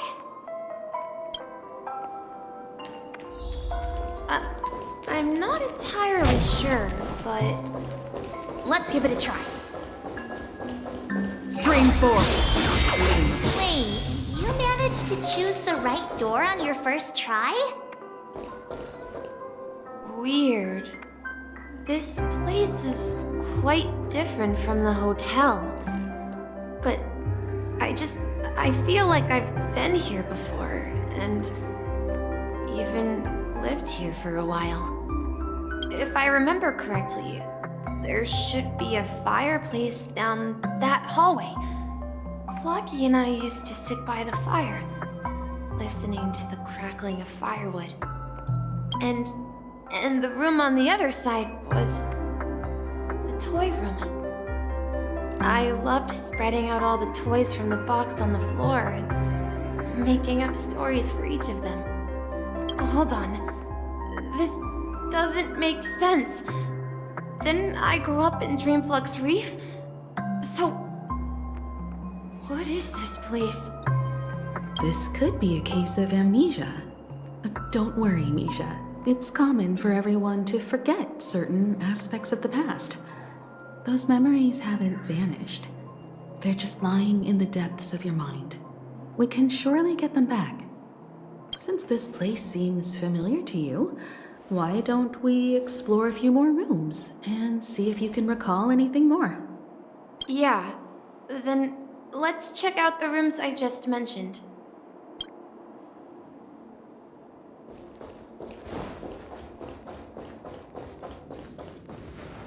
Mikhail, that's the name. Now we all know him as the watchmaker. So, who is he talking to?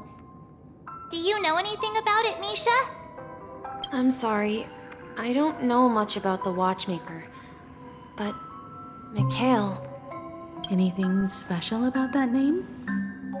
Mikhail is Grandpa's name. Grandpa? Do you mean you're the watchmaker's grandson? But we haven't heard anything about the watchmaker having descendants. And the name Mikhail is not rare. Perhaps it's merely a coincidence. Could you tell us more about your grandpa, Mikhail? Yeah, sure. He was a seafarer who fearlessly ventured into mysterious seas and storms. He was always on the sea and had lots of friends who accompanied him on his travels. He didn't want me to call him Grandpa because that would make him sound old. He believed he was still young. The name Mikhail was given to him by his parents, Mihaly and Elise, both renowned seafarers. Every time he came back, he'd share his logbook with me and tell me about his adventures at sea. I want to become a great adventurer, just like him. It appears that the seafarer has nothing to do with the watchmaker. So, perhaps it's just a coincidence? So, where is your grandpa now? He went off on a new journey. And it's been quite a while since I last saw him. So, where has Clocky gone? Did he leave to protect Dreamville?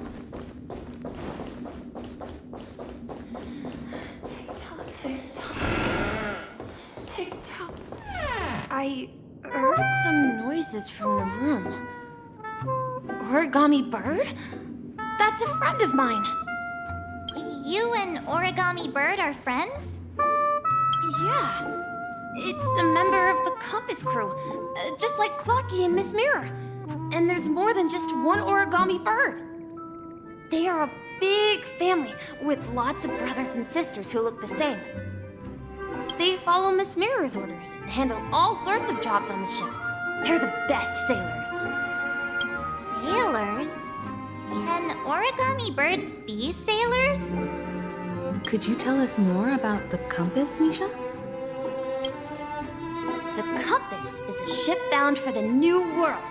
Clocky and his partners travel through layers of fog to the depths of the sea. Whenever there is danger, Clocky will use a compass and guide the ship in the right direction. That's a great story. But in the Penacony cartoon, Clocky and his partners have always lived in Dreamville and never ventured out, right? Huh? Oh, that does seem to be the case. Weird. I clearly remember Clocky arrived in the New World in the end. Perhaps Clocky has a hidden past.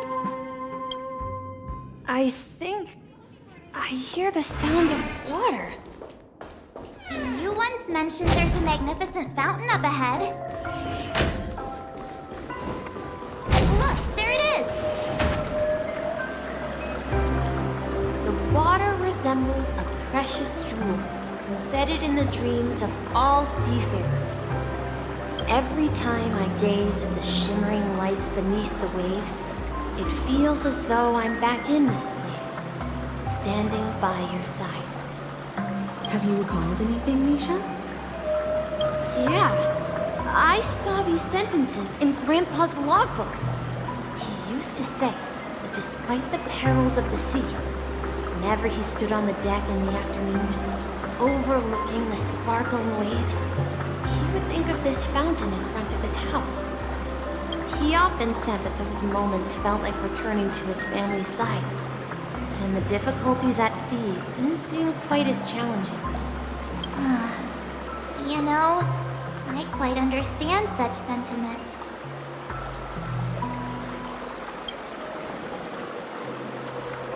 Hey, don't tease! I was just being a bit sentimental.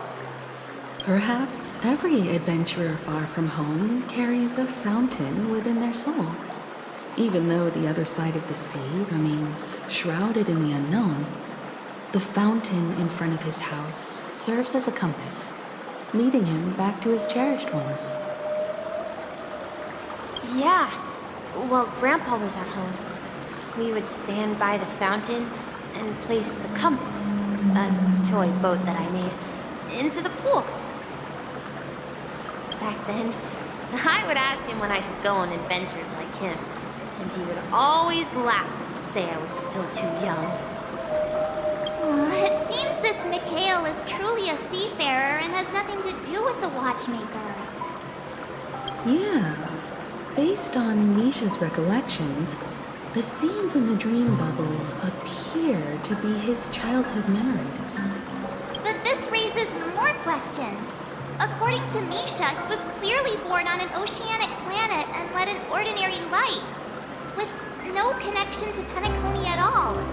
Could this be some sort of metaphor? Perhaps the sea refers to the memory zone. I'm sorry. I don't know, but my memories keep pouring out uncontrollably, like water flowing from a fountain.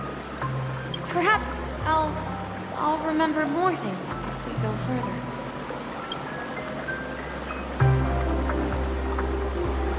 I wish to share. We're going to the opposite side, right? No, we should turn left here. Huh? Something feels different about this place. This is it. I remember this corridor. Up ahead is Grandpa's study. It was in that room that I saw him the last time.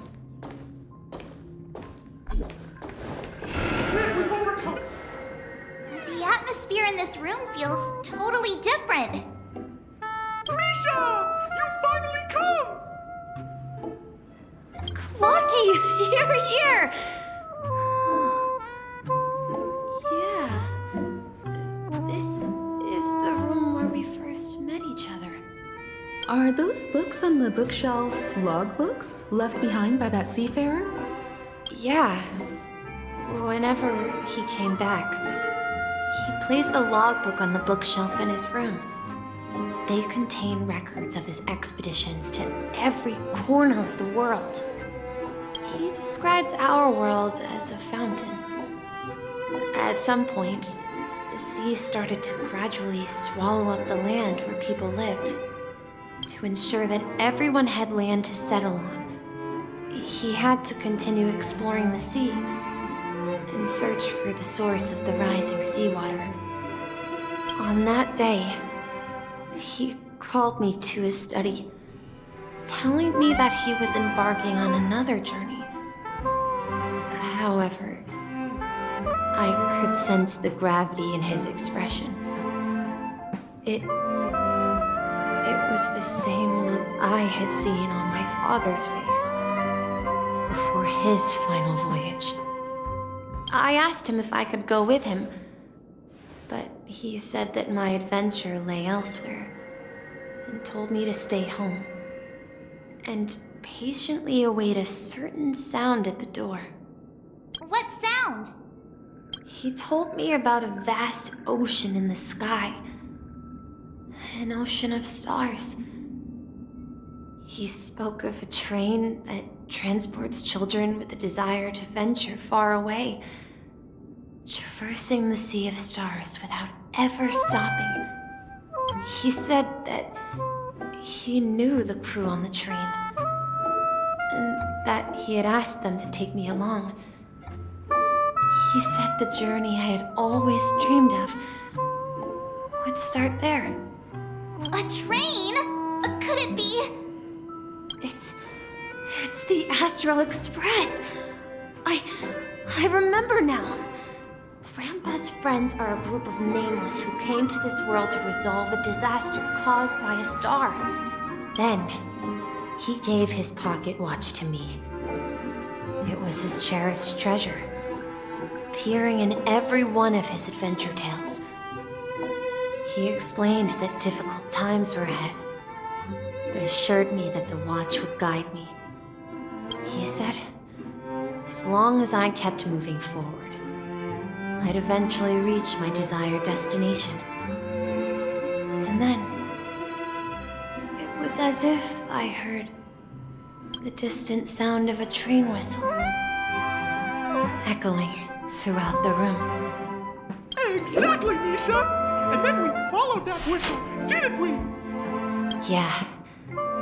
I think I can still find the way we took back then.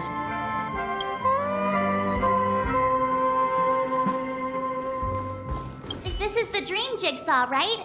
So we're supposed to find the exit. But where can we find the last piece? Do you remember? You said you obtained a mysterious shard when you stumbled into this place. Hey, the shape seems to match. So this shard is also connected to Misha? Looks like we're just one step from revealing the truth. Let's get to the other side and investigate.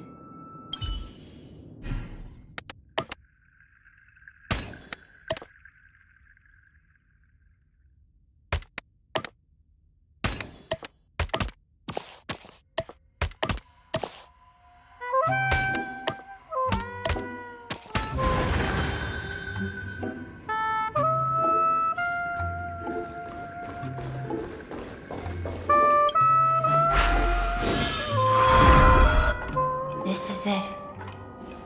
This is my room of clocks. While I spent my time waiting for Grandpa to return from his voyage, Walter gave me this workshop, and it became my secret base. Here, I learned how to repair clockwork and gears out of my fondness of precision mechanics. In my dreams, I was the captain of the compass, embarking on adventures with my companions, Clocky and Miss Mirror, in search of the new world. I was born and raised here. So, this building in the dream bubble is your childhood home? Yes, but not exactly. To be more precise, this dream bubble itself is my home. Looks like you've remembered everything now. Wait. Why does it feel like everyone else knows something I don't?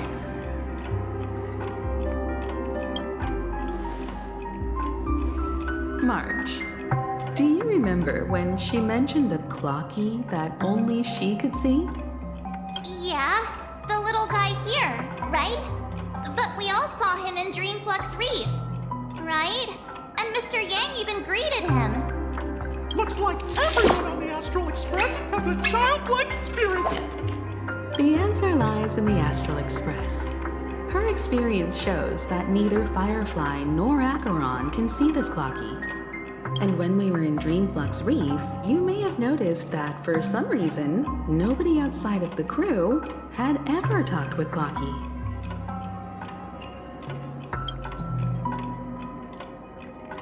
A mimetic life that can only be seen by a select few. It's just like a hidden message, left by someone for the nameless. But Misha can see Clocky too, right? They even grew up together. But Misha hasn't started the way of the Trailblaze yet. That's the key to the mystery, March. Now, take a moment to recall. Have you ever seen anyone outside of the crew interact with Misha? Wait. No way! That's the answer, March 7th. This dream bubble is the place where I was born. And I'm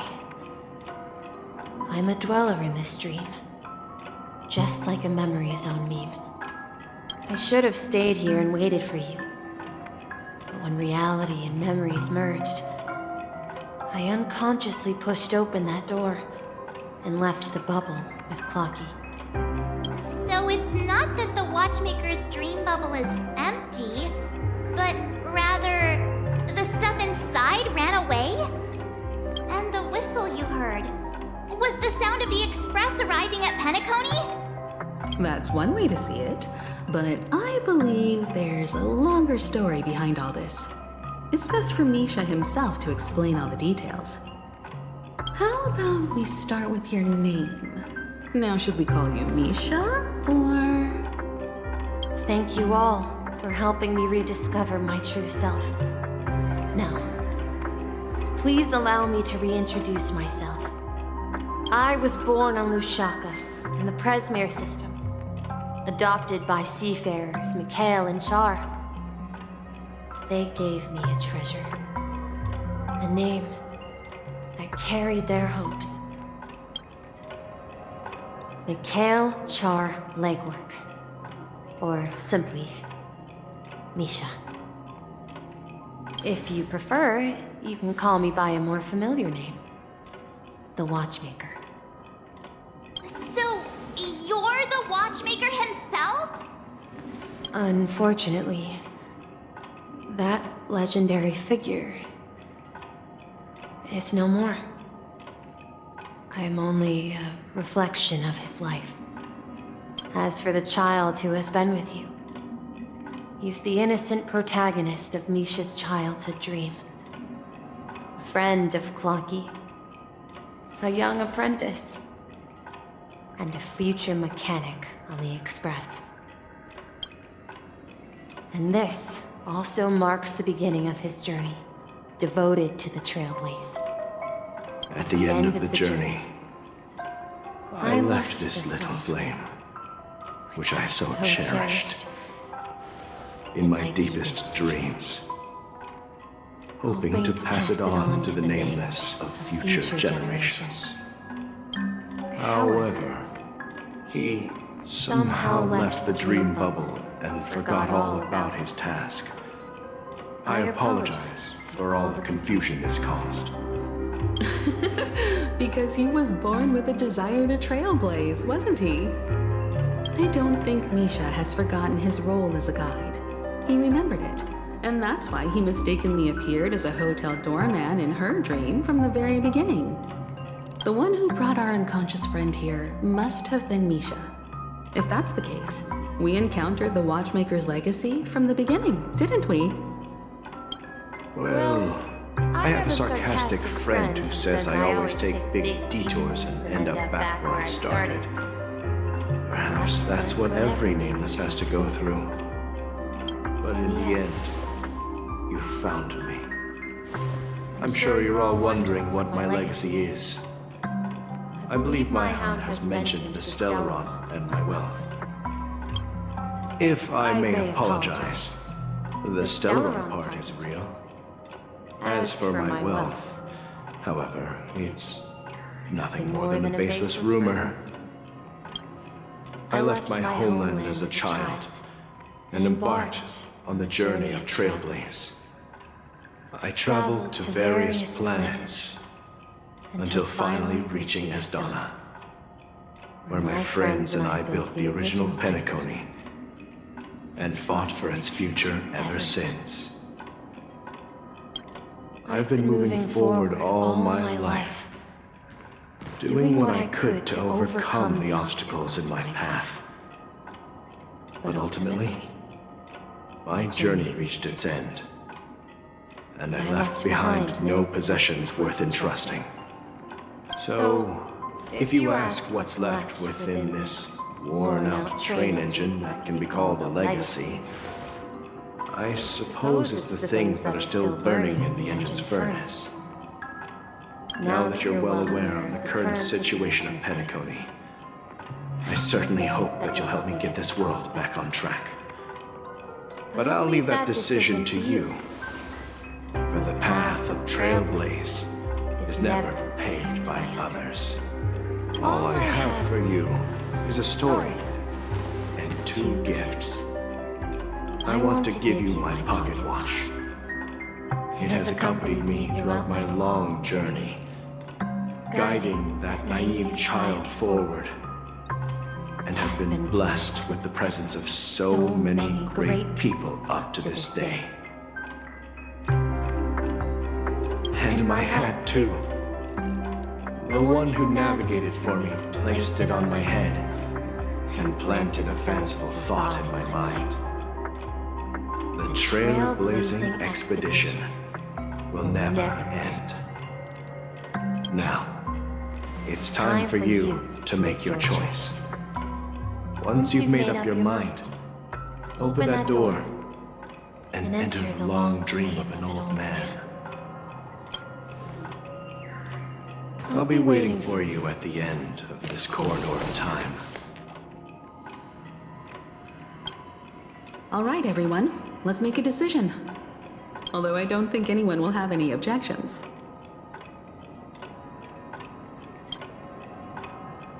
Of course.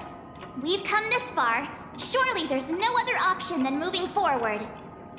In that case, it's unanimous. Then let's proceed together to the end of this dream and tell Mikhail our decision.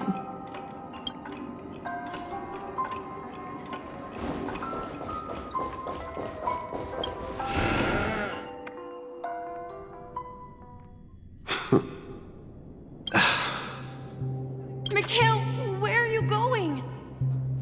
Someone has to step up and save Lushaka. So why can't it be me, Misha?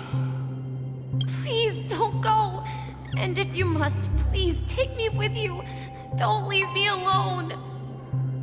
Even without me, you know how to proceed forward, brave Captain Misha. The compass is waiting for you. Haven't you always wanted to be a better adventurer than me? Now go, board that train and start your journey. Where are you going, Mikhail?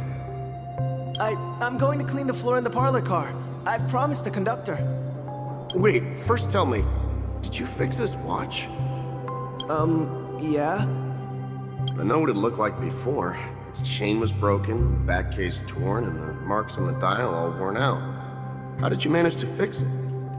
Well, it's hard to explain, but I knew it could be fixed. It's the hands, Mr. Amundsen. Its hands were intact and pointing in the right direction, so I knew there would be a way to fix the rest. I see. You'll work with me from now on. Haven't you always wanted to tinker with this train? You're its mechanic now. As for the conductor, I'll do the talking. But I only know how to fix watches. Don't worry. You've got what it takes. I'll teach you what you need to know. Where are you going, legwork? It's time to head to our next stop. I'm staying in Astana with Roselina and Tiernan. I see. This place reminds you of home. The people of Astana have only achieved a tiny victory and still have a long way to go towards true freedom. Hanunu needs us. Don't worry, not all journeys lead to the stars. Even if I leave the Express, our path of trailblaze will continue. Yeah. I knew you wouldn't stay on the Express forever. Leave in peace, my friend. And, take this with you. This is Mr. Amundsen's hat. But why? When he departed, he said he would leave it to his best student. Well, I suppose the time has come. Farewell, legwork. Take care of Tiernan and Roselina. And don't forget to write to us. Where are you going, watchmaker? Don't worry, Micah. Just going on a little trip. Someone has to be at the forefront of the interstellar frontier, and I'm the only former nameless in Penacony. So why can't it be me? Because you're all we have! Have you forgotten about Tiernan? The cosmos is way more dangerous now. What will happen to Penacony if we lose you too? But what will happen to Penacony if we don't find a way out? Tiernan. How could I ever forget him? I've spent countless sleepless nights asking myself why I didn't go with him back then. We Nameless won't stop. Don't worry, Micah. It's just a matter of getting back to my old profession. Just wait for me to come back. But if, and it's a big if I don't come back in one piece, then you'll become the next watchmaker. Where are you going, old man? Oh, you're here. Answer my question. What are you up to? Relax, Gallagher. I just came up with a great idea. Wanna hear it? Oh, come on! Aren't all your ideas just ways to get yourself killed? I may be blunt here, but you're the last remaining hero in Penacony. If you die too, the secret of Stellaron will go to the grave with you. Yes, I'm afraid there's no way out in Penacony, so I'll have to consider alternatives beyond Astana. We'll organize a festival using the Watchmaker's legacy as a facade and send invitations to the entire cosmos to gather people here.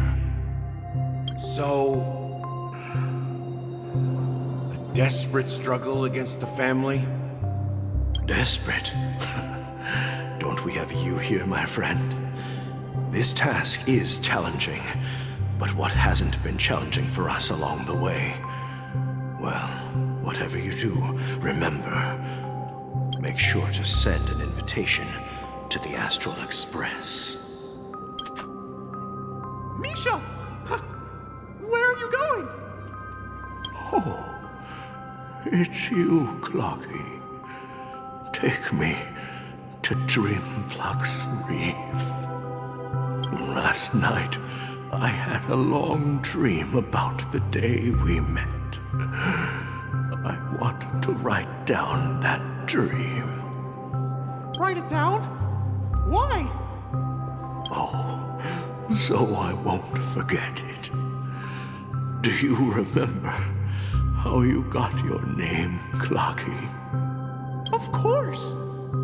You told me that when you were a kid, you lived in a room full of clocks.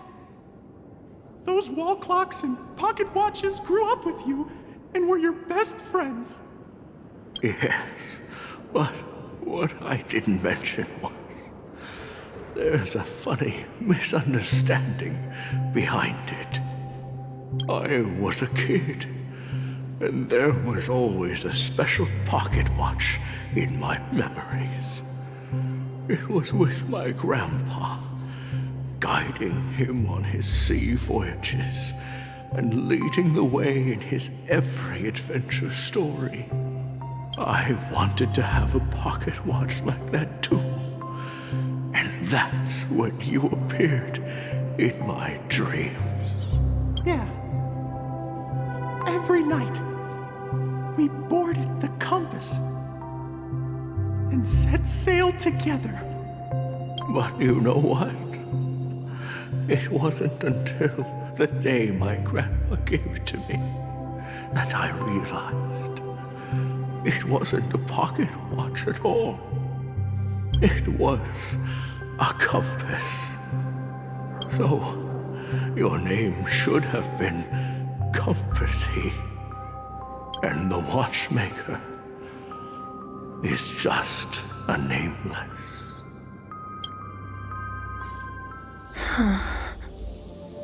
We've arrived at Dream Flux Reef. So, where to next? You know, Clocky, I don't think I'll be going anywhere else.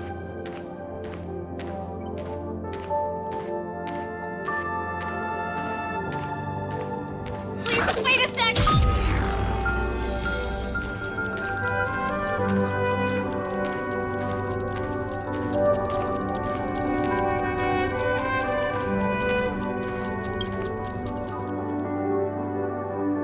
I've traveled far enough, and it's time for a little break.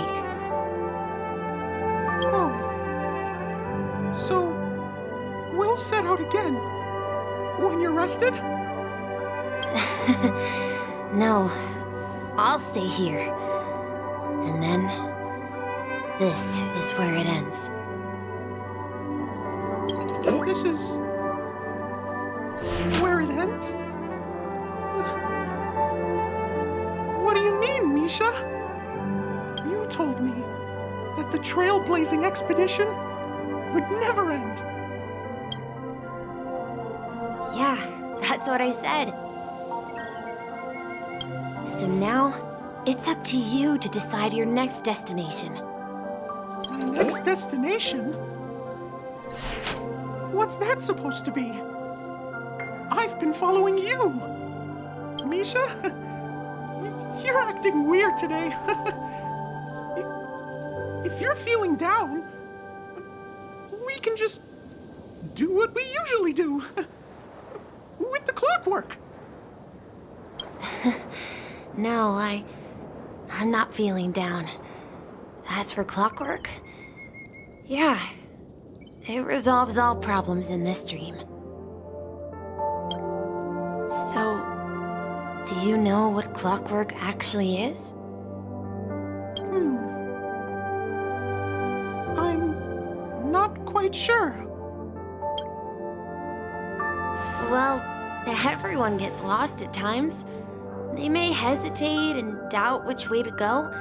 That happens in this dreamscape and beyond. But don't worry. Everyone goes through moments of uncertainty and hesitation. Eventually, they gather the courage to make bold decisions.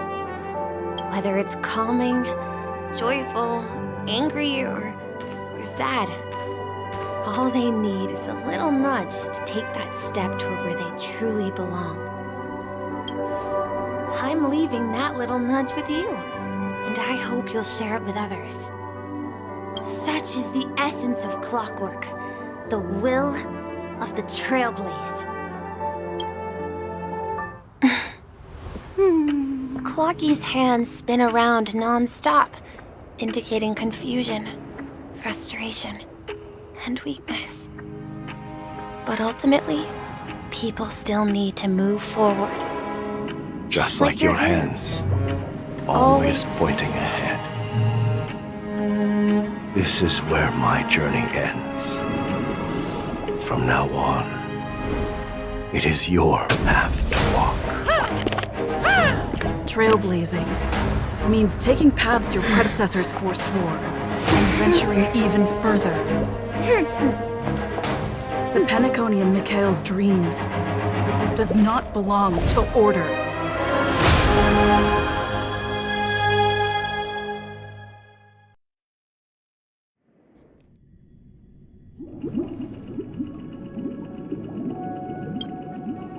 I can't believe that Eon would cast a glance at Penacony at a time like this. Is it because of the resonance from the legacy of the Trailblaze? Or perhaps the bond between you is so strong that it even impresses an Eon? Well, there might be another possibility. Perhaps they want to witness, on behalf of the fallen Eons, who will hold the future of Penacony. If that's the case, on behalf of the Dream Master of Penacony and the 107,336 members of the Oak family, I'm extending a formal invitation to all of you. I'm cordially inviting you all to the Penacony Grand Theater to participate in the upcoming Charmony Festival. And, of course, you won't be in the audience, but on center stage. Since the future of the Stellaron, Penacony, and even the entire cosmos is at stake, let's draw a conclusion there, in all fairness.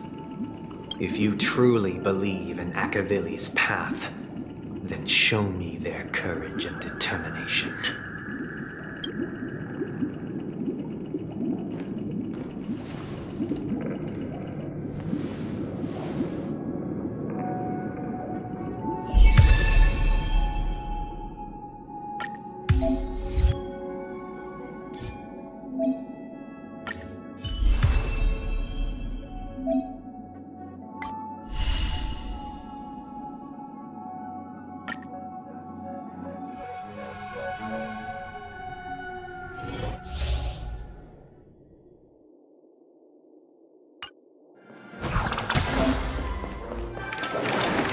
Please stay tuned.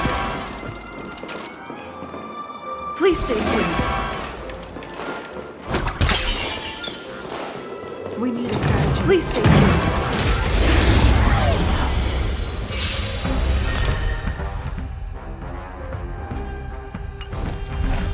Time to test our rapport. Dreams do come true. Commencing support. It's time. Step up, let's see ya. How's this take? Great teamwork.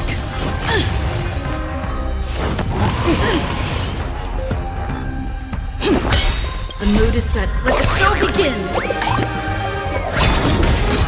Enemy targets detected. Ready for another? Do you admit this crime? Network festival. Time for a good old counterattack. In the mood for another slice, like my friends? Indulge yourselves! Great teamwork. Stay in step. Let's improvise. We have the upper hand. It's time. By the order, execute the Marastruck! It ain't over. Dreams do come true.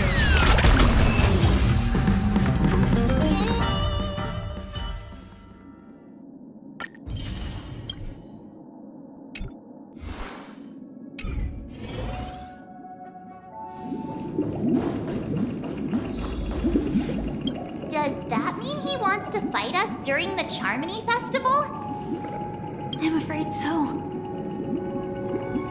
This is weird. Aren't Arc villains usually plotting some dirty conspiracy in the end? But he actually said something like, "In all fairness." Could it be that he's underestimating us? Well, in my opinion, Sunday is deeply committed to his own philosophy. and genuinely wants to prove that the Order is right. I sensed a strong conviction and a desire for dominance in him. Maybe he won't accept the outcome unless he wins fair and square. That's why he'll give it his all in the upcoming battle.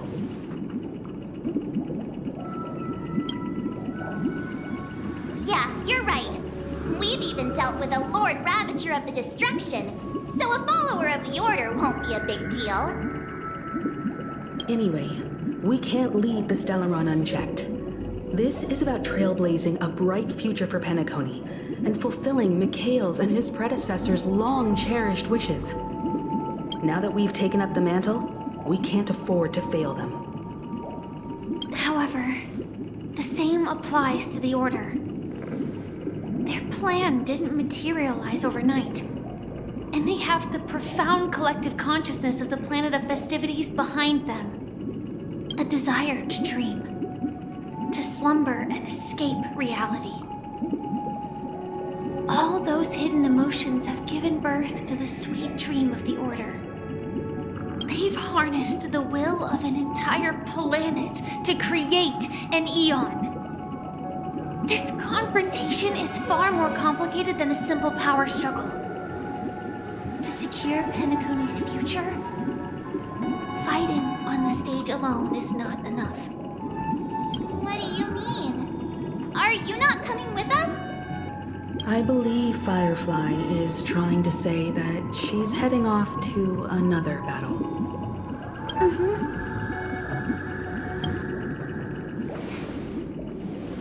Before I left, the Destiny Slave told me that this journey would bring unforgettable rewards. Even though the script he gave me only had a few lines, I couldn't ignore them. Because one of the lines said, "I'll experience death 3 times in the land of the dreams." 3 times? This can't be serious, right? The first time was a painful death when I was stabbed by the Blade of Dormancy, which led to all subsequent events. The script will always come true, but in a way that will only be revealed when that page is turned. So now I've understood the meaning of my second death. And I am prepared to face it. If all goes well, my efforts will provide crucial support for you. Only by achieving victory in this battle can we secure a future for Penacony. And only then, my third and final death won't come true in the most terrible form. The most terrible form? Does that mean... The true death, where everyone in Penacony loses themselves completely in the eternal sweet dream of the Order. We must do everything we can to prevent that. Have you made up your mind, Firefly? Yes. Otherwise, I wouldn't be here. Thank you again for your assistance for the Astral Express. May we meet again, in reality. Yeah. Farewell, everyone. May your trailblazing expedition never end.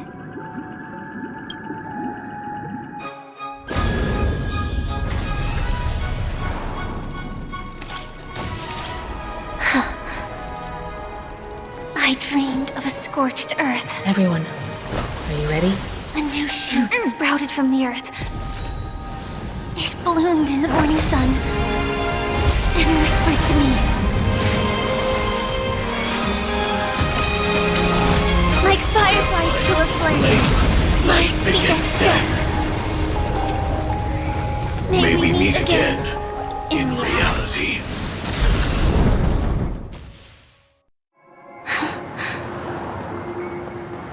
After today, Japella's name will disappear from cosmic history. and the Everflame Mansion will take its place. In the not-too-distant future, you'll receive an invitation.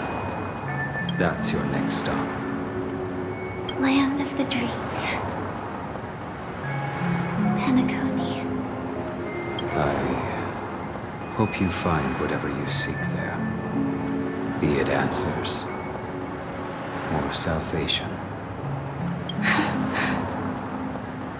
You mean my 3 deaths? Silverwolf told me about it. It's such a shame that it's not part of my script. Well, I want to live. I'm never afraid of death. The opposite of death is eternal life, and that's something I'll never desire. People die, and I am no exception. Death is like a script, a fate that cannot be defied.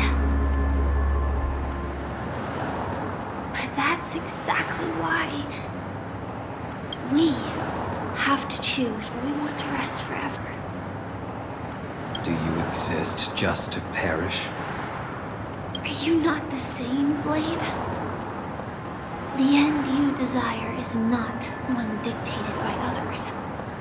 If I were to die now, I would only be a weapon. I believe I should die as a human. Though its definition escapes me, isn't this the answer that ordinary people look for their whole lives? A name that can be carved onto their tombstone.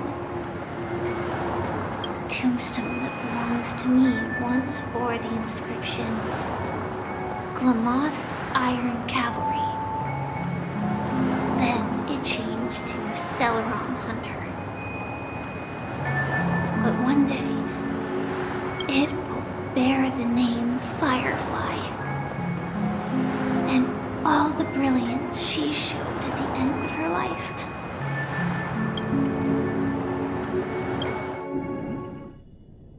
That's quite unexpected, old man. Who would have thought your crazy plan would actually work?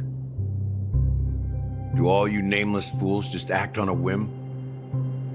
I can sense that this false sweet dream is coming to an end. The Nameless may be young, but they had the ability to achieve this goal. Just like you did in your time. It's a shame you won't be able to see it firsthand. Maybe I won't either. Once something fictional is seen through, it ceases to exist. Yeah, not just those Nameless. Even Mr. Wings is just like you. Stubborn, won't listen or give up, no matter what. Well, fate is unpredictable, I guess. If we weren't bound by those cursed paths, maybe we could have had some good talks. But in the end, we managed to do it. And now we can find solace. Remember how those idiots cursed us? They said, "Go to hell, you worthless traitors." Well, I don't know if they really meant it, but if longing for freedom means going to hell, then I'll be joining you soon, you fool. Let's get together and have supper again in hell.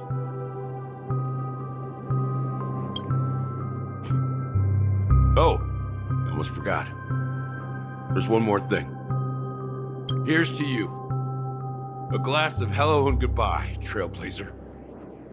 To the imperfect tomorrow. It's warm here, isn't it? You're lucky to have found shelter from the rain. Let alone fresh berries in this desolate place. I was just following the scent of life. It's particularly strong in a place like this.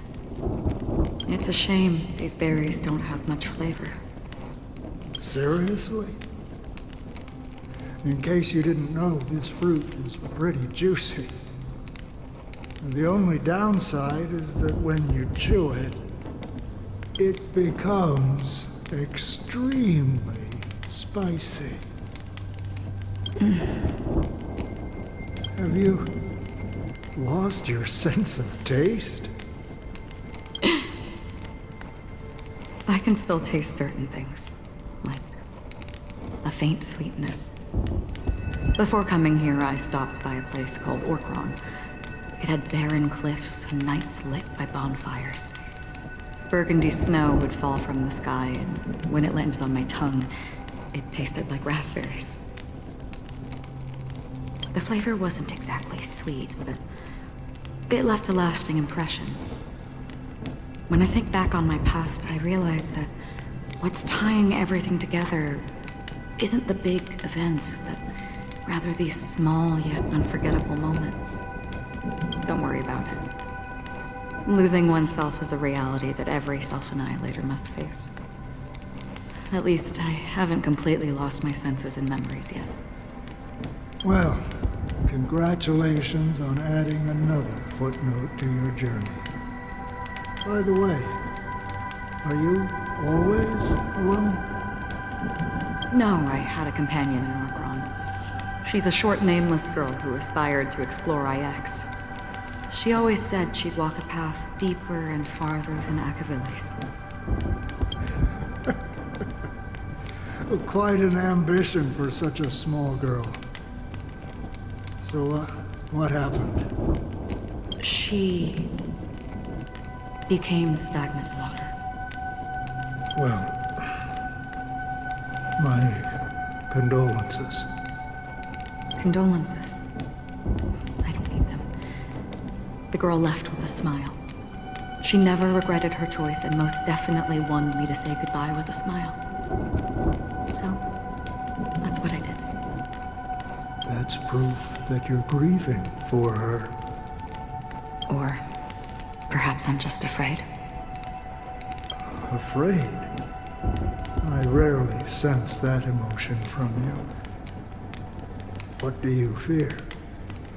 I'm afraid I'll forget the 30 days I spent with her, just like all the other days in my life. Most of them have already washed away with the rain, disappearing into an unseen realm. I fear that those vivid red memories will fade away too. There isn't much color left, and besides this faint, warm red, there's almost nothing. Hard to imagine. A ranger accustomed to bloodshed, destruction, and chaos finding warmth in the red color. Because I have experienced this warmth many times. Long ago, I promised someone that I'd bring it to more people. And that for every remaining moment of my life, I'd strive for a better ending for all. As long as this red color still lingers, I have a chance to fulfill that promise. It represents a burning fire, a blooming flower, the berries in this cave, and life itself, fleeting yet still dazzling. In the end, it will lead me beyond the horizon of existence. And on the other side, I will cut off nihility. The one blessed by the sleeping and shapeless is considering how to kill them. That's truly pure nihility. But you're right about one thing. After spending so much time near this stagnant water, only when I look at this vibrant red fire do I realize that I'm still alive. When will this rain ever stop? Perhaps When the sorrows of the departed have finally quieted down, the sky will clear up.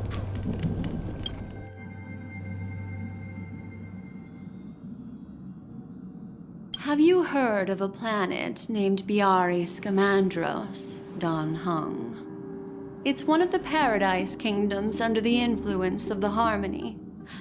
A sought-after wonderland for the inhabitants of the Dardanu Major and Minor systems. Half an Amber Era ago, the family held an unprecedented festival there. And after that, everyone on the planet became part of the family. Do you think the same thing will happen on Penacony? Yes. Or how else can we explain it? The family deliberately used the watchmaker's invitation to keep all the Pathstriders here, but banished the emanator of the nihility. Because of the nihility, I'm rarely affected by the power of other paths, but somehow I can unconsciously infiltrate them. Maybe that's the risk they're trying to avoid. I would disagree. Biari Scamandros is not part of the credit system or connected to the Silver Rail. It's nothing more than a remote civilization sheltered by the Harmony.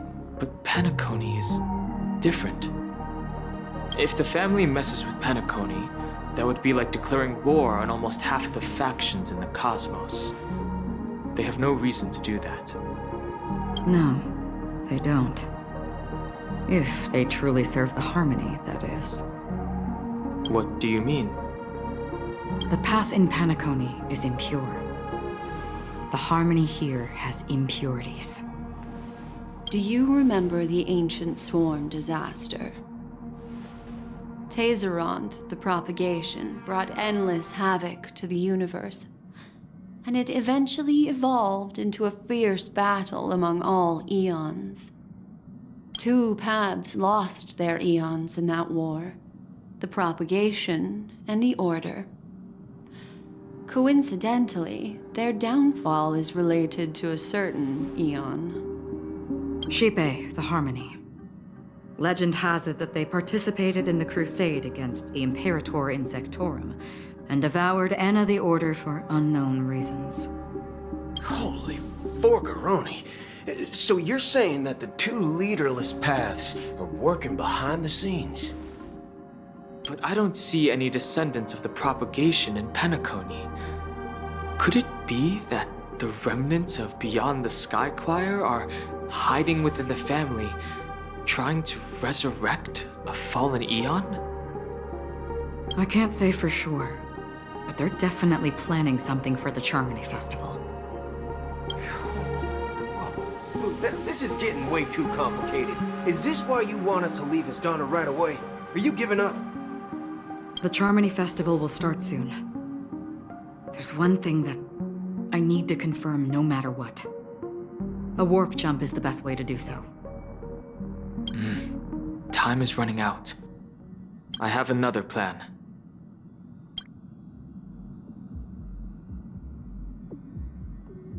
Hold on.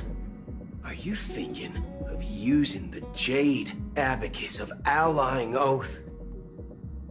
Exactly. The assistance from the lawful Cloud Knights would be enough. Think it over carefully. You can only use that once in your lifetime. I have considered it thoroughly. My companions are... they're also once-in-a-lifetime treasures.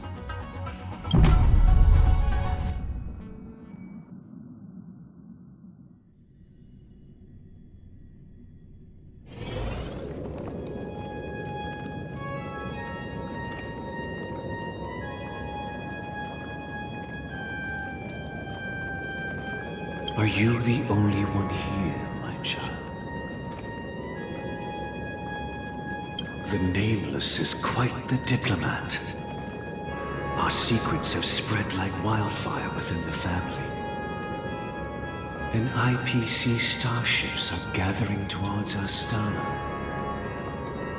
This is a crucial moment for us. So, where is the chosen one who harmonizes the varied sounds?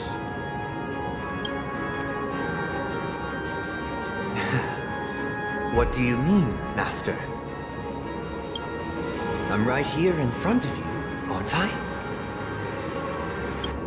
You know, she was supposed to be the star of the Charmony Festival in our plan. But the plan has changed. As her brother, I know she doesn't want to sing for the Order, so I'll take her place. You've always been wise beyond your years. I'm sure you understand the consequences of your choice. If you consider this a betrayal, well, there can't be two suns in the sky. I'll step up and take down the other sun if necessary. Do you believe in karma? If karma exists, then everyone has their own karma. You have yours, and I have mine. And my karma has nothing to do with you, Mr. Gopherwood.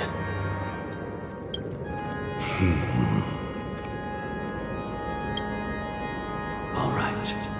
Since you're willing to sacrifice yourself for her, I'll grant your wish. Well, the compromise came sooner than expected. Why? You and your sister were born as twins of the Order. And one of you is destined to follow this path to the end. Is this part of your plan? Of course. You're still as clever as you were when you were a child. The opening is near. Go, my child. Seize the power of the harmony and reveal your karma. I have one final question, Master. Why did you choose to bring the Order to Penacony? Wouldn't it have been better to choose a desperate world instead of a city filled with hope and dreams? Why? It's for justice, my child. If we lose justice in our hearts, we'll make the same mistake as the Harmony did. So, it's not you who manipulates the dreamscape with the Stellaron, but...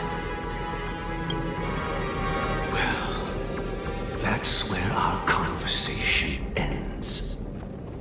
Go ahead.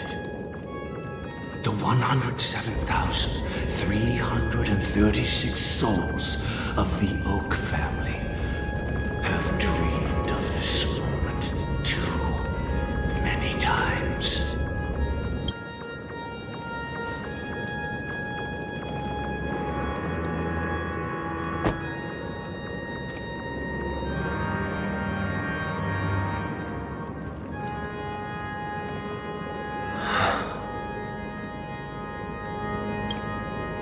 I shall ascend to the heavens, becoming the scorching sun.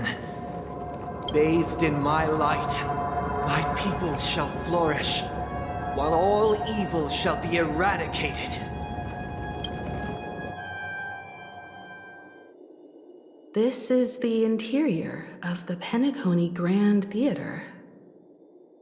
It's quite exhilarating to be flushed into the air by Soulglad. But why is the venue still closed when the Charmony Festival is about to start? And not only that, the entire theater is eerily quiet. No audience, no staff, no one around.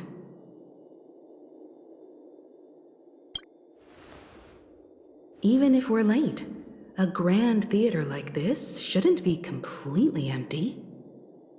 Let's explore around. Be careful, everyone.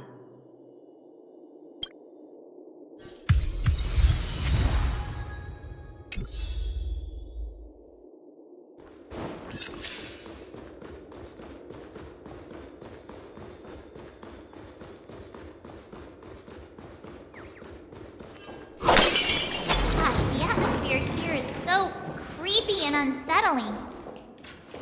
Even if there's no audience yet, there should be some staff around. Why is it so silent?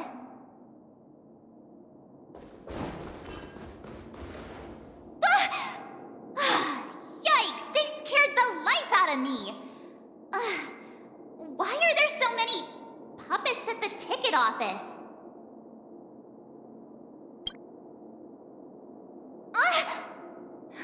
Stop it!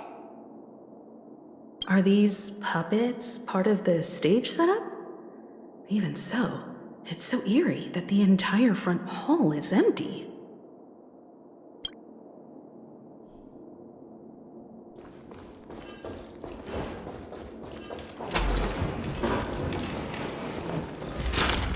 Something feels off. We're in the right place, right? There's no other grand theater in the dreamscape. So Sunday's messing with us? He said we'd have a final showdown on the stage, but why is there no one here?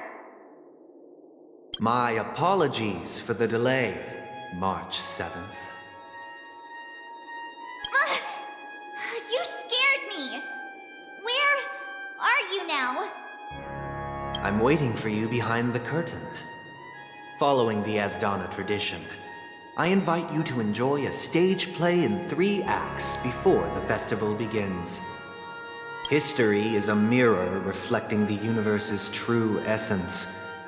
Let's use this opportunity to delve into the rich history of Penacony and the eons.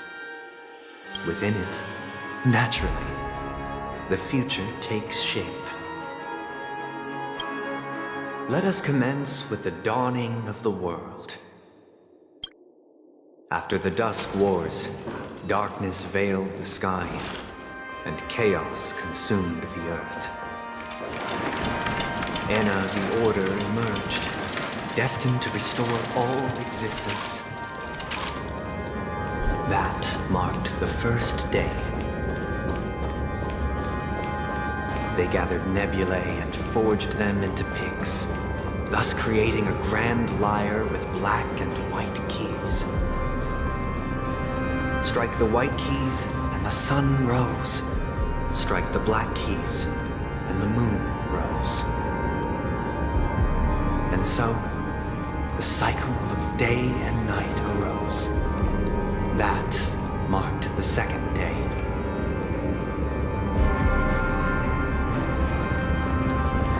The puppets are gathering around the frame. Are they expecting us to enter it?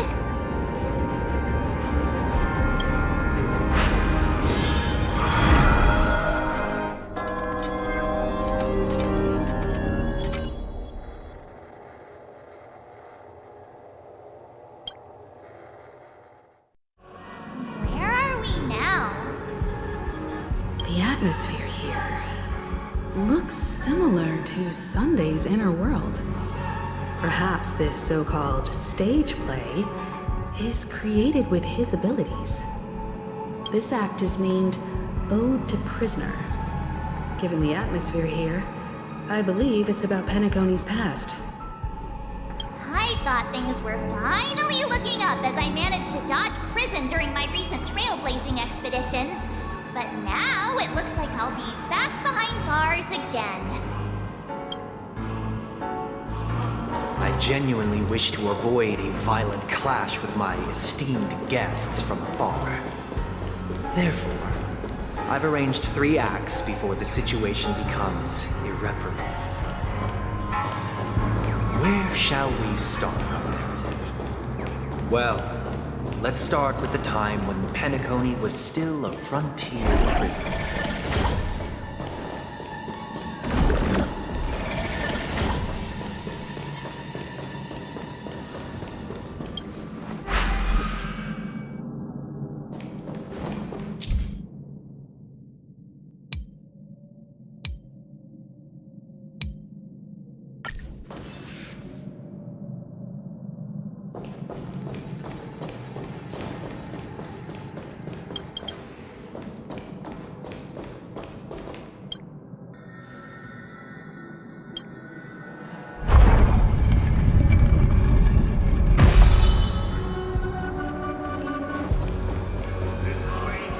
2147 AE, a prisoner named Hanun ignited a struggle for liberty and emerged triumphant.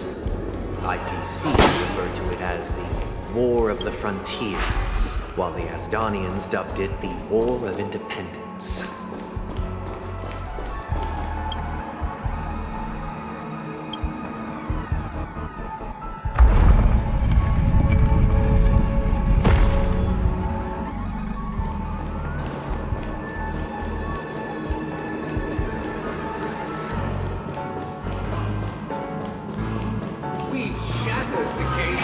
It's true that Hanunu was a legendary hero, but it must be acknowledged that while he bestowed freedom upon the prisoners, he didn't grant them true of the three nameless stayed on the planet, endeavoring to spread the tenets of trailblaze throughout the frontier prison.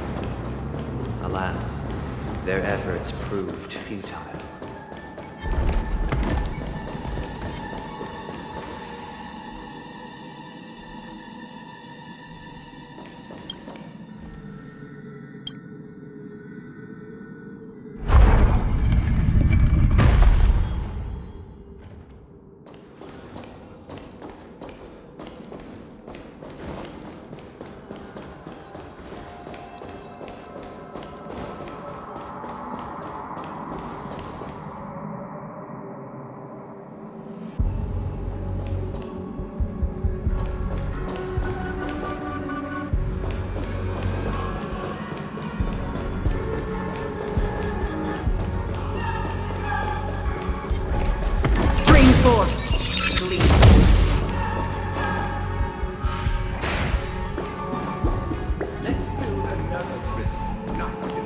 Once again, Asdana was engulfed in war.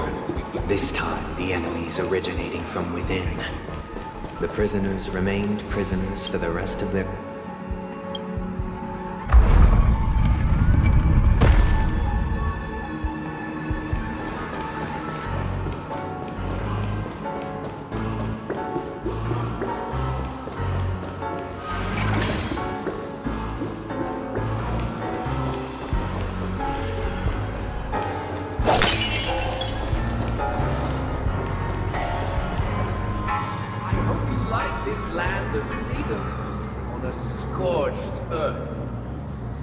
As you can see, their sentences have long ended, and the IPC guards have long been expelled. Yet, these prisoners remain enslaved, not by external forces, but by the confines of their own minds. Freedom permeates every corner, except fragile souls.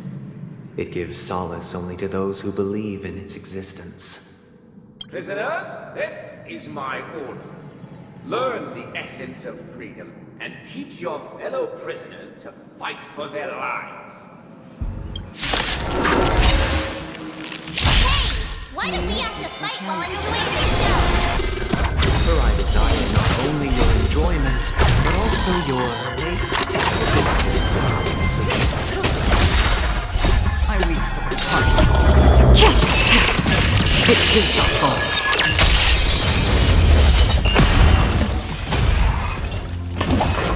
No dirty talk. Relax. Time to say bye. Boom.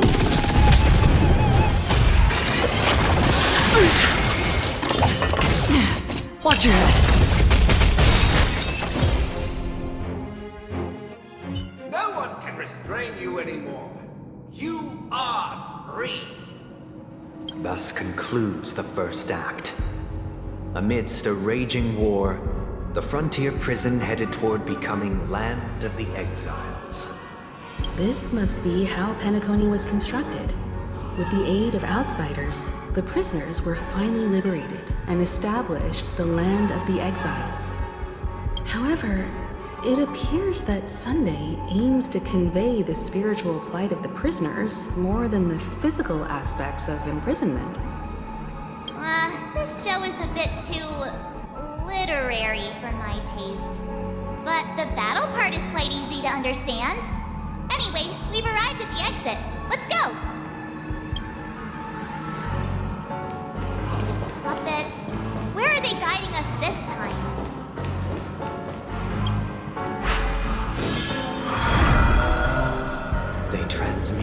streams of stars into inked nibs, creating symbols to be pronounced and counted. They molded stardust into flowing rivers, assigning the righteous upstream and the unjust downstream. Thus, all things were marked, and the world learned to discern between good and evil. That marked the third and fourth days. Look, another frame.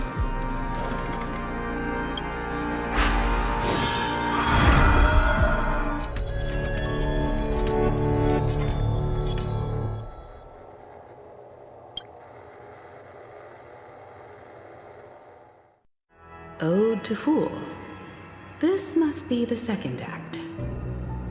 The surroundings are different from before. The stage decorations look a bit tidier now. Behold the ensuing tale, a struggle for power. Penacony witnessed the ascent of the 7 major lineages: tree, grass, flower, bird, beast, fruit, and insect.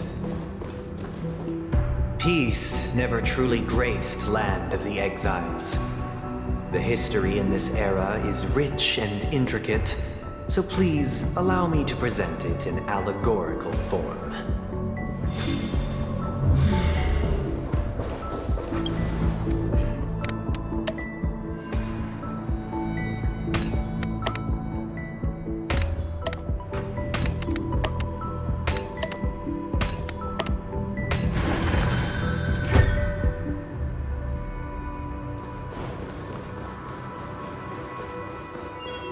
Welcome to this mansion, dear house.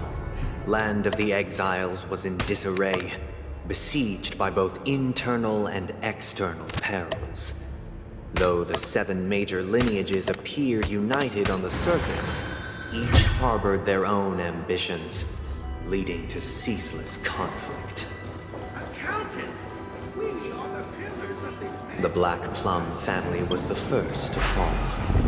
They withered away in the White Desert event, orchestrated by the Alfalfa family. The leader of the Alfalfa family sought to defect to the IPC, trading freedom for survival. However, his eldest son slew him in the name of righteousness, and ascended as the new family head.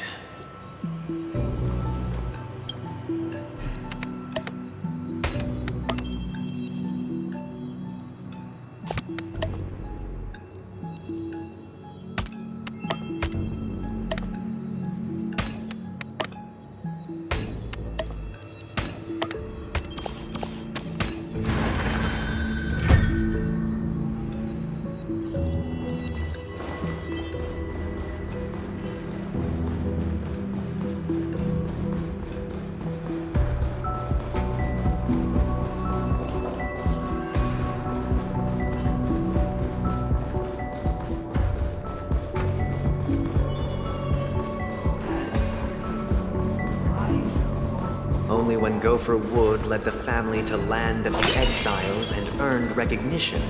Dear outsider, I beseech your aid in purging this mansion of the poison spread by the lurking instigators. You want us to help you? What do you need? I wish they could regain their reason and cast away the shackles of hypocrisy. This is the second act. Looks like it's about Penacony's journey to becoming the Land of the Dreams, during which the family plays a crucial role. But this new master seems like a bad guy to me, don't you think? Perhaps this is the truth Sunday is trying to express, if you read between the lines. The Harmony changed Penacony just as the guards once did. Looks like we've gotta help those guys kneeling down over there calm down a bit, right?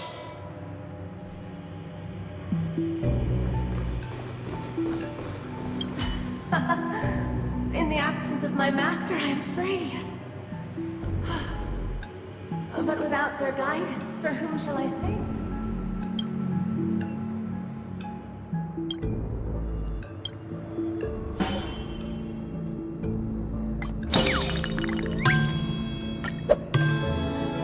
I shall sing for my new master, just as their noble voice once resonated throughout the cosmos. Master! Oh, you will return in due course, and I shall stand vigilant, awaiting the reward for my loyalty.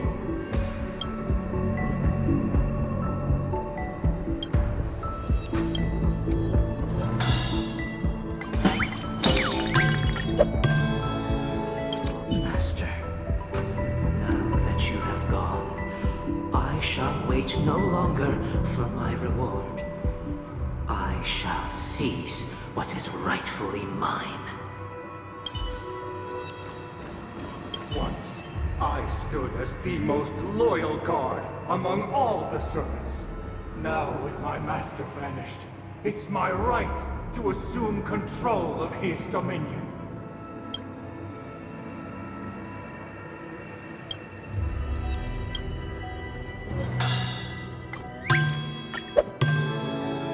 My former master has long departed. But why do I still fear the remnants of his creation? Master is no longer here. I thought I'd be free, but I'm not. Now, without my master's command, I'll have to seek guidance from the blind.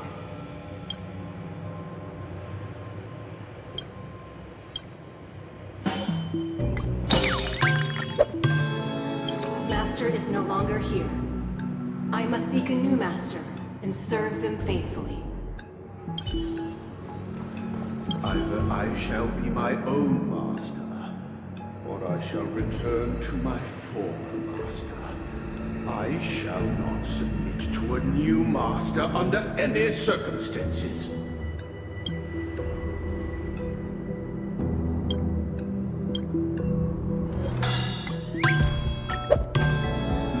Without a master, who can grant me true freedom? Thank you, dear outsiders. My servants have regained their sanity. Heed me, one and all. Your former master shall not return. It is through righteousness and unwavering support for one another that we shall attain true perfection. Cast aside the veils of hypocrisy and embrace one another. Get ready. Looks like another fight is about to begin.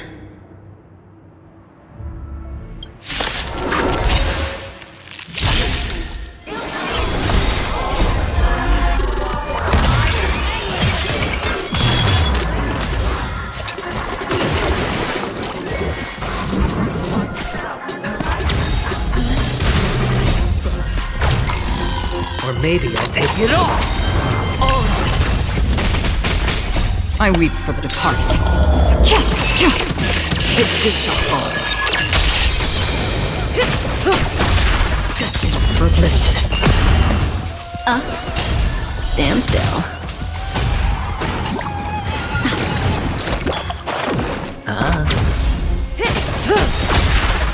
Time to say bye. Boom. Still waters of oblivion. I weep for the departed. Its gate shall fall.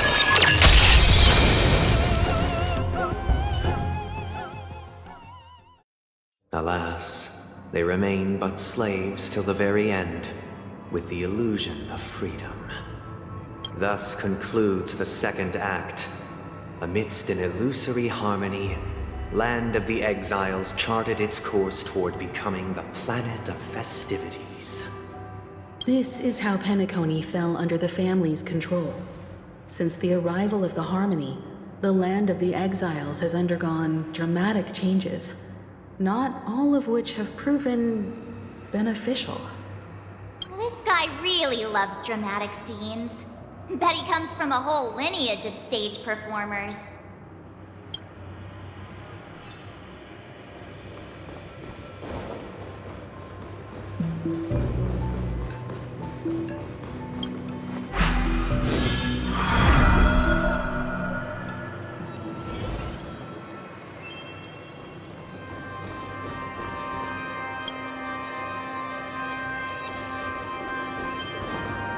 they used the planetary rings to establish the law, forging a code of conduct among the masses. A grand lyre with black and white keys served as an instrument, while symbols of articulation and numerical notation took the form of musical notes. The downward flowing river became a melody, and the canon of law dictated the form. This guy's really into these puppets.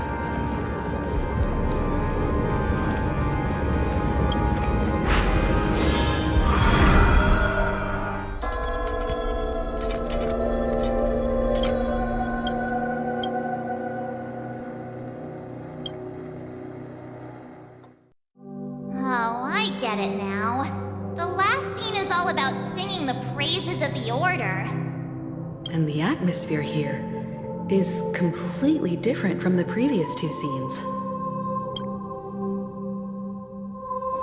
This is the concluding act of this play. I have showcased the past and present of Penacony, hoping that my desire for change resonates within you. And now, I shall reveal its future to you.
Support, protecting the weak and standing against the mighty.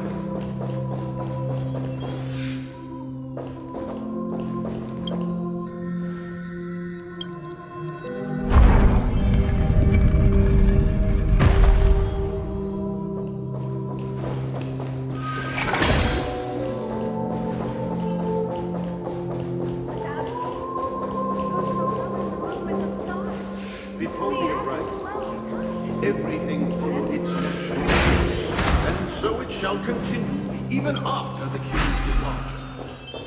But after the king's departure, who shall become the new king?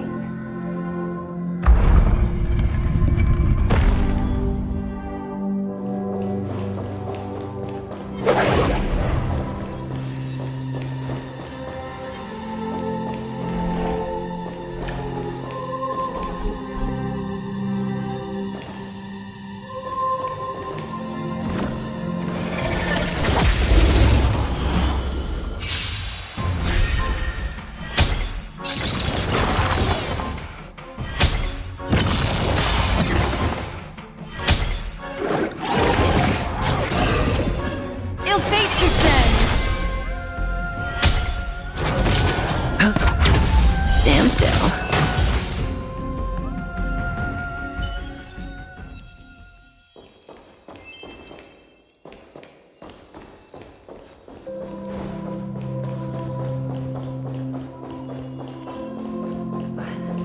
After the king's departure, who shall become the new king?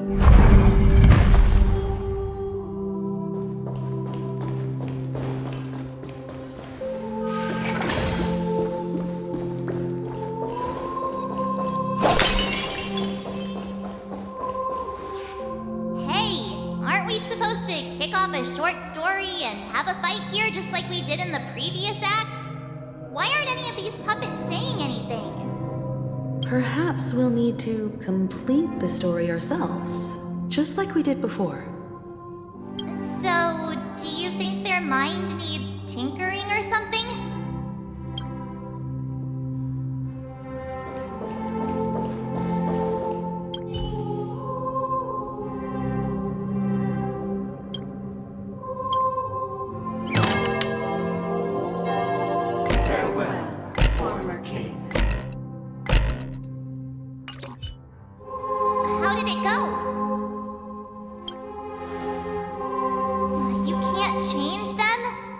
does that mean? My apologies for my negligence. I forgot to inform you that the final part was scripted long ago. Let our previous king recount it to you. Now it is time for the final rite. Prepare for battle. Looks like we'll have to fight again. For the infinite spiral towards the future.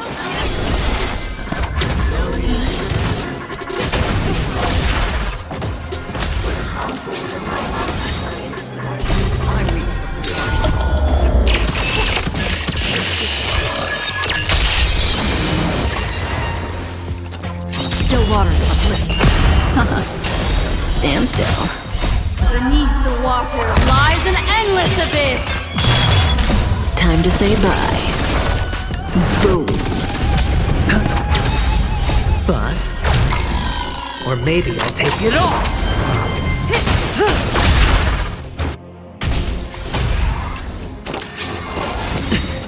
Watch your head! I weep for the departed. It gives a fall.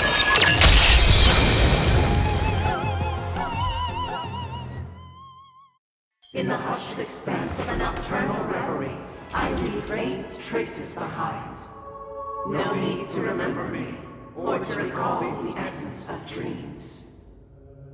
What is mine shall wane, while you shall transcend its delicate nature. This is the final scene. It's much more straightforward. He wants to expel the harmony and establish an empire based on the order. Let's go.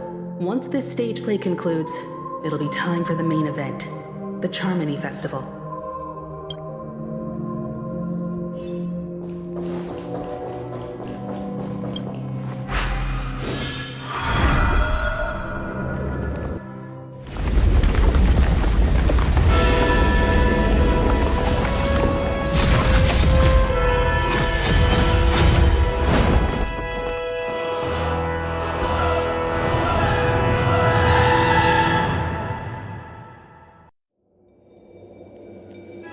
They imbued the world with meaning, perfecting all things in the heavens and on earth.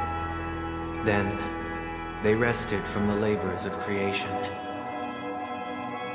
Yet, all beings cried out to Enna. Under the banner of the Order, you have defined all things in the cosmos. But this made us realize that we are but puppets in your hands. Thus, on that day, all beings united and cast the Eon into the abyss of oblivion. This Grand Theater looks totally different. Is this the power of the Order? Everyone, get ready. This could be a tough battle.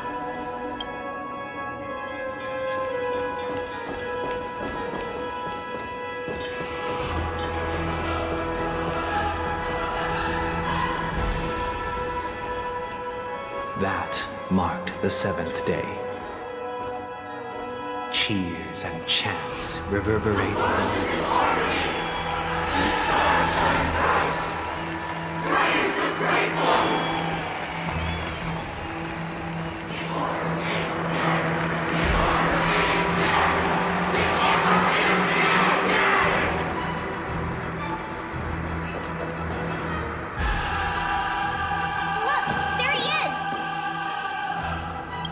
That concludes everything related to the Order.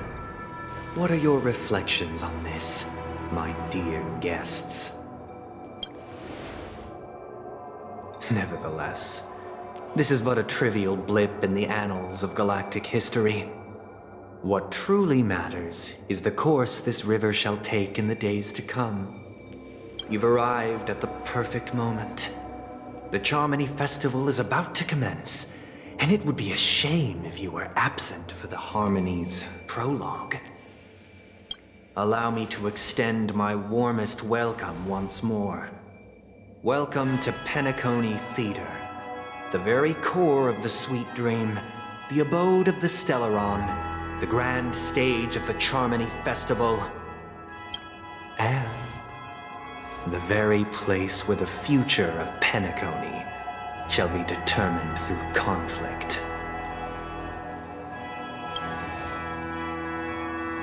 Your unwavering faith in the Trailblaze is truly impressive. True goodness can only be achieved through faith. Allow me to point out that falling into a permanent slumber is not happiness, especially when those people are driven by someone else's will in their sleep. Do you still believe that the Order only seeks to control the universe as their puppet, Himiko? No matter how perfect your vision of paradise may be, a cage remains a cage. People will never achieve true happiness in a world like that. They would just be toys for the Eon.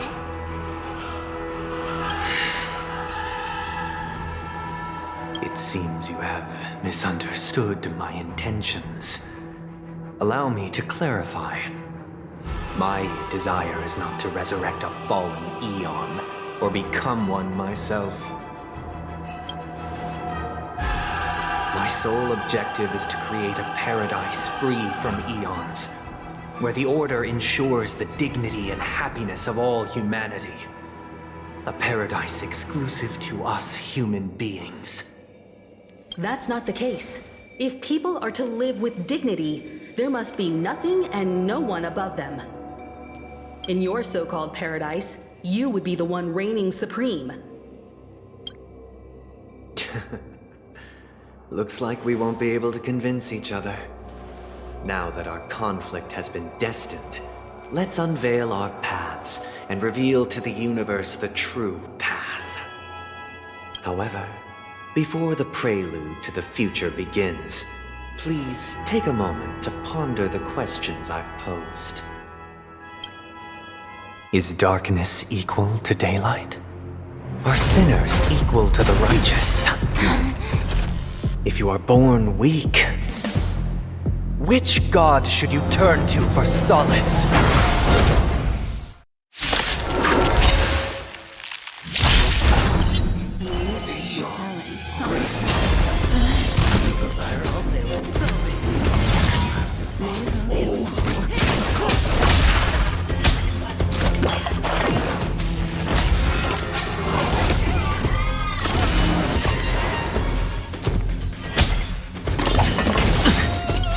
I weep for the departed. It too shall fall. Destined for oblivion. Stand still. I hit the mark. Spend freely. Say bye to breathing. Good times. Time to say bye. Boom.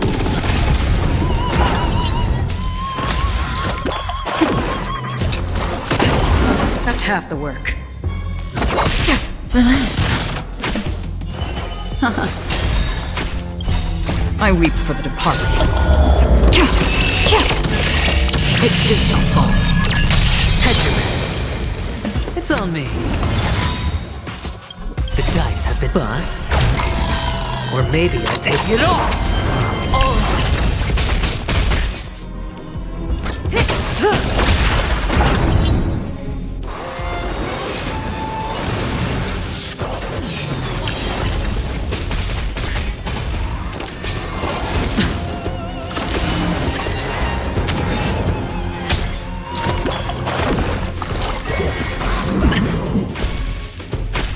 Sure, I'll play along. Stand still.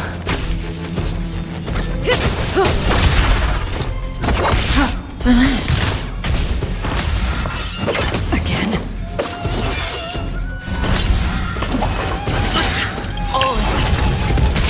Good times never last. Time to say bye. Boom. I weep for the departed. It too shall fall. That hurt. Destiny is apparent. Spend freely. The dice have bust. Or maybe I'll take it all! Watch your head!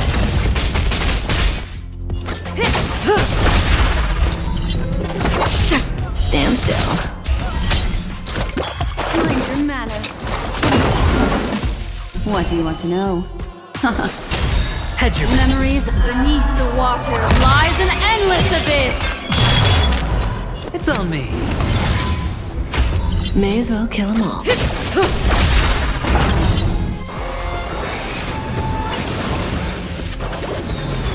I weep for the departed. It is my fault.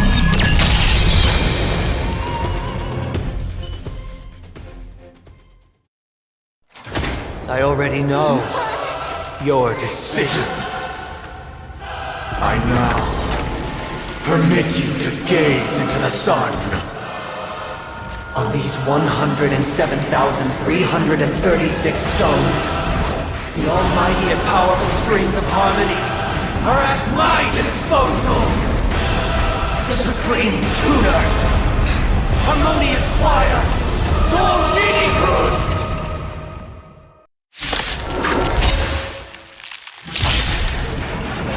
Lost souls, come and meet your master. The embodiment of the harmony?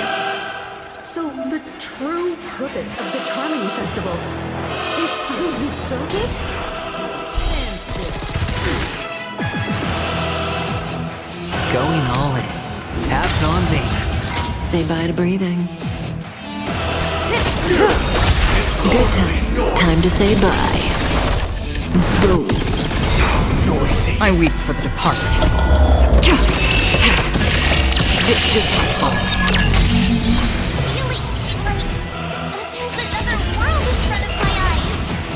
It's the power of two.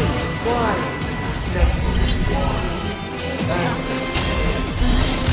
Why could the harmony be ordered first? Why?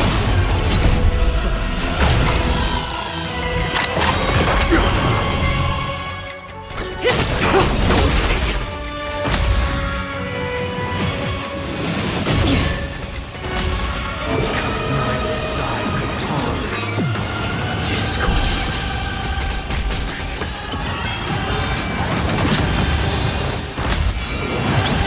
Watch your head! I weep for the departed. It is my fault.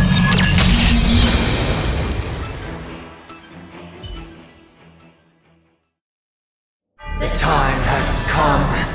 Creation will be reborn from the remains of the gods. Dan Heng?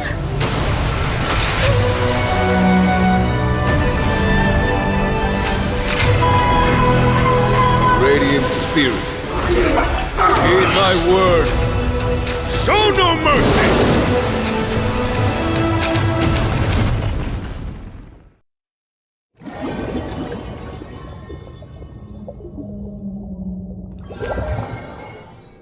Wake up! Wake up! Hey, wake up! The sun's frying your butt! Are you alright? Can you hear me? Do you remember your name? Oh, not good. Try to remember. Your name is... Alright. Stop joking around. The Lightning Lord may be all-powerful, but they're not going to cause sudden memory loss. I'm just glad you're okay. It's a long story.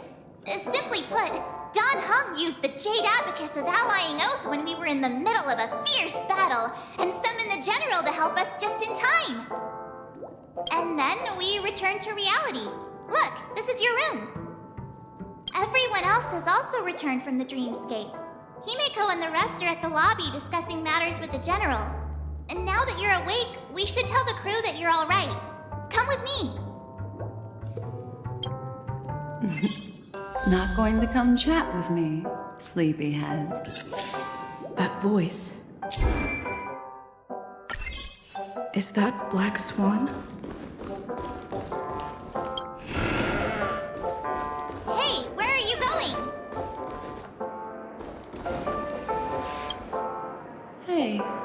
We meet again, sleepyhead. What's Miss Black Swan doing here? Nothing, Miss March. I noticed she was awake and wanted to check to see how she was doing. Though the strike from the General was timely, its destruction was also immense.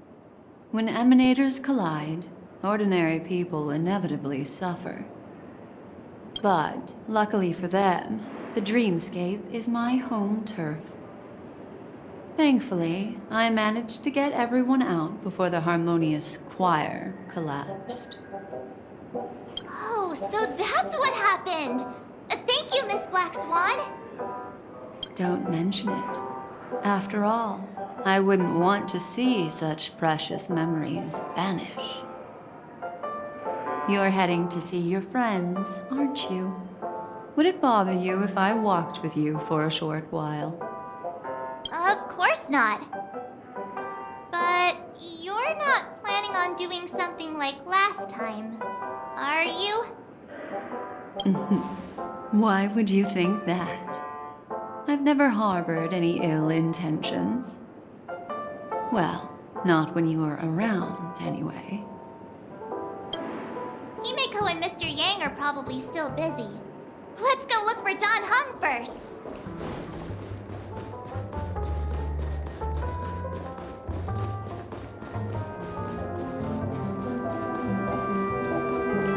Look, he's still talking to that cowboy.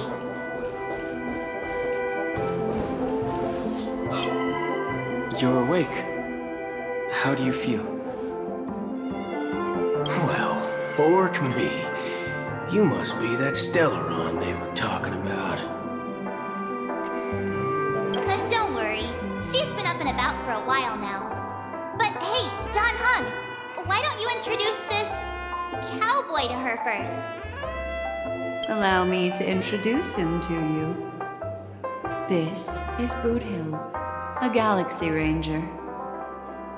During our pursuit of a certain person, we crossed paths and just so happened to uncover a shocking plot being concocted by Mr. Sunday.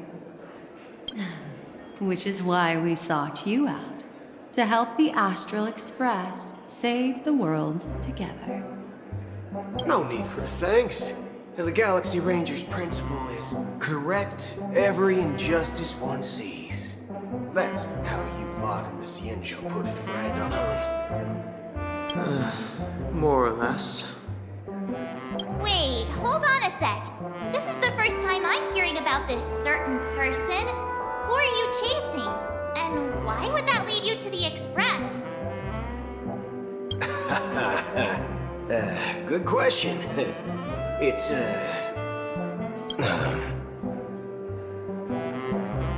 was it again?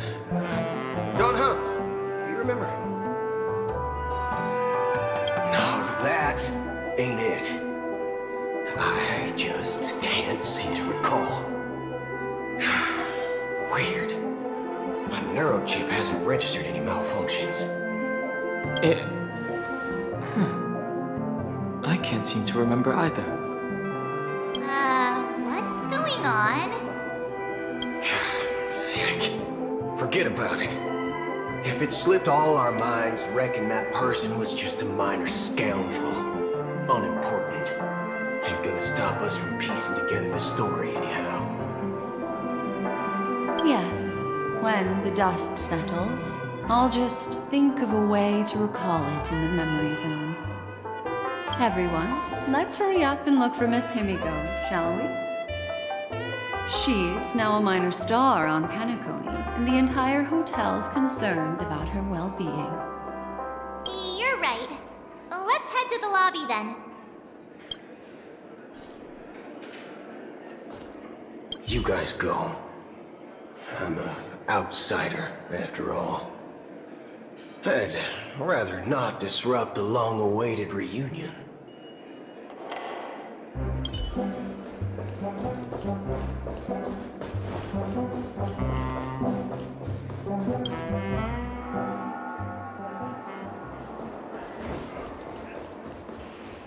Look, they're with the... That's all right.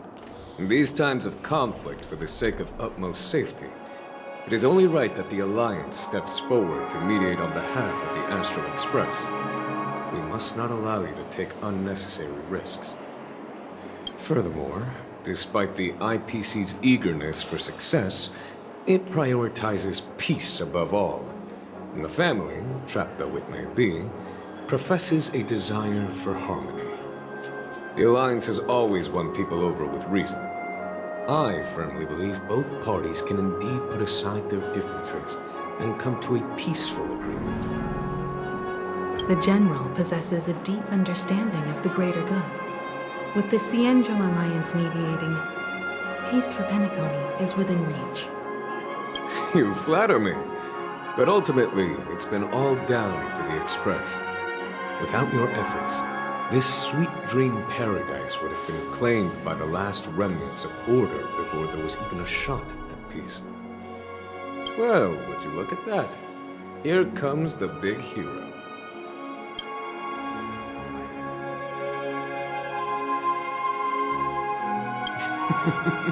Here's the galactic baseballer, the paragon of both heroism and humility. Are you okay? I heard you couldn't wake up. Are you feeling unwell? Don't worry, Mr. Yang. There's nothing wrong with her. She practically burned through a lifetime's worth of jokes on the way here. What about you, Mr. Yang? I heard that even Miss Robin wasn't spared.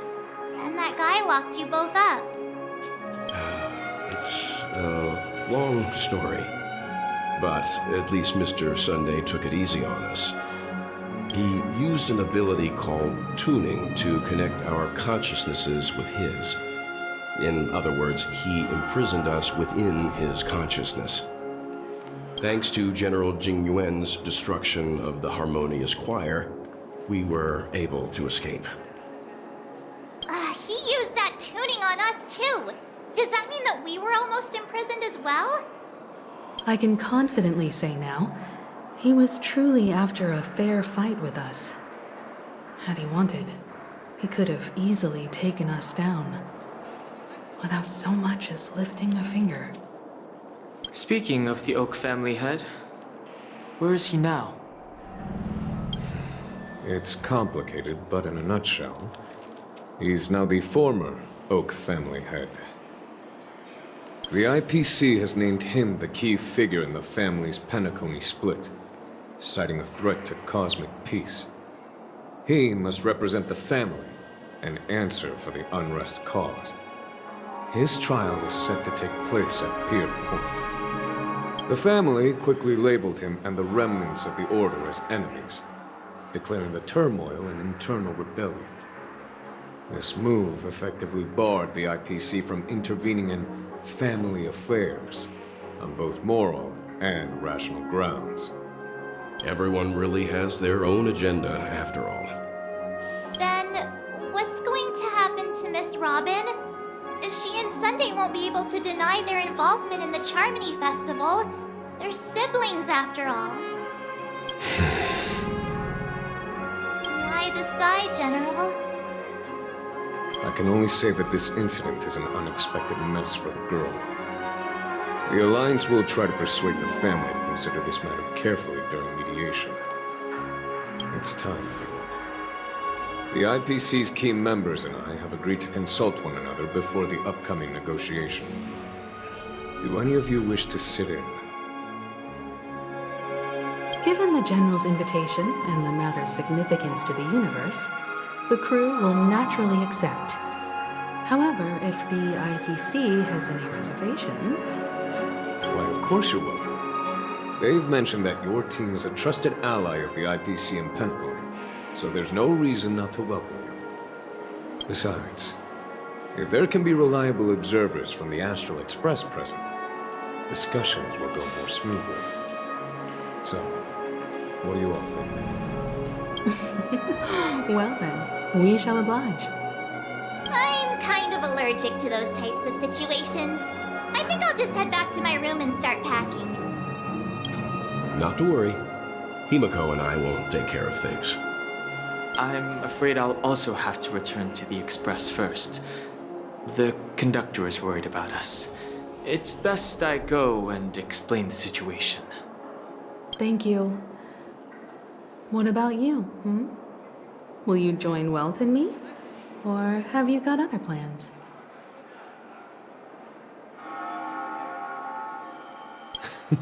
Great.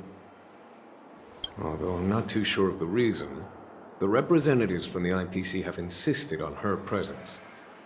Allow me to lead the way. Follow me, please. The negotiation will commence at the hotel lobby. Everyone, please follow me.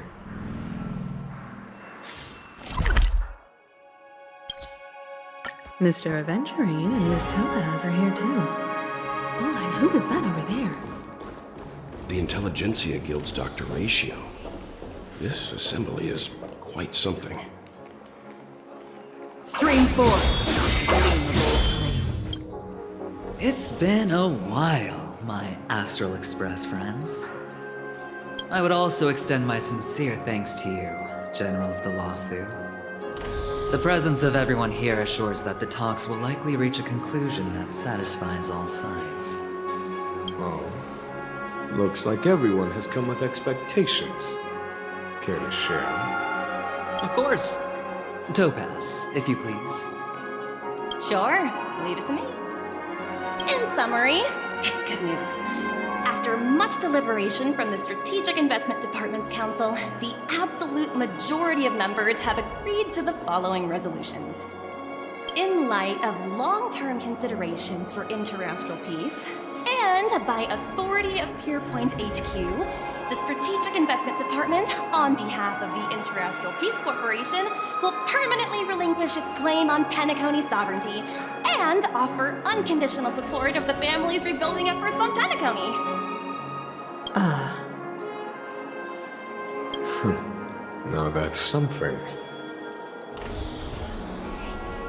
All in the name of peace. That's our motto. Has the IPC finished sharing all its thoughts? Then it's our turn. The Guild, much like the Genius Society, has taken a keen interest in the recent calamity in Penacony. Ultimately, both parties have agreed to a comprehensive collaboration, offering technical support for the reconstruction of Penacony. The floor is yours for the finer points, Mr. Scrulum. Enlighten us, please. Organic life's unrelenting surge to understand the realm of inner spirituality is something I both admire and envy. Inorganic life has no mechanism to evoke dreams. But when my mechanical impulses are activated, my inspiration circuits will start to operate, and I will enter a state defined as imagination. Every time, within the realm of imagination, there emerges a fire from the shadows. It is warm, bright. I frequently ponder this flame might represent the essence of intelligence. A cluster of inspiration ignited by high temperatures. The future direction of the universe may well lie within it. Alas, they are nothing but projections of my thought system to me. Desired, but unattainable. But after learning of Penacony's accomplishments, I have come to realize that the flame is not beyond my grasp. After deliberations with my partners, we have decided to defer the progress of the Simulated Universe project, and instead assist the Intelligentsia Guild as technological consultants in the research of the Dreamscape and Memory Zone, so that these assets may be better used to serve humanity. Not only that, we've also established contact with the Garden of Recollection through the IPC, and they've pledged their support for our research endeavors. I'm truly happy for the Dream Chasers on Penacony. The cosmos' brightest and, let's admit, dimmer intellects are now at their service. But, never mind. At the end of the day, this is a positive outcome. No wonder everyone insisted that she be there. It heartens me to learn that everyone is willing to put aside their differences for Penacony's plight. I trust that everyone will surely reach consensus in the upcoming negotiations. Looks like Penacony's future is decided. I'm wondering, is there anything else the crew is concerned about? Peace is our greatest wish. Beyond that, we desire nothing else. Well, that's good. Now that everyone's minds are at ease, I shall take my leave. You may now depart with peace of mind. The Alliance will deal with all subsequent procedures. If that's the case, it appears that we have nothing else to worry about on Penacony. Looks like it's time for us to embark on a new voyage. Sounds good to me. You two head back to the Express first. I'll pick up March and deal with the checkout procedure. Oh, also, Miss Black Swan, you have a matter to discuss with me, yes? Nothing escapes your attention, Miss Navigator. You've been with us this whole time, huh? In any case, she and I will be waiting for you and March on the Express. Let's go. Our time on Penacony has come to a fruitful end. Penacony's journey ends here. I guess it was pretty fruitful. This is all due to your heroic deeds in Penacony. Everyone's been moved by your integrity and selflessness. Well, seems the dust is finally settled, no? Well done, friend. I am truly happy for the Dream Chasers on Penacony. The cosmos' brightest and, let's admit, dimmer intellects are now at their service.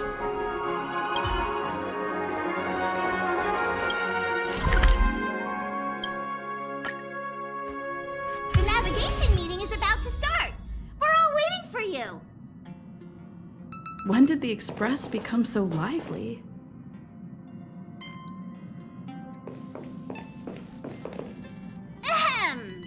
Looks like everyone's present. Let the navigation meeting commence then. This a meeting to decide our next stop? How we doing this? By show of hands. Hold your horses, cowboy. It's for those to decide.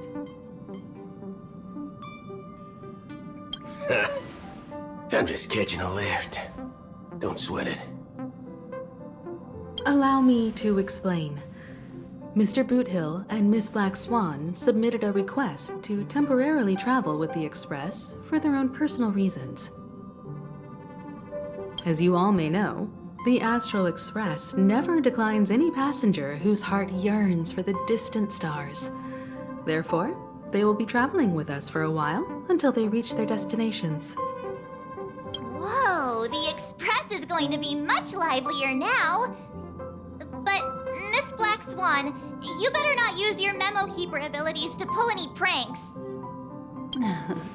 Understood, Miss March. I promise you, you'll never see me in your room while you're taking a break. Don't! You're freaking me out. All right. Now that everyone's met everyone, we can continue our navigation meeting. Firstly, Pom-Pom wishes to thank everyone. If it weren't for you all unearthing the truth about Penacony, Pom-Pom would have never known where Mikhail and the rest had gone. What they had to go through was regrettable, but I reckon they all fulfilled their wishes. And it was thanks to all of you. Thank you, everyone. Now then, we come to the crux of this navigation meeting. We must decide on the Express's next stop. Let me introduce our current options.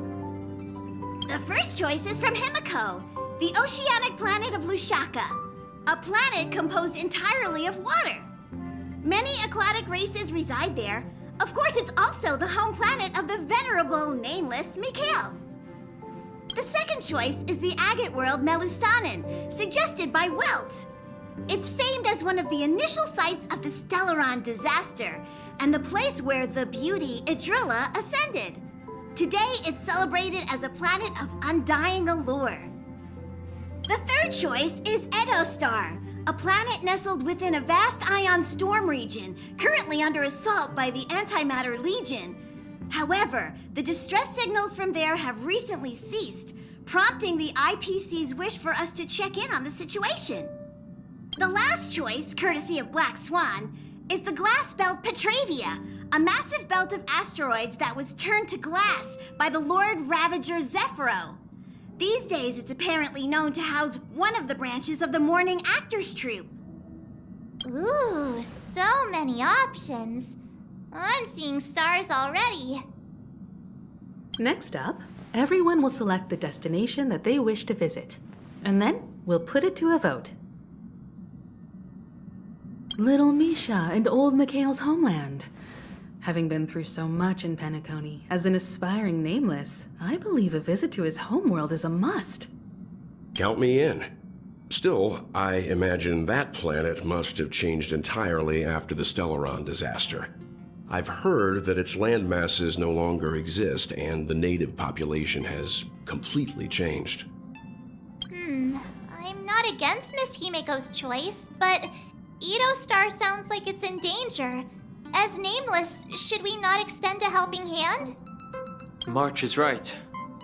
Though the fact that the distress signals have ceased means we're probably too late. But I still think we should investigate the situation there. 3 votes for Lushaka, 2 for Edo. Looks like we have a winner! Next stop, Lushaka, the ocean planet. Then this navigation meeting is adjourned. I'll go check the warp jump coordinates. Everyone can catch up on some rest in the meantime. When it's time to make the jump, Pom-Pom will make an announcement. There's still some time before the jump. What should I do? Come to think of it, this trip to Penacony was the first time we trailblazed together, wasn't it? Don't worry, we'll have plenty of time to spend together on the Express, so there'll definitely be more chances for adventures like this. Turn in early today. You've really been pushing yourself hard recently. If you don't take this chance to recharge, it could lead to long-term problems. It seems fine when you're young, but it's a different story as you age. You're fast becoming an excellent trailblazer. It's an honor to be able to watch you grow. Don't downplay your achievements. Everyone has witnessed your growth. I've known many warriors in my time, and only a few achieved the kind of growth you have. Back home, where I'm from, you'd be rated at least an S tier.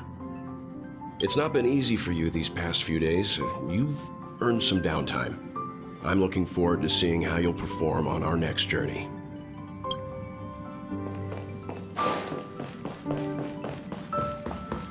Please let this trip be uneventful. Please let this trip be uneventful. Please let this trip be uneventful. What's with you and always copying the way I talk? The last couple of trailblazing expeditions have been downright terrifying. It's about time we had some fun, cozy, and cute adventures for a change. Come on, start praying with me. Please let this trip be uneventful. Please let this trip be uneventful. Please let this trip be uneventful. Huh. For some reason, I'm suddenly stricken by the feeling that we haven't crossed paths in quite some time. Perhaps the joy of reuniting after a long time can also be considered just another part of the trailblaze.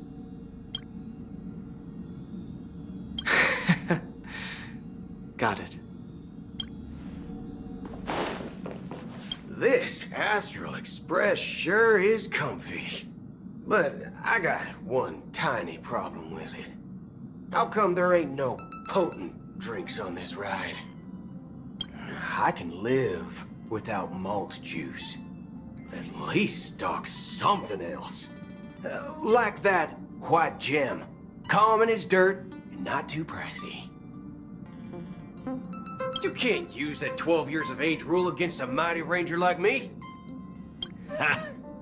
All these years out in the wild, and now I'm bunking in luxury. Gotta say, it's quite the treat.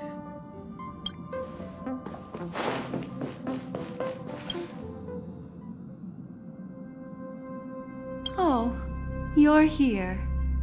Seeing your reflection among the stars in the porthole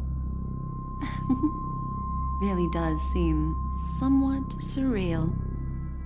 How about it? This journey of beautiful dreams. Was it to your liking? I can feel your obvious excitement. That means your memories will also become even more beautiful. So, how about you hand that small parting gift back to me? I'm quite eager to have it back.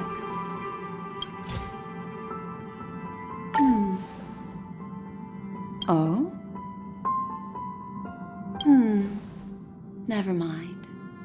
I just stumbled upon a particularly fascinating spot in your memory. Before I explain, I would like to apologize to you. This farewell gift I gave you isn't really a compass from the memory zone, but merely an empty light cone. Remember when we entered the hotel in the dreamscape for the first time, and I procured a few trinkets from your companions? Their functions are similar. This way, I can always be attuned to your location, ready to assist immediately if you encounter any threats.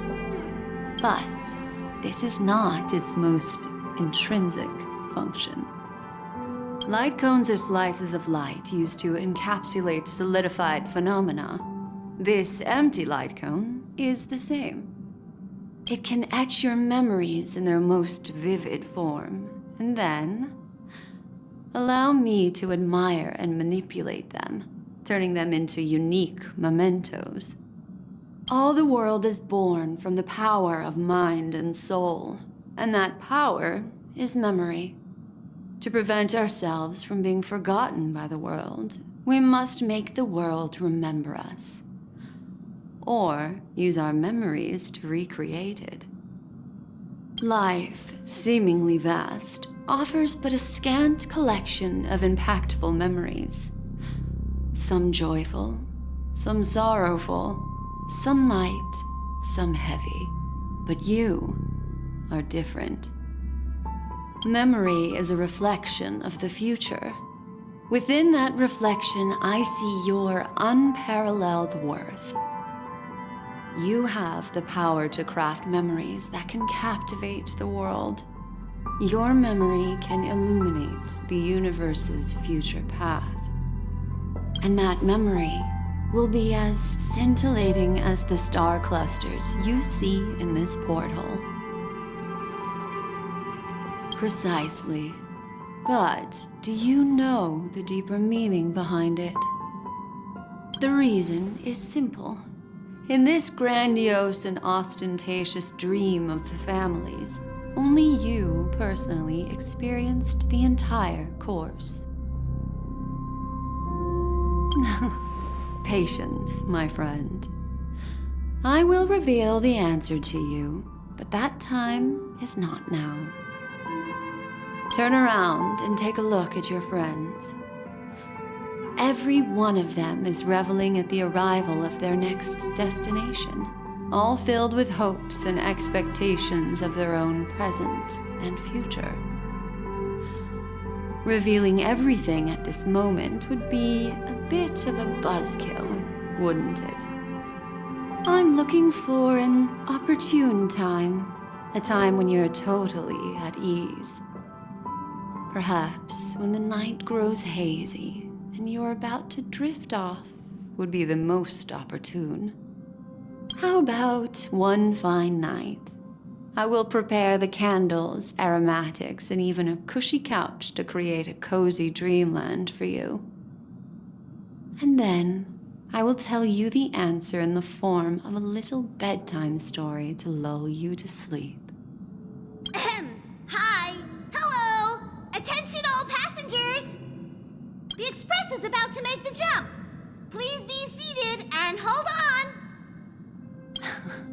It looks like we're finally about to set off.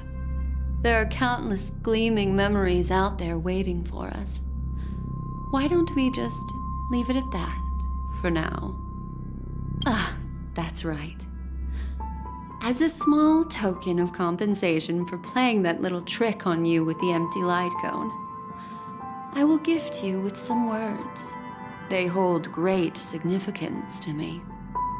Life is akin to a winding labyrinth where memories serve as our sole companions. You'll remember these words dearly, won't you? In the year 2158 of the Amber Era, the first year of the new epoch, the universe resumed its intended trajectory. The kindling of conspiracy smoldered in Penacony, the land of the dreams. Failing to erupt into a blaze, it instead flickered briefly on Klopot's anger, before vanishing in a blink of an eye. The dead and those fated to die remain in their eternal slumber, while the living find solace in deep sleep. All clamored in a cacophony of silence, and then went about their own ways. The cosmos emanated a vitality characteristic of a new era, all for the modest price of a brother and sister's mild grief. Babies are born as stars extinguish. The silver rail unfolds. The story of the Astral Express comes to a close, yet it also embarks anew. Time marches forward, heralding the arrival of a new chapter in the history of trailblazing expeditions.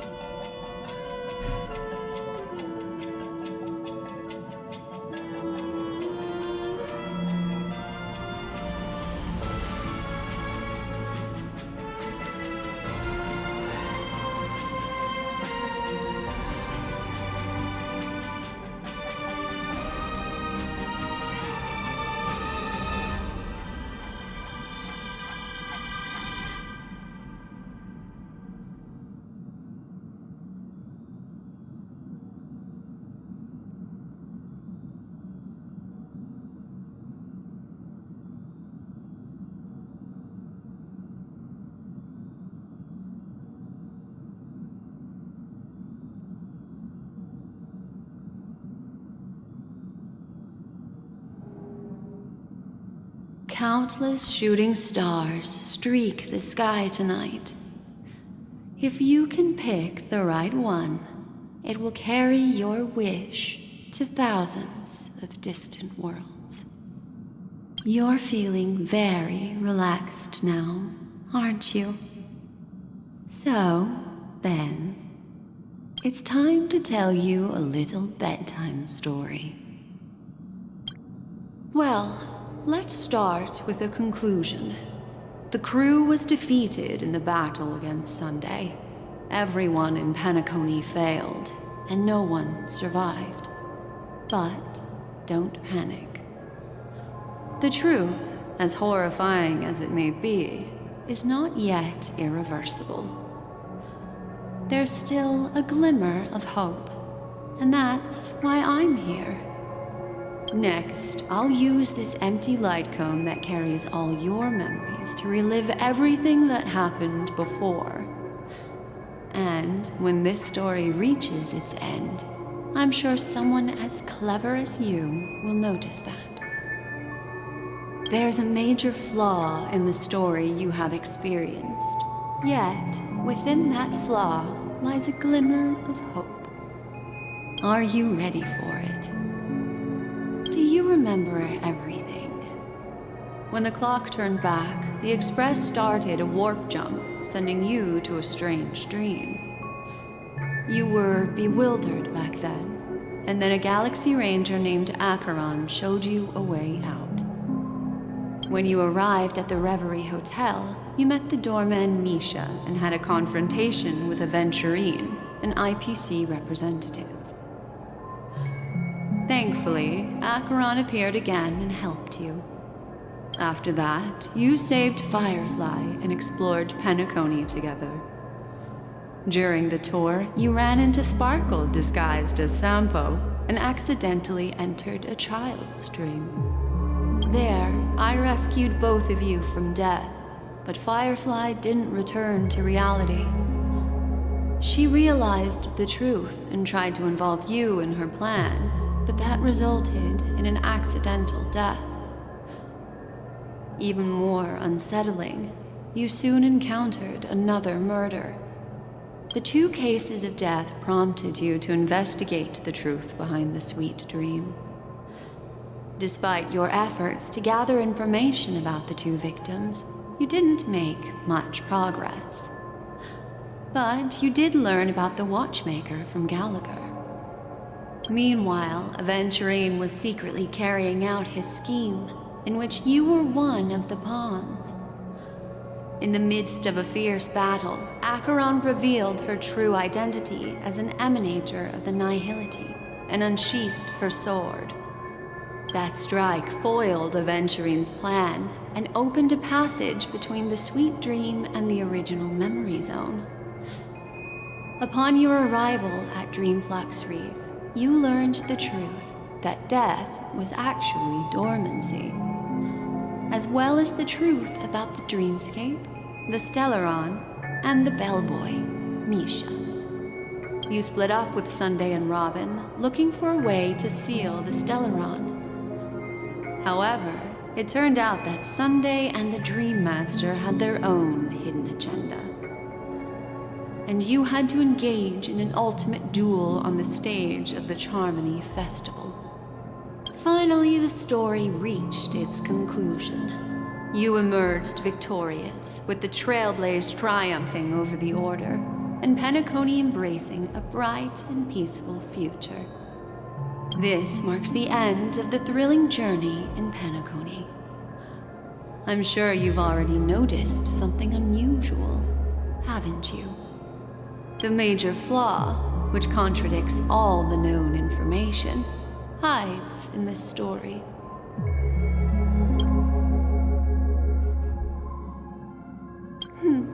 Little Misha. Or should I call him the Watchmaker? He's only a segment of memory in a dream bubble, but his ambition for the Trailblaze led him to leave the bubble and embark on a grand adventure in Penacony. While Misha is a rather special memory zone meme, and he was granted power by the Trailblaze, there's still one thing that he shouldn't be able to do. A life born in the memory zone could never manifest in reality. So, why did he appear in the Reverie Hotel in reality? The answer is simple. He is the one fatal variable that contradicts all our known information. This means that you, who wholeheartedly believe in this memory, are still trapped in the dreamscape at this very moment. Wake up, sleepyhead. Break free from this eternal dream and return to the real world. We'll find our answers there. The train is about to make the jump. 5, 4, 3, 2...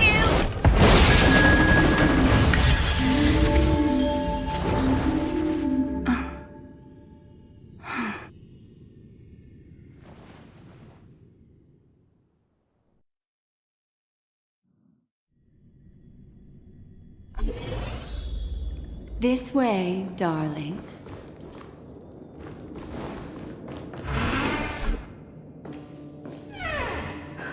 Not another one.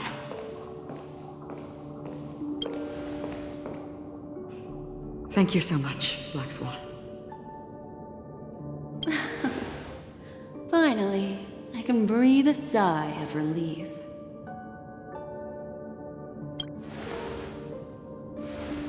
I understand you must be confused, and will do our best to shed light on the situation. However, before that, it's essential to know that this place is the rift between dream and reality. A place reserved only for those who have awakened from Enna's dream. Do you remember Sunday's ambitious plan? He intended to harness the power of the Stellaron, the collective will of over 100,000 Oak family members, and the desires of everyone in Penacony to usurp the harmony and restore the order.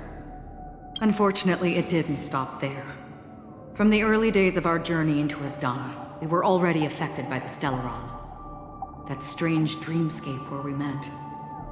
Maybe it was a sign that your thoughts were beginning to drift away. I don't think the goal of the Order was to put everyone into a deep sleep. Quite the contrary.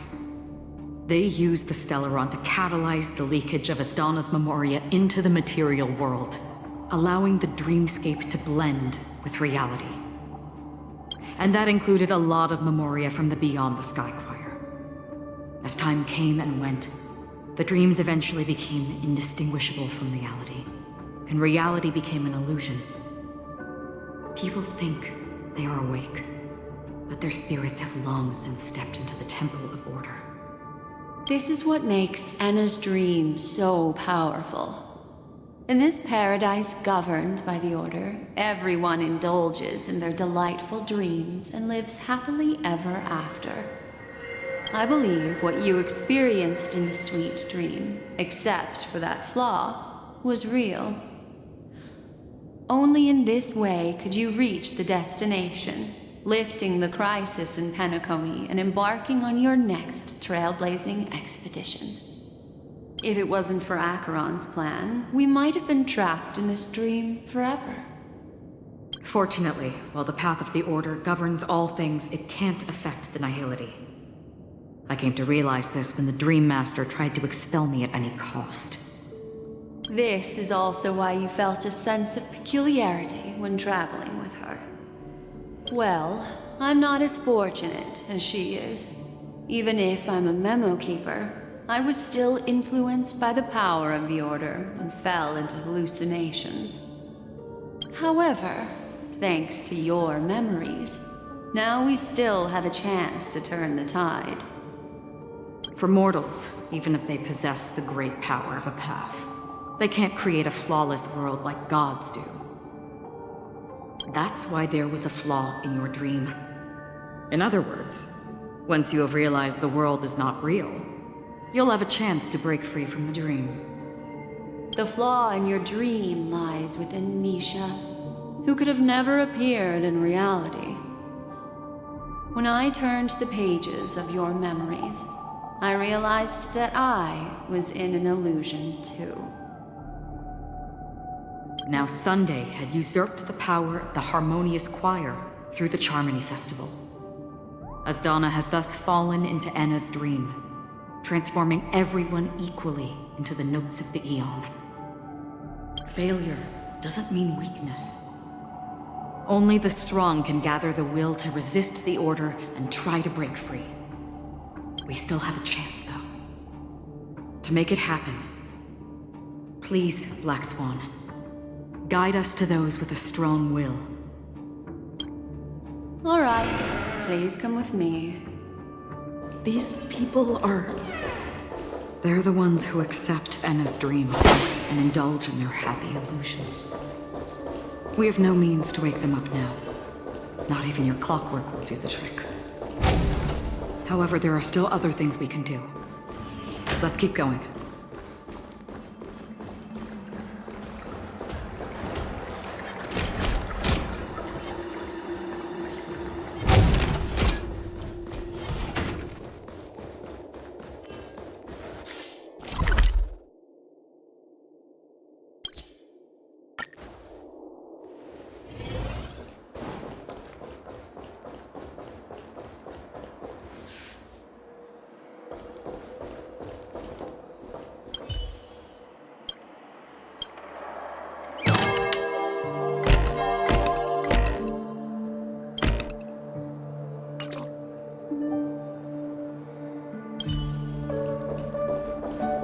There we are.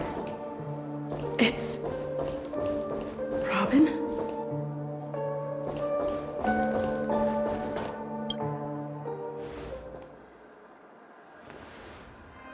Finally, you've arrived.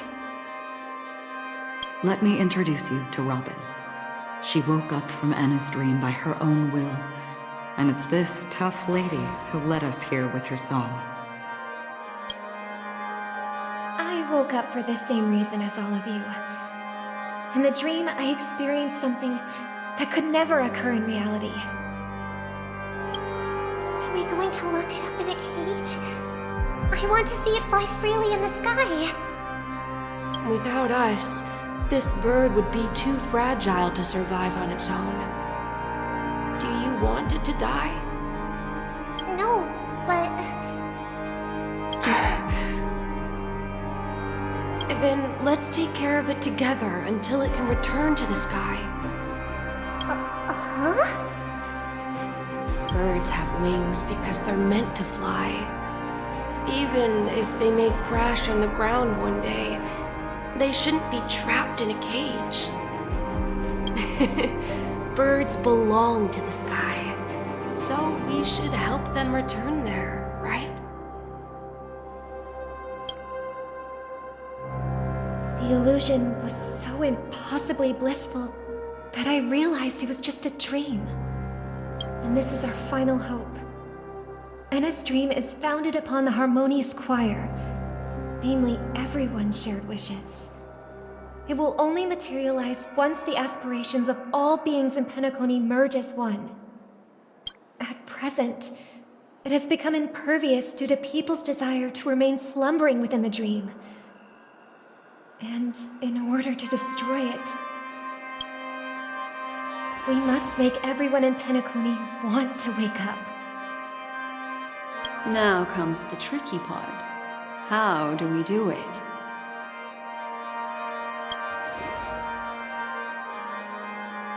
Humans yearning for sweet illusions borders on obsession, leading them to subconsciously resist the harsh reality. Therefore, I carefully selected a moment where she was completely unguarded, guiding her to uncover the truth herself to make her regain her consciousness.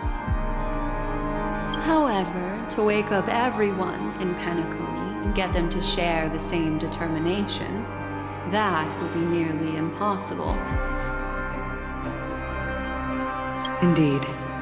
I'm afraid it's almost as difficult as resurrecting an eon. But we can't just stay here and do nothing.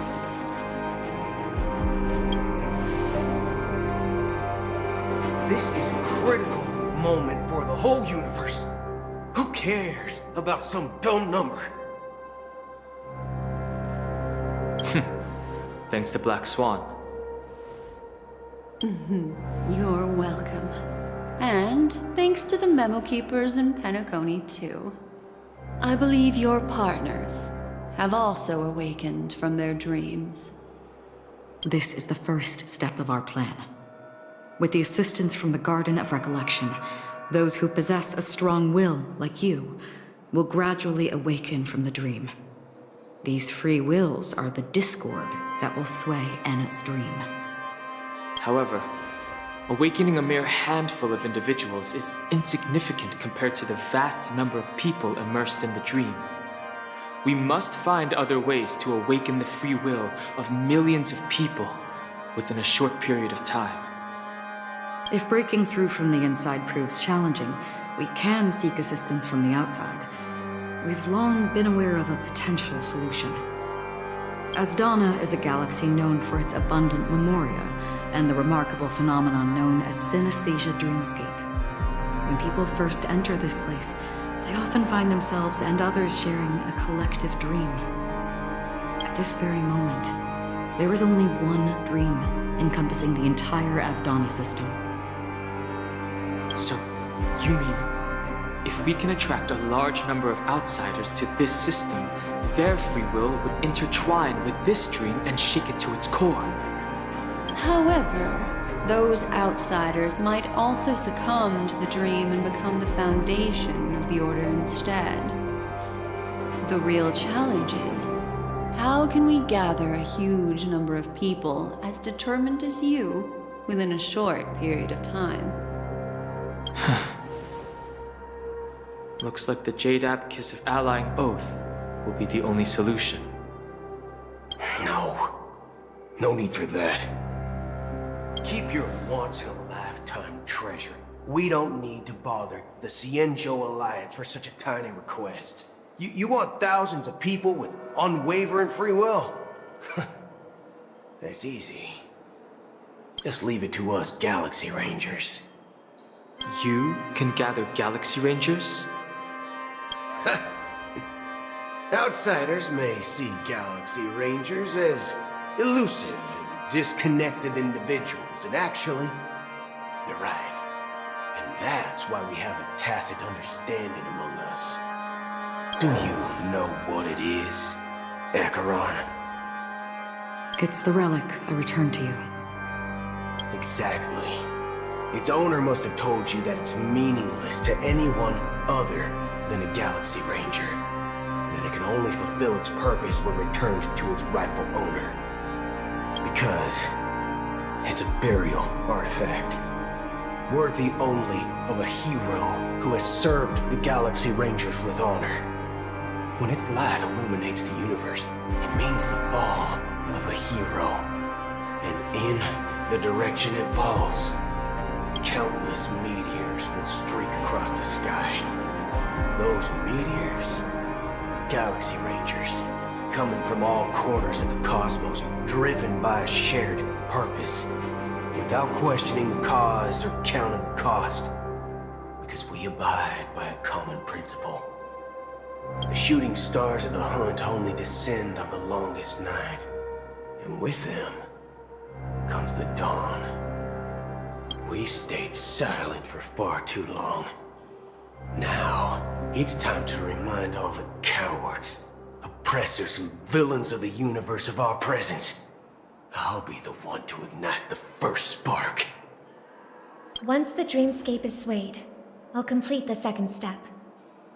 I'll fine-tune the slumbering souls with the Song of the Harmony, interrupting them with the discord of Trailblaze, and guiding them towards reality. It's true that some people are born strong, and others are born weak. If the Trailblaze is the target of heroes, then the Harmony will guarantee that the strong help the weak. Only the people of Penacony themselves can be the saviors of their homeland. Their path of happiness should be forged by themselves. While I may not be a nameless, I'm willing to instill courage in all those who need it. This includes my brother as well. And his dream is too cruel for him and everyone else. Your plan sounds well conceived, but still, it appears somewhat idealistic and romantic. The flaws rooted in human nature can't be eradicated overnight. Do you believe these efforts alone are enough to convince everyone to choose the right path? I agree with you, Black Swan. That's why the most critical aspect of this plan is not to convince everyone to choose the right path, but to inspire them to save themselves. So, you're the key in the end, I assume? The Harmonious Choir possesses the power of an emanator. To overcome it, you'll need the same level of power. The final step in destroying the sweet dream will be my responsibility. That's a relief to hear. Now that our roles are assigned, let's get to our battlefields and pose a grand finale. May I have a moment alone with you? There's one more thing I need to explain to you. This grand festival is drawing to its close. This is the starting point for the ultimate stage of our journey. just as it marked the beginning of all the stories in Penacony.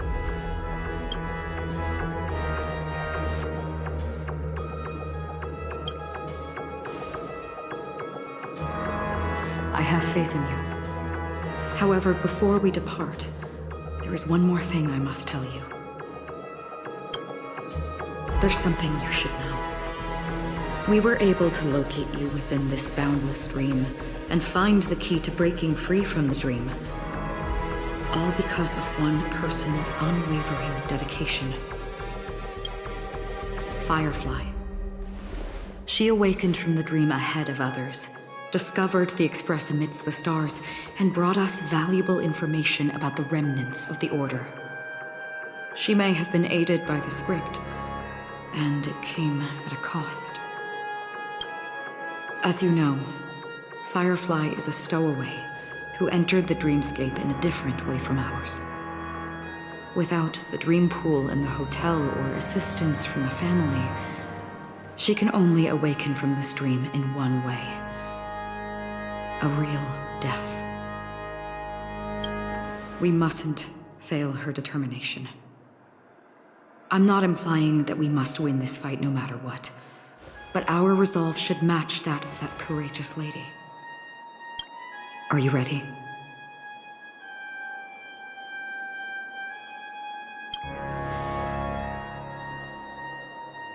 Very well. Now, please close your eyes.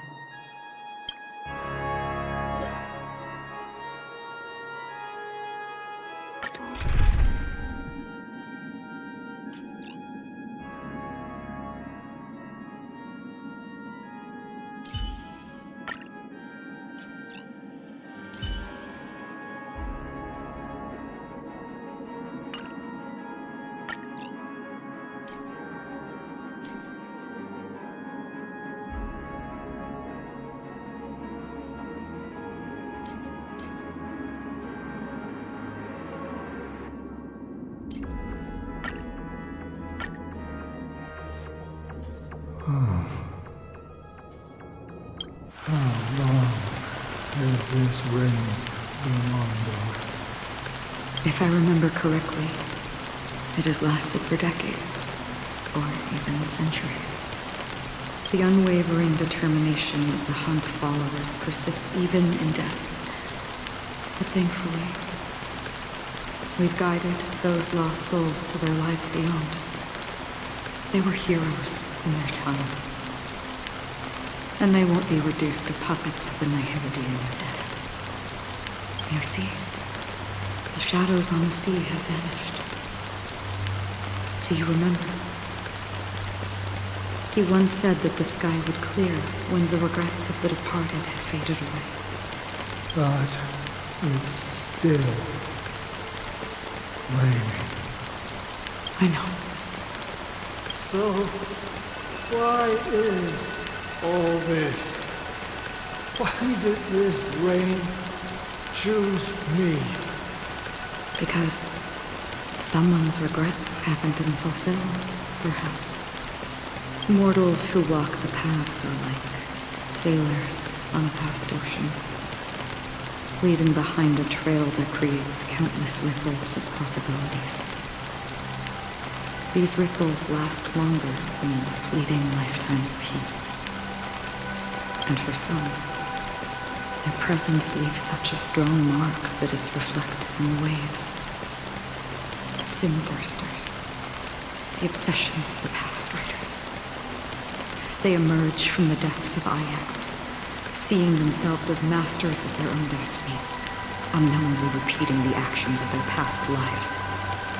They emerge from the nihility and head toward it, leading purposeless lives.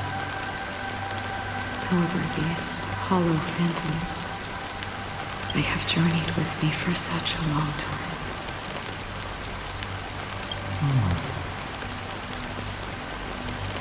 So this is how it is.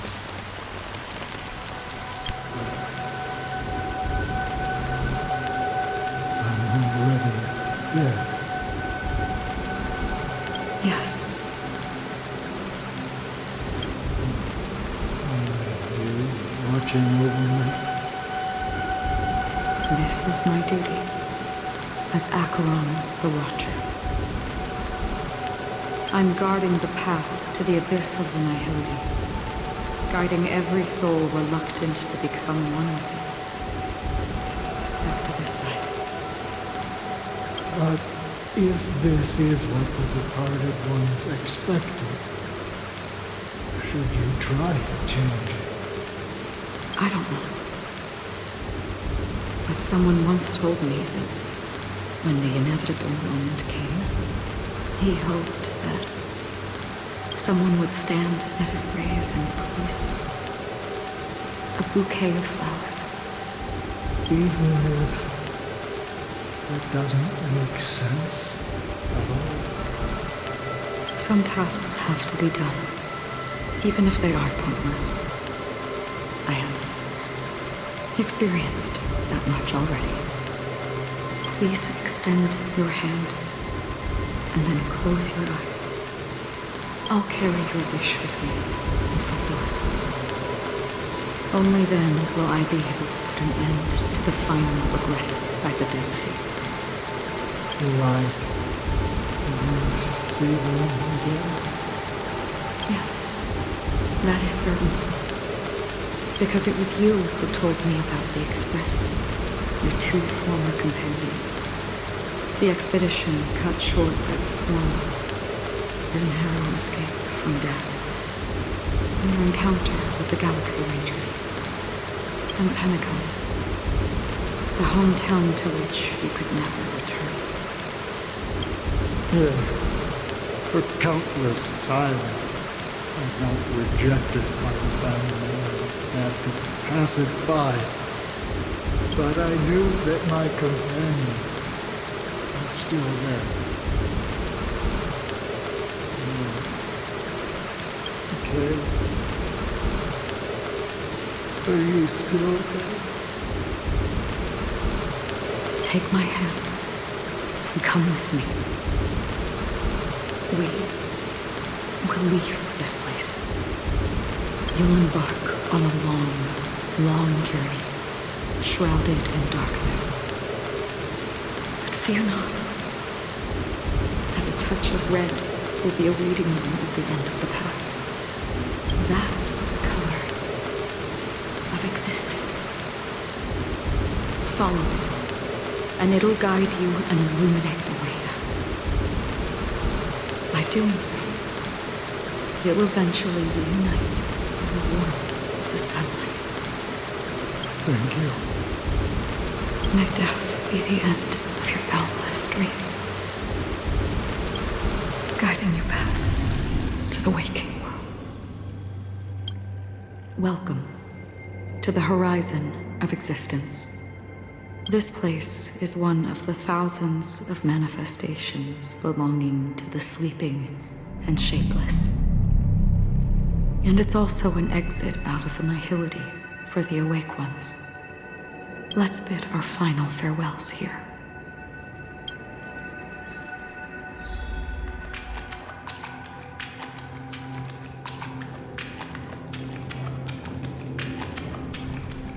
Always distinguish between reality and imagination. All right, Greg. Life is akin to a winding labyrinth where memories serve as our sole companions.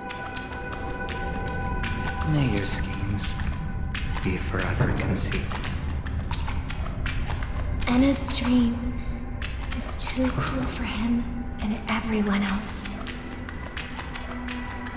To the imperfect tomorrow. I still remember the question on the invitation letter.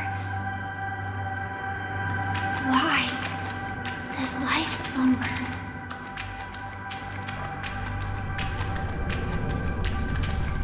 Why does life slumber? We don't know the answer yet, but we're about to awaken from this dream. Or perhaps such is the answer itself. Leave this place, return to where you belong, and awaken Penacony from this dream. As I said, our plan is not about convincing everyone to choose the right path, but about inspiring them to save themselves. So, when will people actively save themselves? The answer is when they are in desperate situations, like a drowning individual in the deep sea. When one's body and mind bear immense pressure, agony, confusion, and despair will follow. I firmly believe that. The fragility of humankind often freezes them in their tracks. But in truly desperate situations, they will strive to save themselves. And now, Penacony has enough heroes to lead them forward. It's through this inherent, self-centered instinct that people exert their utmost effort, even when they know their struggle is fruitless. As absurd as it may seem, it's their resistance. As for now, it is time to guide them, not as a savior, but as a nameless among those mortals. In this way, you will reunite in the warmth of the sunlight. The rain is intensifying. Before we part ways, please allow me to ask a few final questions. So far, you have forged unbreakable bonds with numerous individuals and entities in the sweet dream. Might I ask if you fear severing these bonds with your own hands?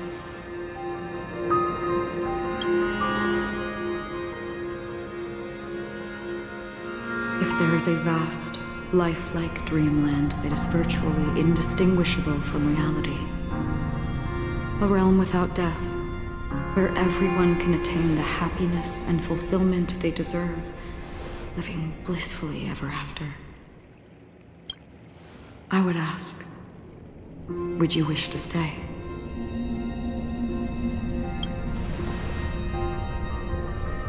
Imagine if this splendid dream were fated to fall apart. Friends, family, strangers, followed by the gentle breeze, soaring birds, the stars, and ultimately yourself. Everyone, and every face they remember. The joy and the heartaches, the vows sealed and those left hanging. All will inevitably march towards a predetermined ending. If you had grasped the journey's finale right from its inception, I would ask, would you still embark on this journey? I'm glad. The answer itself doesn't matter. What matters is that you've made a decision. Listen, touch, and ponder. And therein lies the sensation. Cherish it, because that's what makes us exist. Such is the only answer humans can offer when facing the nihility. If the nihility represents the primal fear of life, rendering any lofty convictions insignificant under their imposing shadow, then behind this shadow, there must exist the most fervent source of light in the world.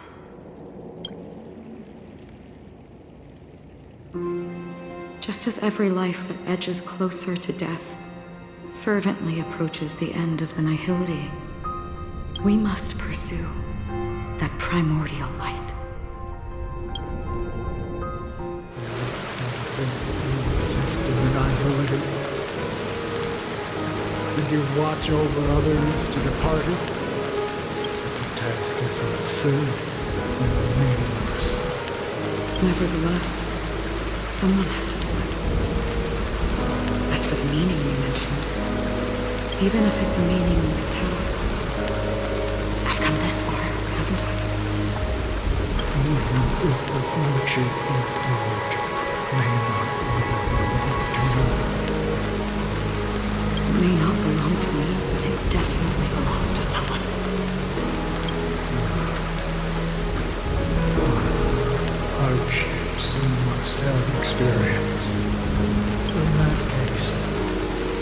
allow me to do something honest. Please, tell me why. Perhaps my existence will vanish in the next one. Nobody will remember this conversation or answer.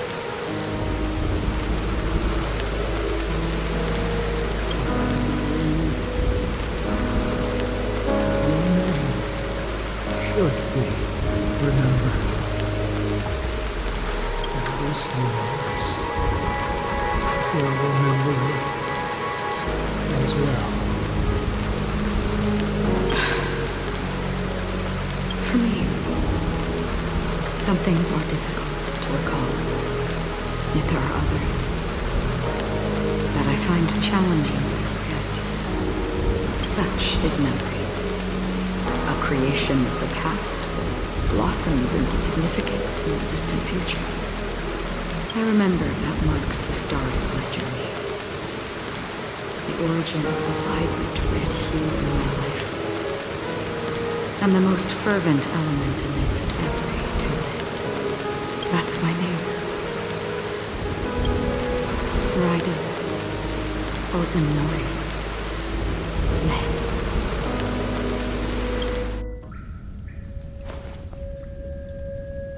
The Golden Dream is getting restless. In the coming long nights, I'm afraid you will face many setbacks and witness many tragedies. And in the end, you will only see in black and white. But please believe me, that in that monochrome world, there will be a glimpse of fleeting red. And when you make a choice, it will appear once more.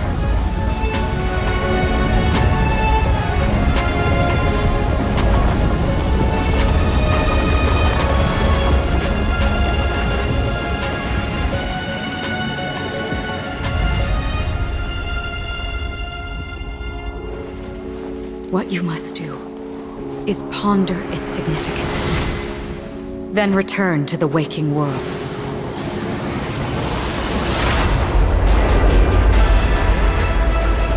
That's where we all find our answers.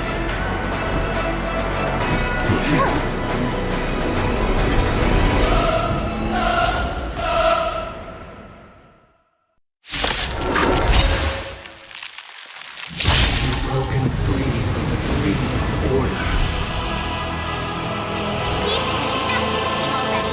Let's show them a wake-up call. Listen! Spend freely.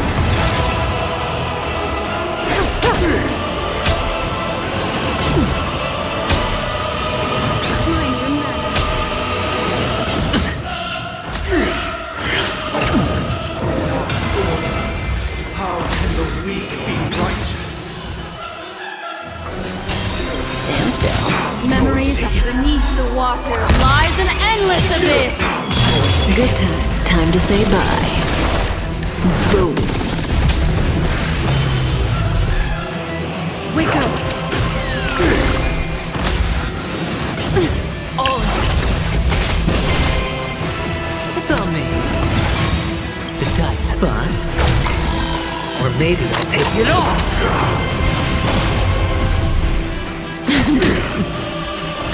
Noisy. Noise is fading. Watch your head.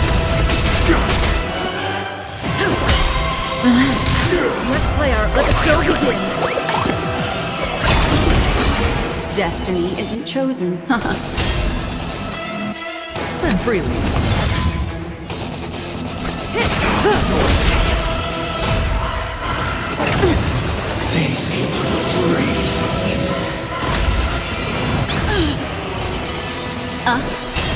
Stand still. We're finally waking up from our dream. Listen up. Head your bets. Say bye to breathing.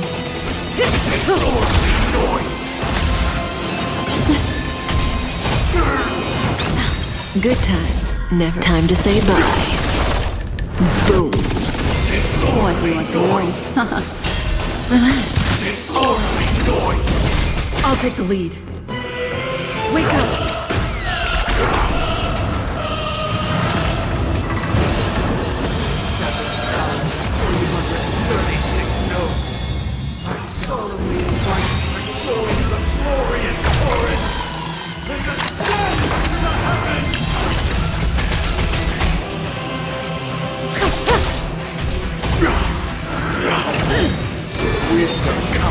Let's play our own. Let the show begin.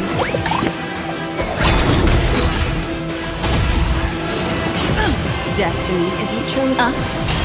Stand still. Memories beneath the water lies an endless abyss.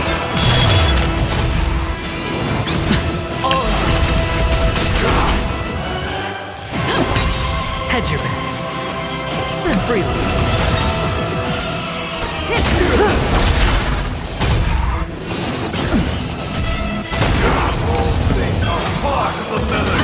Watch your head. Indistinguishable from reality. Can it still be called an illusion? Relax. Noisy. Sure, I'll play along. Keep up with Dice bust. Or maybe I'll take it all. Listen up. May as well kill them all. Good times. Time to say bye. Boom. Let's play our. Let the show begin.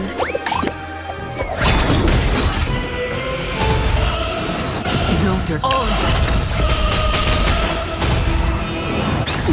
Destiny is apparent. Stand still. I'll take the lead. Say bye to breathing.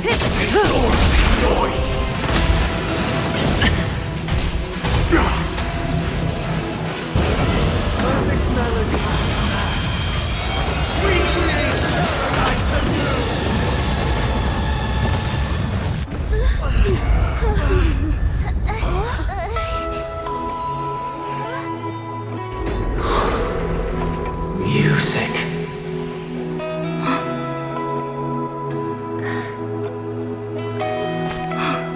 There seems to be another kind of sound coming into the Order's symphony.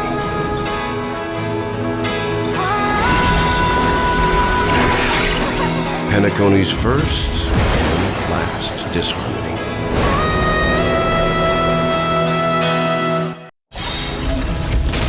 Keep up with me. Those imprisoned in their dreams are awakening for freedom.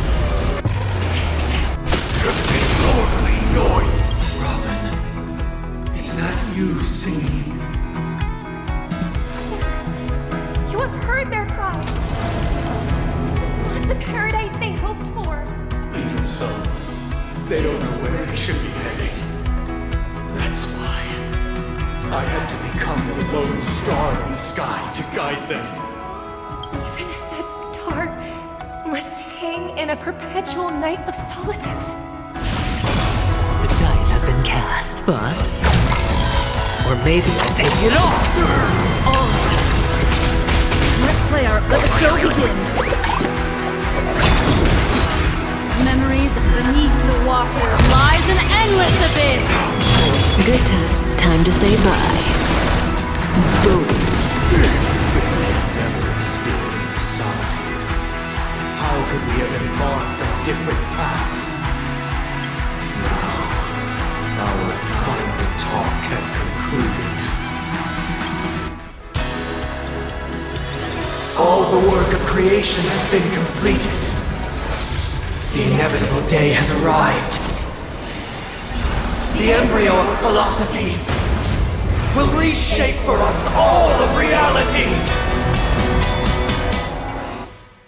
If your paradise can save more people, sever my path with your hands.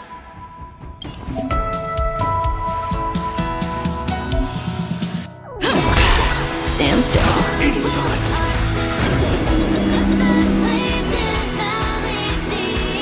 Ill-tidings manifest. It's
as well kill them all. I swear on acaron. I'll take the lead. Relax.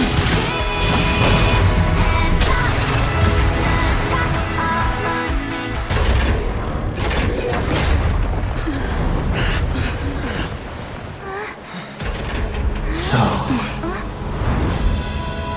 why does life slumber?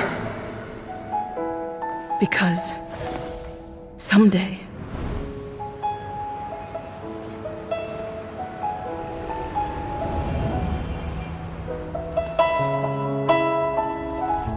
we will wake up from our dreams.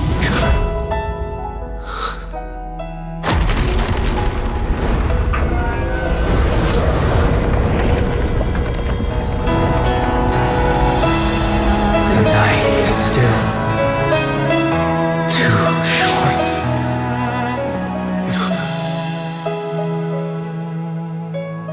Brother, the dream is over.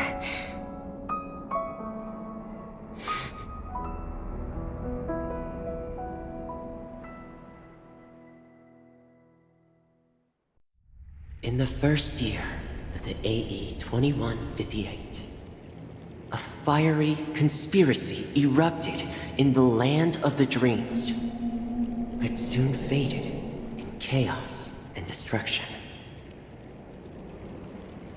Whispers carried the tale of those fateful 48 system hours, when a sun teetered on the precipice of collapse. A paradise stood on the brink of destruction, and a world was poised to surrender to its new master. Amidst it all, a body decayed, a pack of vultures gathered, and a brother and sister were doomed for eternal separation. And so, an eon succumbed to slumber once more. Some celebrated this fall, while others mourned. Among the insignificant witnesses, mere specks in the vast tapestry of the universe, it was said that this time, the Eon met their demise with dignity. As the cosmos bathed in the radiance of a pure dawn, a tempestuous storm brewed on the horizon. The chant of everything for the Amber Lord grew ever louder. Yet, no matter how one contemplates it, time inexorably swings Klapot's colossal hammer in eternal cycles. The tale of the Astral Express reaches both its conclusion and a new beginning. Time marches forward, heralding the arrival of a new chapter in the history of trailblazing expeditions.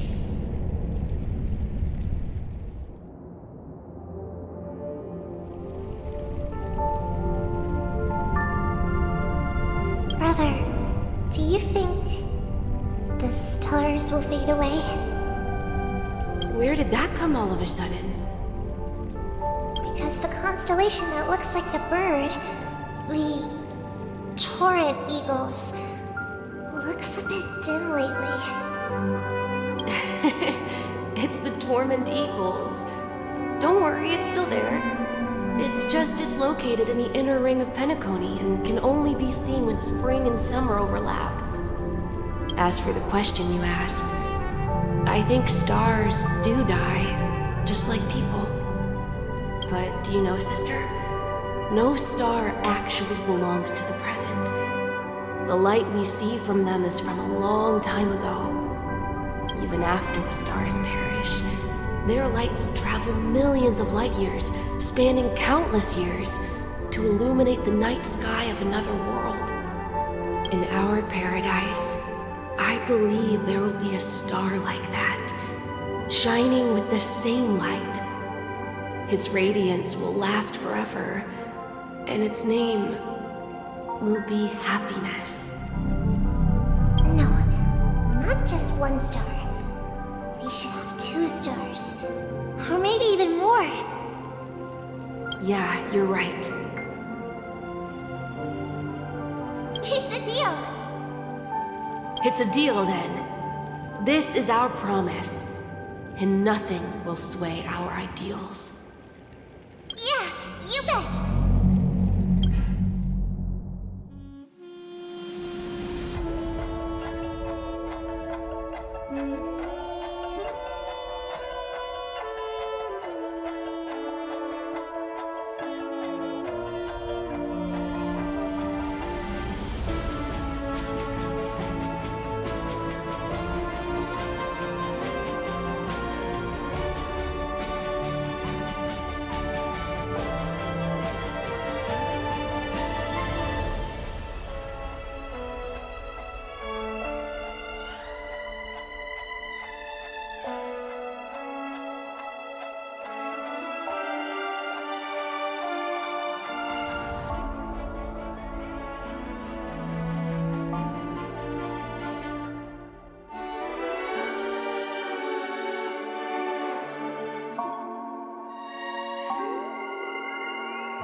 Pleasure to hear your voice again.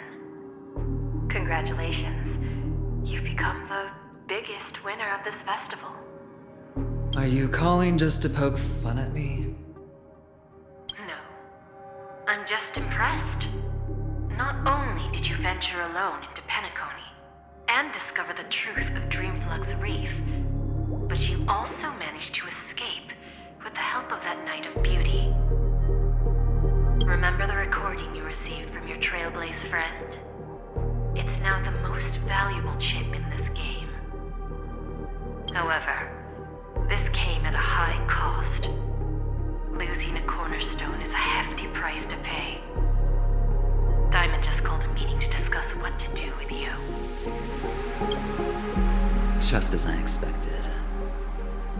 So is Diamond planning to demote me, or kick me out of the 10 Stonehearts? Why don't you take a wild guess? Well, alright. Then I'll guess. He's going to promote me to P46. Alright. What will you wager? Are we talking about a real bet here? I don't want to wager anything just to escape your clutches.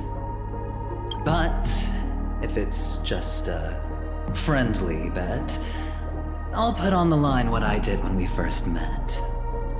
I'll bet my life, ma'am. Interesting.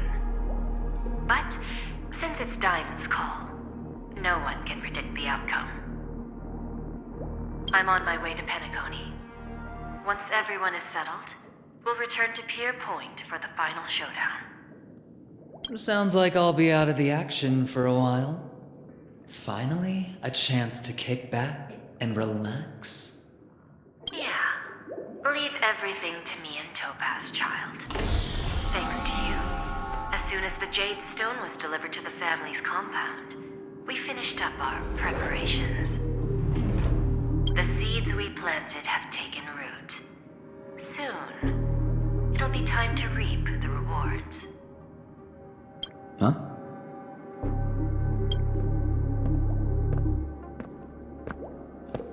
let's wrap it up for now. Looks like I've got a visitor here.